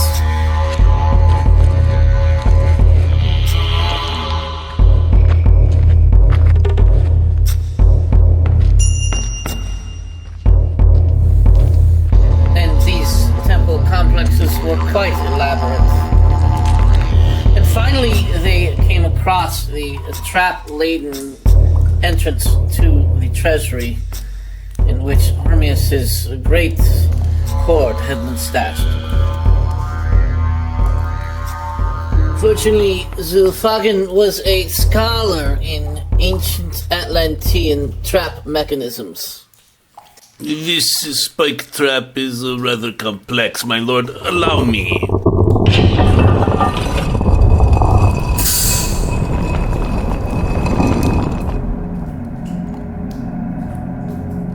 The treasure was amazing to behold.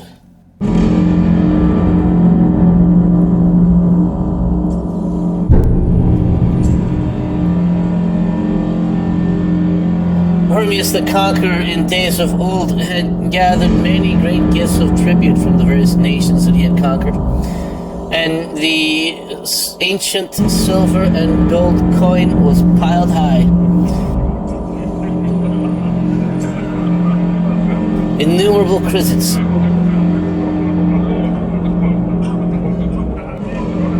Even after all the survivors of the expedition had filled their bags with the loot, it was only a minor portion of the stash, the rest of which they left there for some future date. Indeed, the Harpies would eventually return to their home, counting on the thousands of foolish Gazalier, those treasure hunters, to keep making attempts. And Bolgud also found Hermias' famous golden snake bow, which he kept as a souvenir of the expedition. That is how it went. And Bolgud returned to rouse the 12th Legion and march on Regulum.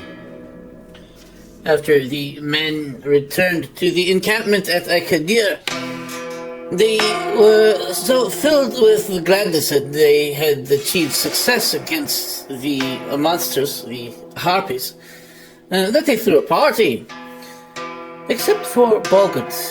He remained apart while the men rejoiced, in order that he might give thanks to God for his victory, and to pray for the souls of the men that were lost. It must have been truly terrifying to have been seized by one of those monstrous bird women. Poor Tarsicus, the tribune, who was dropped from the sky. What an awakening for him it must have been. He must have wished that he were back home in Regulum, as he slipped through the air to his death on the rocks. It is no safer for men in Regulum, Epinanaus. Certainly there live many harpies there as well, waiting to seize a wealthy tribune and become the cause of his undoing. The only difference is that they do not have bird feet. Indeed. Life is always and everywhere dangerous, Heptha. So tell me, did he prevail against Vistan? That information has not been granted in this prophecy of the future. It is not permitted to reveal the possible future in any more detail, for we are mere men. But what about me? You have told all about Bolgud, and very little about me. The last you ever said about me was that I was disgraced for having relinquished my opportunity to give my life for the Republic, that the people had found out and had burned effigies of me in the streets.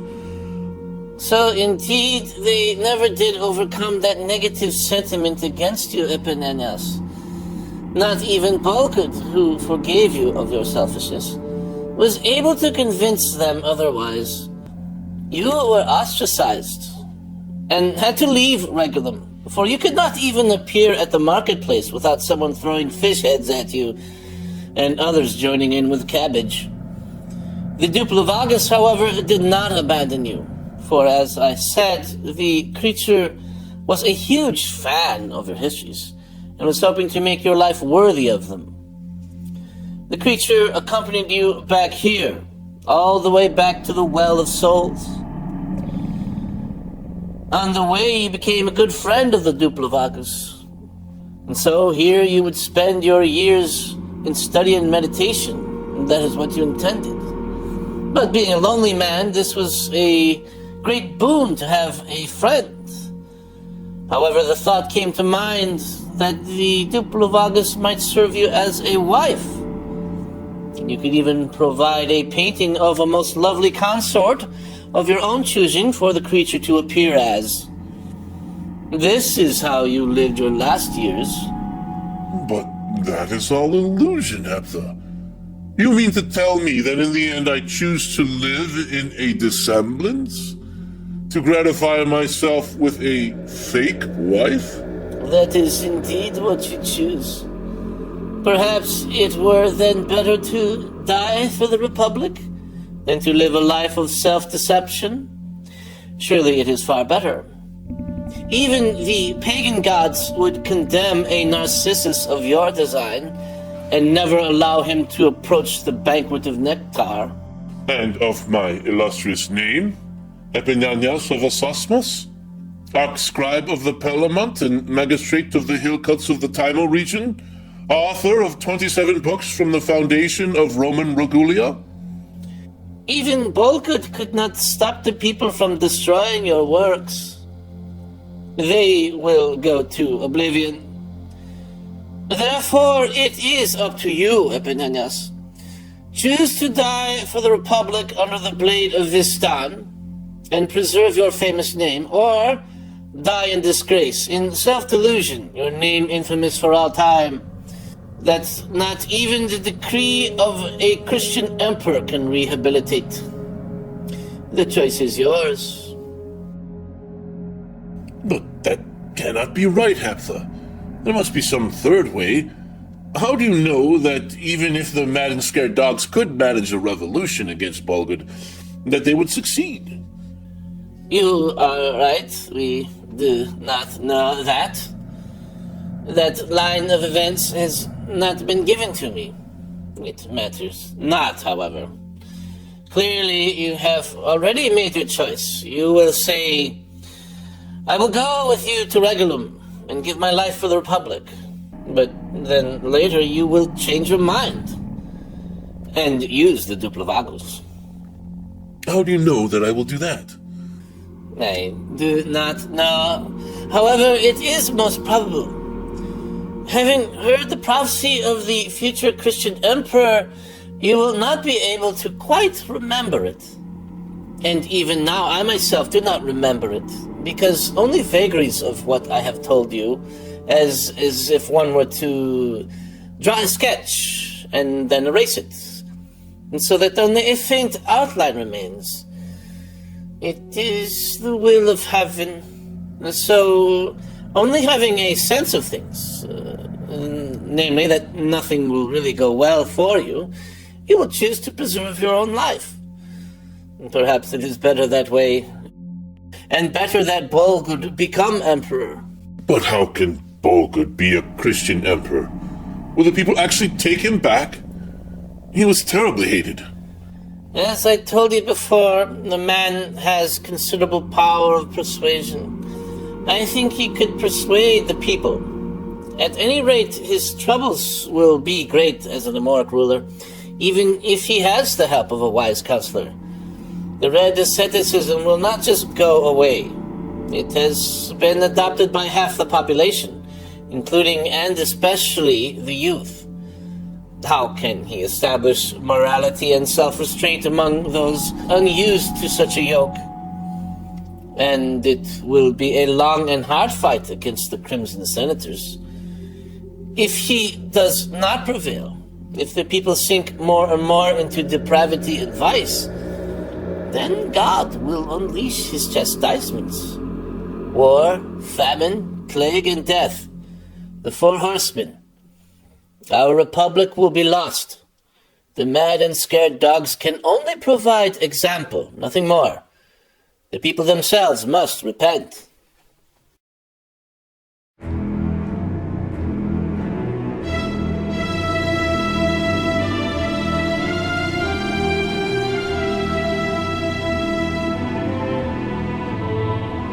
After Atlantis.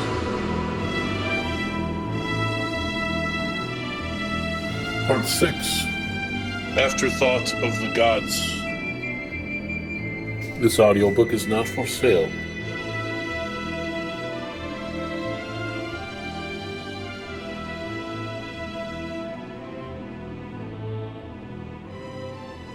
Thanks be to God, we have not heard from that Vicradian devil howling in the wilderness, who seeks my demise. I have not heard the howl now for many days. Perhaps my prayers for prophecy have driven it off. Perhaps, if it indeed be a demon, Ethel. As I said before, it is not a demon. It is a devil, a Vicradian devil. There is a difference. Demons are chaotic spirits, whereas devils pursue their victims on account of the breaking of law, and by lawful means of an inverse hierarchy. And what mean you, if indeed it be one? Has not the prophecies you have heard chastened you and roused your faith? Faith is not something that we ELDARK put much stock in. It is merely what the human mind relies on when reason and philosophic inquiry cannot suffice to answer. There is no reason for me to accept your prophecies as valid. Certainly you may accept and believe them as relevant to your experiences. They do not, however, represent the truth of things to me. So there is no need for further debate about their authenticity. Between you and I, there is a great chasm. No need to treat on the authenticity of our prophecy? A great chasm? So the truth, or lack thereof, of my history of the future is of no account to you? It seems that you yourself are ripe now to become a disciple of the Red Ascetic, who is a pure materialist, believing in nothing else but matter. Spirit does not exist. And so did his patron Saint Lucretius, who, no doubt, is burning in the region of punishing fire prepared for the pagans that were insincere, and who had no taste for truth, even though it were the hands of truth himself who fashioned their very being. By not receiving the truth, they now do receive a full measure of divine justice, which, my friend, is strict. You are on the way to joining them, especially because you treat my prophecies as mere entertainment. and refuse to let them edify and correct your arrogant mind. I have appreciated the prophecies, Emperor. Yet I cannot take them in. Not really, for to do so I would need to admit the truth of the Amoric way. This I cannot do. One cannot be an ELDARK henotheist and Neoplatonic, and at the same time accept your vain superstitions, no matter how attractive they appear. Attractive? Beautiful? If the world ever divorces truth from beauty, then it must sink into darkness absolute. The same is true for your own soul, Epinanaus. Clearly I must pray and make sacrifices for you, all the more. You have spoken much on my soul, and offered many corrections, Emperor. Little yet have we had discourse on your soul, on what has happened in your life. The last time I had seen you was some 10 years ago, when you accompanied me on the journey to Nistal, with those books and scrolls loaded onto the donkeys. And then came the Centaur ambush, and all was lost. Certainly it was divine providence that those 2 donkeys took off, fleeing from the savage beast men. For they carried with them several of the black books of melancholy, including the 33rd volume, in which Anio's record of his hearing of Jathal, the saga sayer, was kept. The migration of the 5 tribes to the shores of the high Goan Sea is crucial for this Stan, who I am sure is hoping to prove his royal lineage by tracing it all the way back to Macedon. So do the worldly use and abuse sacred writings, Epinanaus, for their own purpose. Of course, also lost were the 27 books of your own histories, Epinanaus. Extremely valuable. Will you rewrite them? Perhaps, Emperor. However, I will need to use a pen name, now that my own name will be ruined by disrepute, as you say, in your histories. So, you do believe the Amoric histories of the future which I have uttered. I am not surprised. Only your own pride and trust in absolute reason causes you hesitation. Your mind rejects our faith, but your heart accepts it. Very well. I will not further harass your mind with these complexities. Nor will I further resist your power of wisdom, Emperor.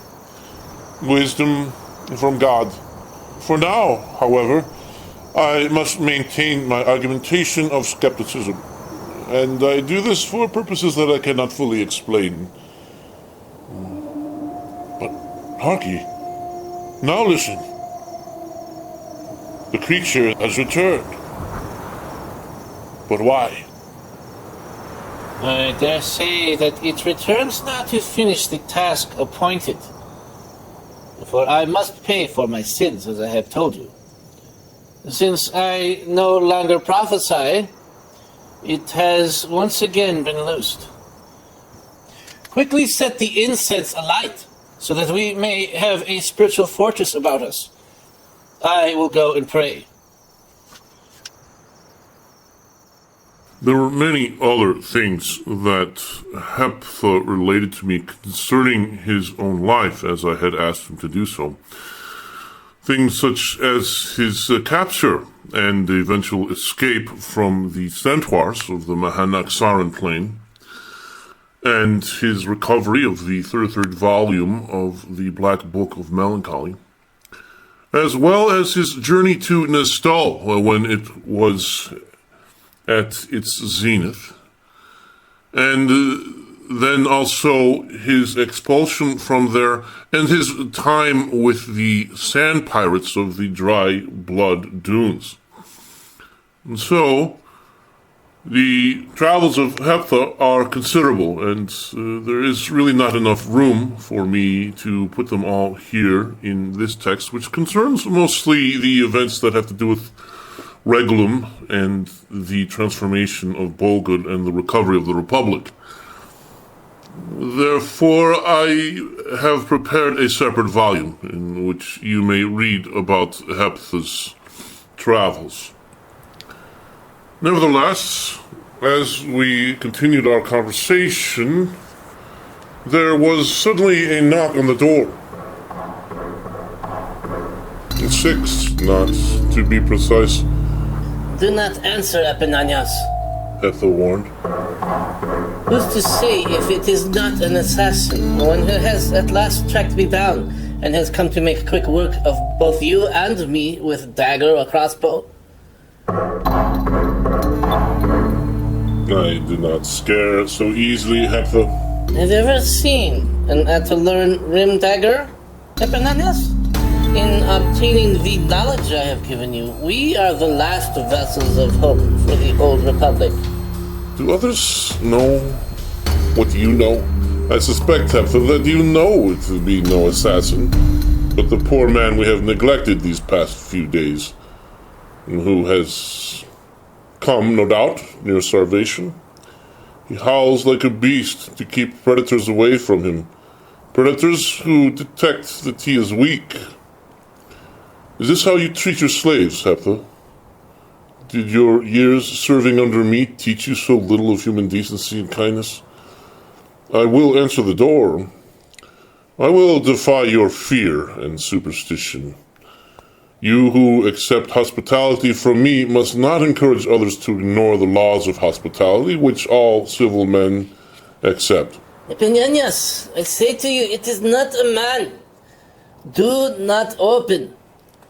So I opened the door, and there, before me, stood a man, apparently, and one who did not look in any way hostile or wicked, but his face had a kind expression. He glanced at Heptha, and then back at me. Has my master not seen fit yet to forgive my failures? He asked in a soft, pleading voice. I am in great need of food and shelter, friend. I have eaten all the local mushrooms and berries. Nothing is left. And your blanket will not shelter me from the coming storm. Please, have pity on me. No, Epinanaus, do not invite that pit-born devil in here, or give him anything. I forbid you to even speak with him further. Heptha spoke sternly. Do you not realize what that creature can do? The ragged man looked at me with worried eyes. My master punishes me, friend. He has lost his right mind. It has been this way for many moons now.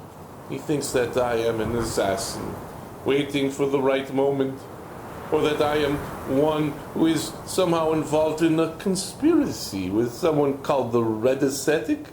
I do not even know who the Red Ascetic is. Do I look like a devil? I am just a simple man of Vermilion descent, a carpenter originally. Do you not hear him, good sage? He cannot even admit that I am just like both of you. He is clever in this, convincing even a sage to cooperate in such cruel enormities now for many nights. He is truly mad. However, I am loyal, even as a slave. I am loyal and attend to my master no matter what, for that is our way. Lies he speaks, Epinanaus. I say to you, this man is really a devil.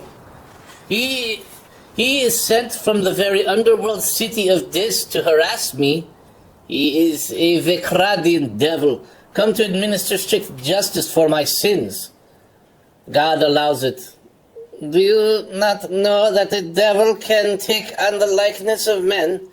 What sort of man could just survive on his own for a week in that desert? Look at him. He's not starving. He is a wolf in sheep's clothing. Let him stay out there with the Fremexes. Enough, I said. I've had enough of your bizarre Amoric superstitions. So you will let him in then, Epinanaus? I say to you, If you do, you will soon be pleading for our Amoric superstitions. But it will take a Selva, a priest, to exorcise this place, and they are hard to find. One must go all the way to Vessalum. Do not be a fool, Epinanaus. Not only will you defile this hermitage and put your own soul in hazard, but the restoration of the old republic will get out of reach. You know it, and I know it. This creature has the power of mind search. He can obtain all that is kept in our minds, all information involving the counter-conspiracy, including high confidential things I have not yet revealed to you. But in order to do this, he must be invited in. Do you really expect me, Heptha, a man of reason and superior education, to accept such hogwash? To believe your histories of the future? Especially that Bolgud will somehow transform in his spirit to become a hero? To be virtuous? And to save the Republic? That is bizarre, Heptha. And now you expect me to believe that this man standing here is a devil. I can't. I can only believe so many things. My faith, if you want to call it that, can only be stretched so far. Epinanaus, why do you not believe? Do you not realize that God answered your prayer that Bolgud would become virtuous and see the light? My prayer? What are you talking about? I recall, as to all Regulians, Epinanaus, the day that you stood and told off Bolgud, everyone remembered your speech. They remembered every word you said, and they recited. And on occasion, men do recite it for the enjoyment of listeners. Do you not remember your own prayer for Bolgud and your words? I know it. I memorized it myself. You looked at Bolgud and you said, I hope and pray that the true gods will draw you out of ignorance and bondage to pleasure, into the light of reality and wisdom of the republican system. May they grace you to know the freedom of your own human life and the acknowledgement that your body is a sacred vessel not to be abused. I remember your very words, Epinanaus. You prayed for Bolgud, and God has answered your prayers. Why do you not acknowledge this? And have faith. I never thought of that. But still, I cannot accept the treatment of this stranger. This one standing before us is flesh and blood, a man in need of help. How can you be so cruel? If you do not believe me, Epinanaus, then ask him his name. What is your name? I asked, turning to the ragged slave. As long as I am treated as an outsider, he said. Does it matter what is my name? I am nothing more than an animal to you. But you will always remember me.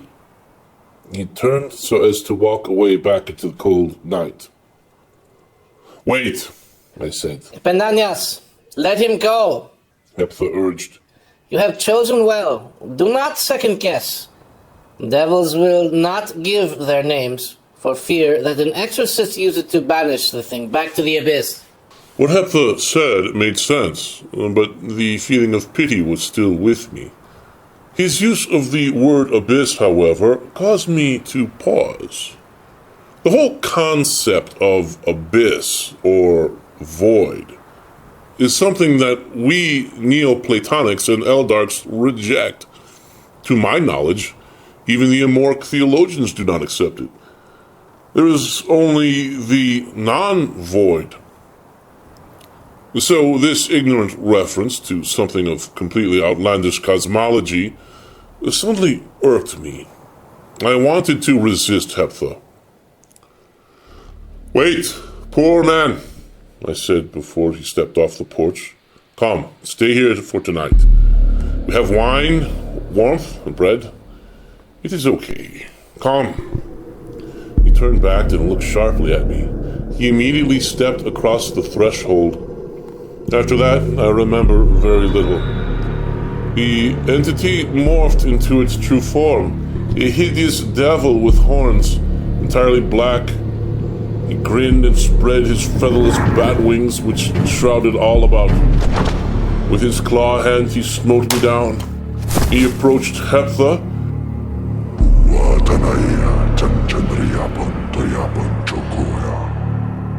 and grabbed the man's head with his huge talons.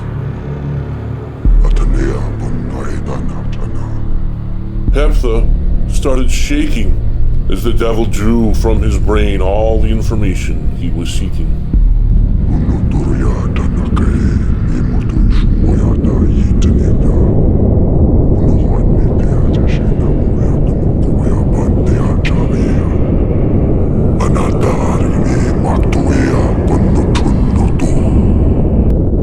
While the thing was concentrating on this theft, I took it as my chance to check him. I grasped my quarterstaff, a blessed instrument, and stepped toward the enemy to strike. Before I could even make a swing, the creature's black tail, long, twisting and rope-like, having little spikes, wrapped around my neck as if it had a life of its own. The coils squeezed so that it could not take in air. I dropped the quarterstaff and tried to tear it off me, but to no avail. The thing was too strong. Shortly, I passed out. The last thing I saw was the creature reveling, his bright white fangs grinning.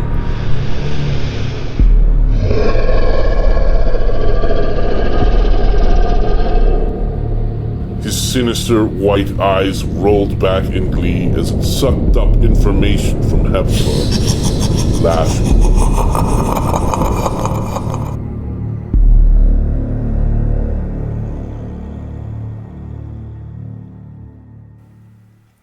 The next morning, Heptha awoke me. Do you realize what you have done? I said nothing, but only looked down. The Alliance of Free Peoples is completely compromised now, Epinanaus. It shall not recover for decades, or for even perhaps centuries.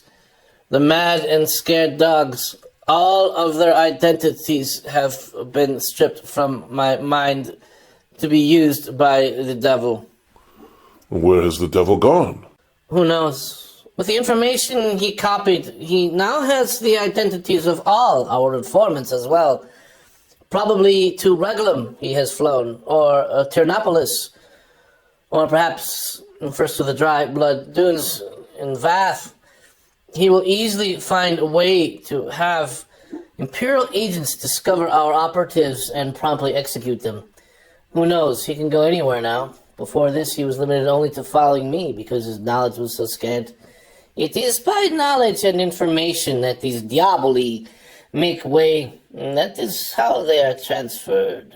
By various branches of knowledge, like a serpent moving about a tree. And by the seed of sin within the fruit that is forbidden. We must pilgrimage to Vesselum and find a Selva, I said, at a loss.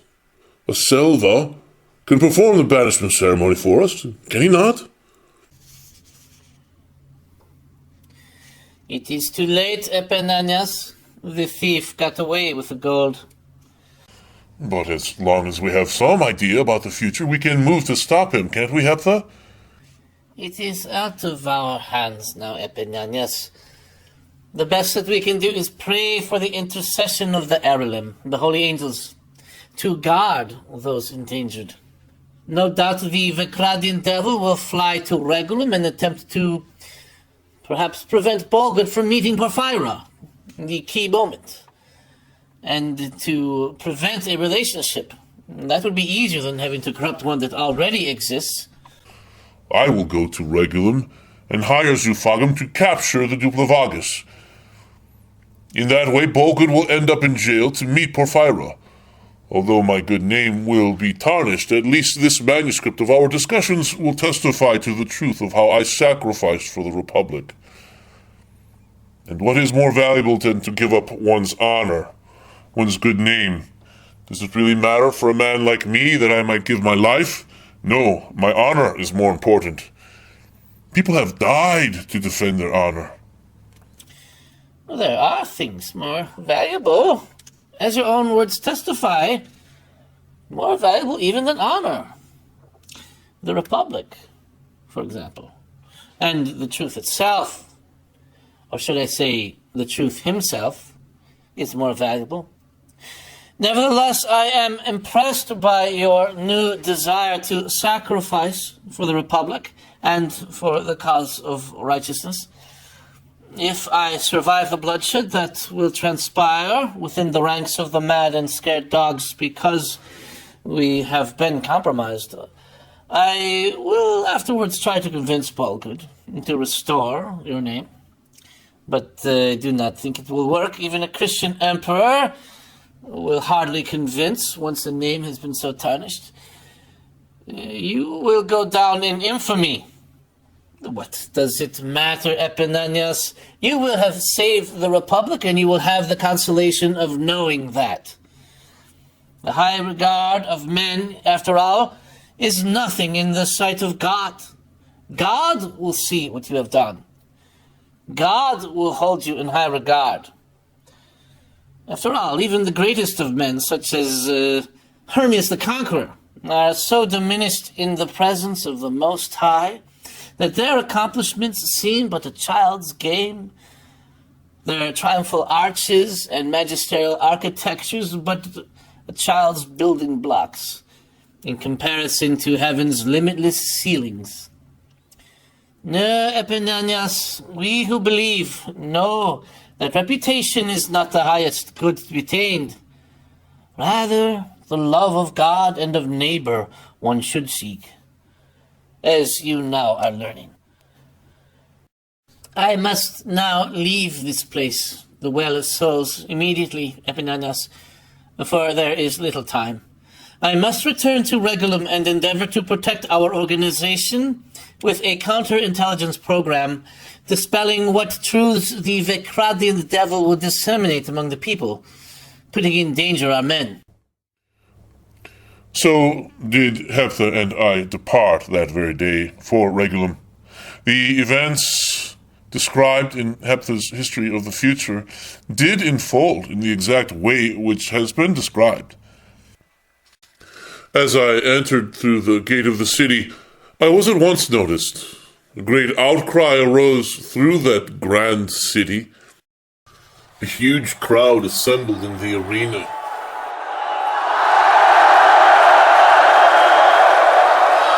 The cheering and welcome was of such exuberance and festivity. It were as if they considered me a god. My fame had grown to a most inappropriate degree. As I soaked it all in, I knew how bittersweet was that glory given to man, whereas all glory should be given to God.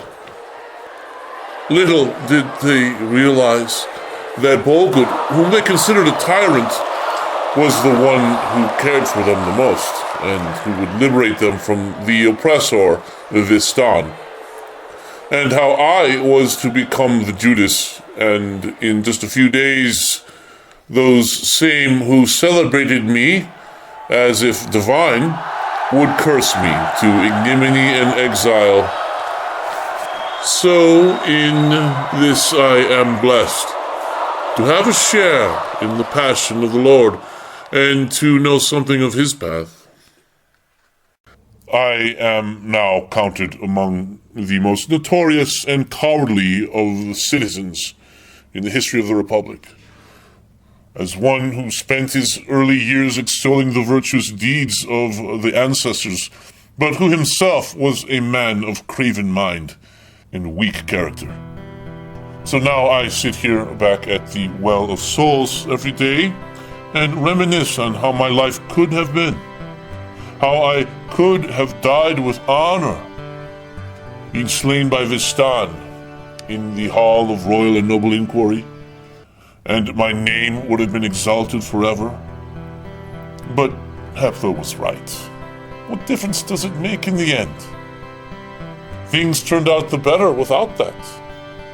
For the Republic, not for me. Yet all things come to dust before the Father of gods and men.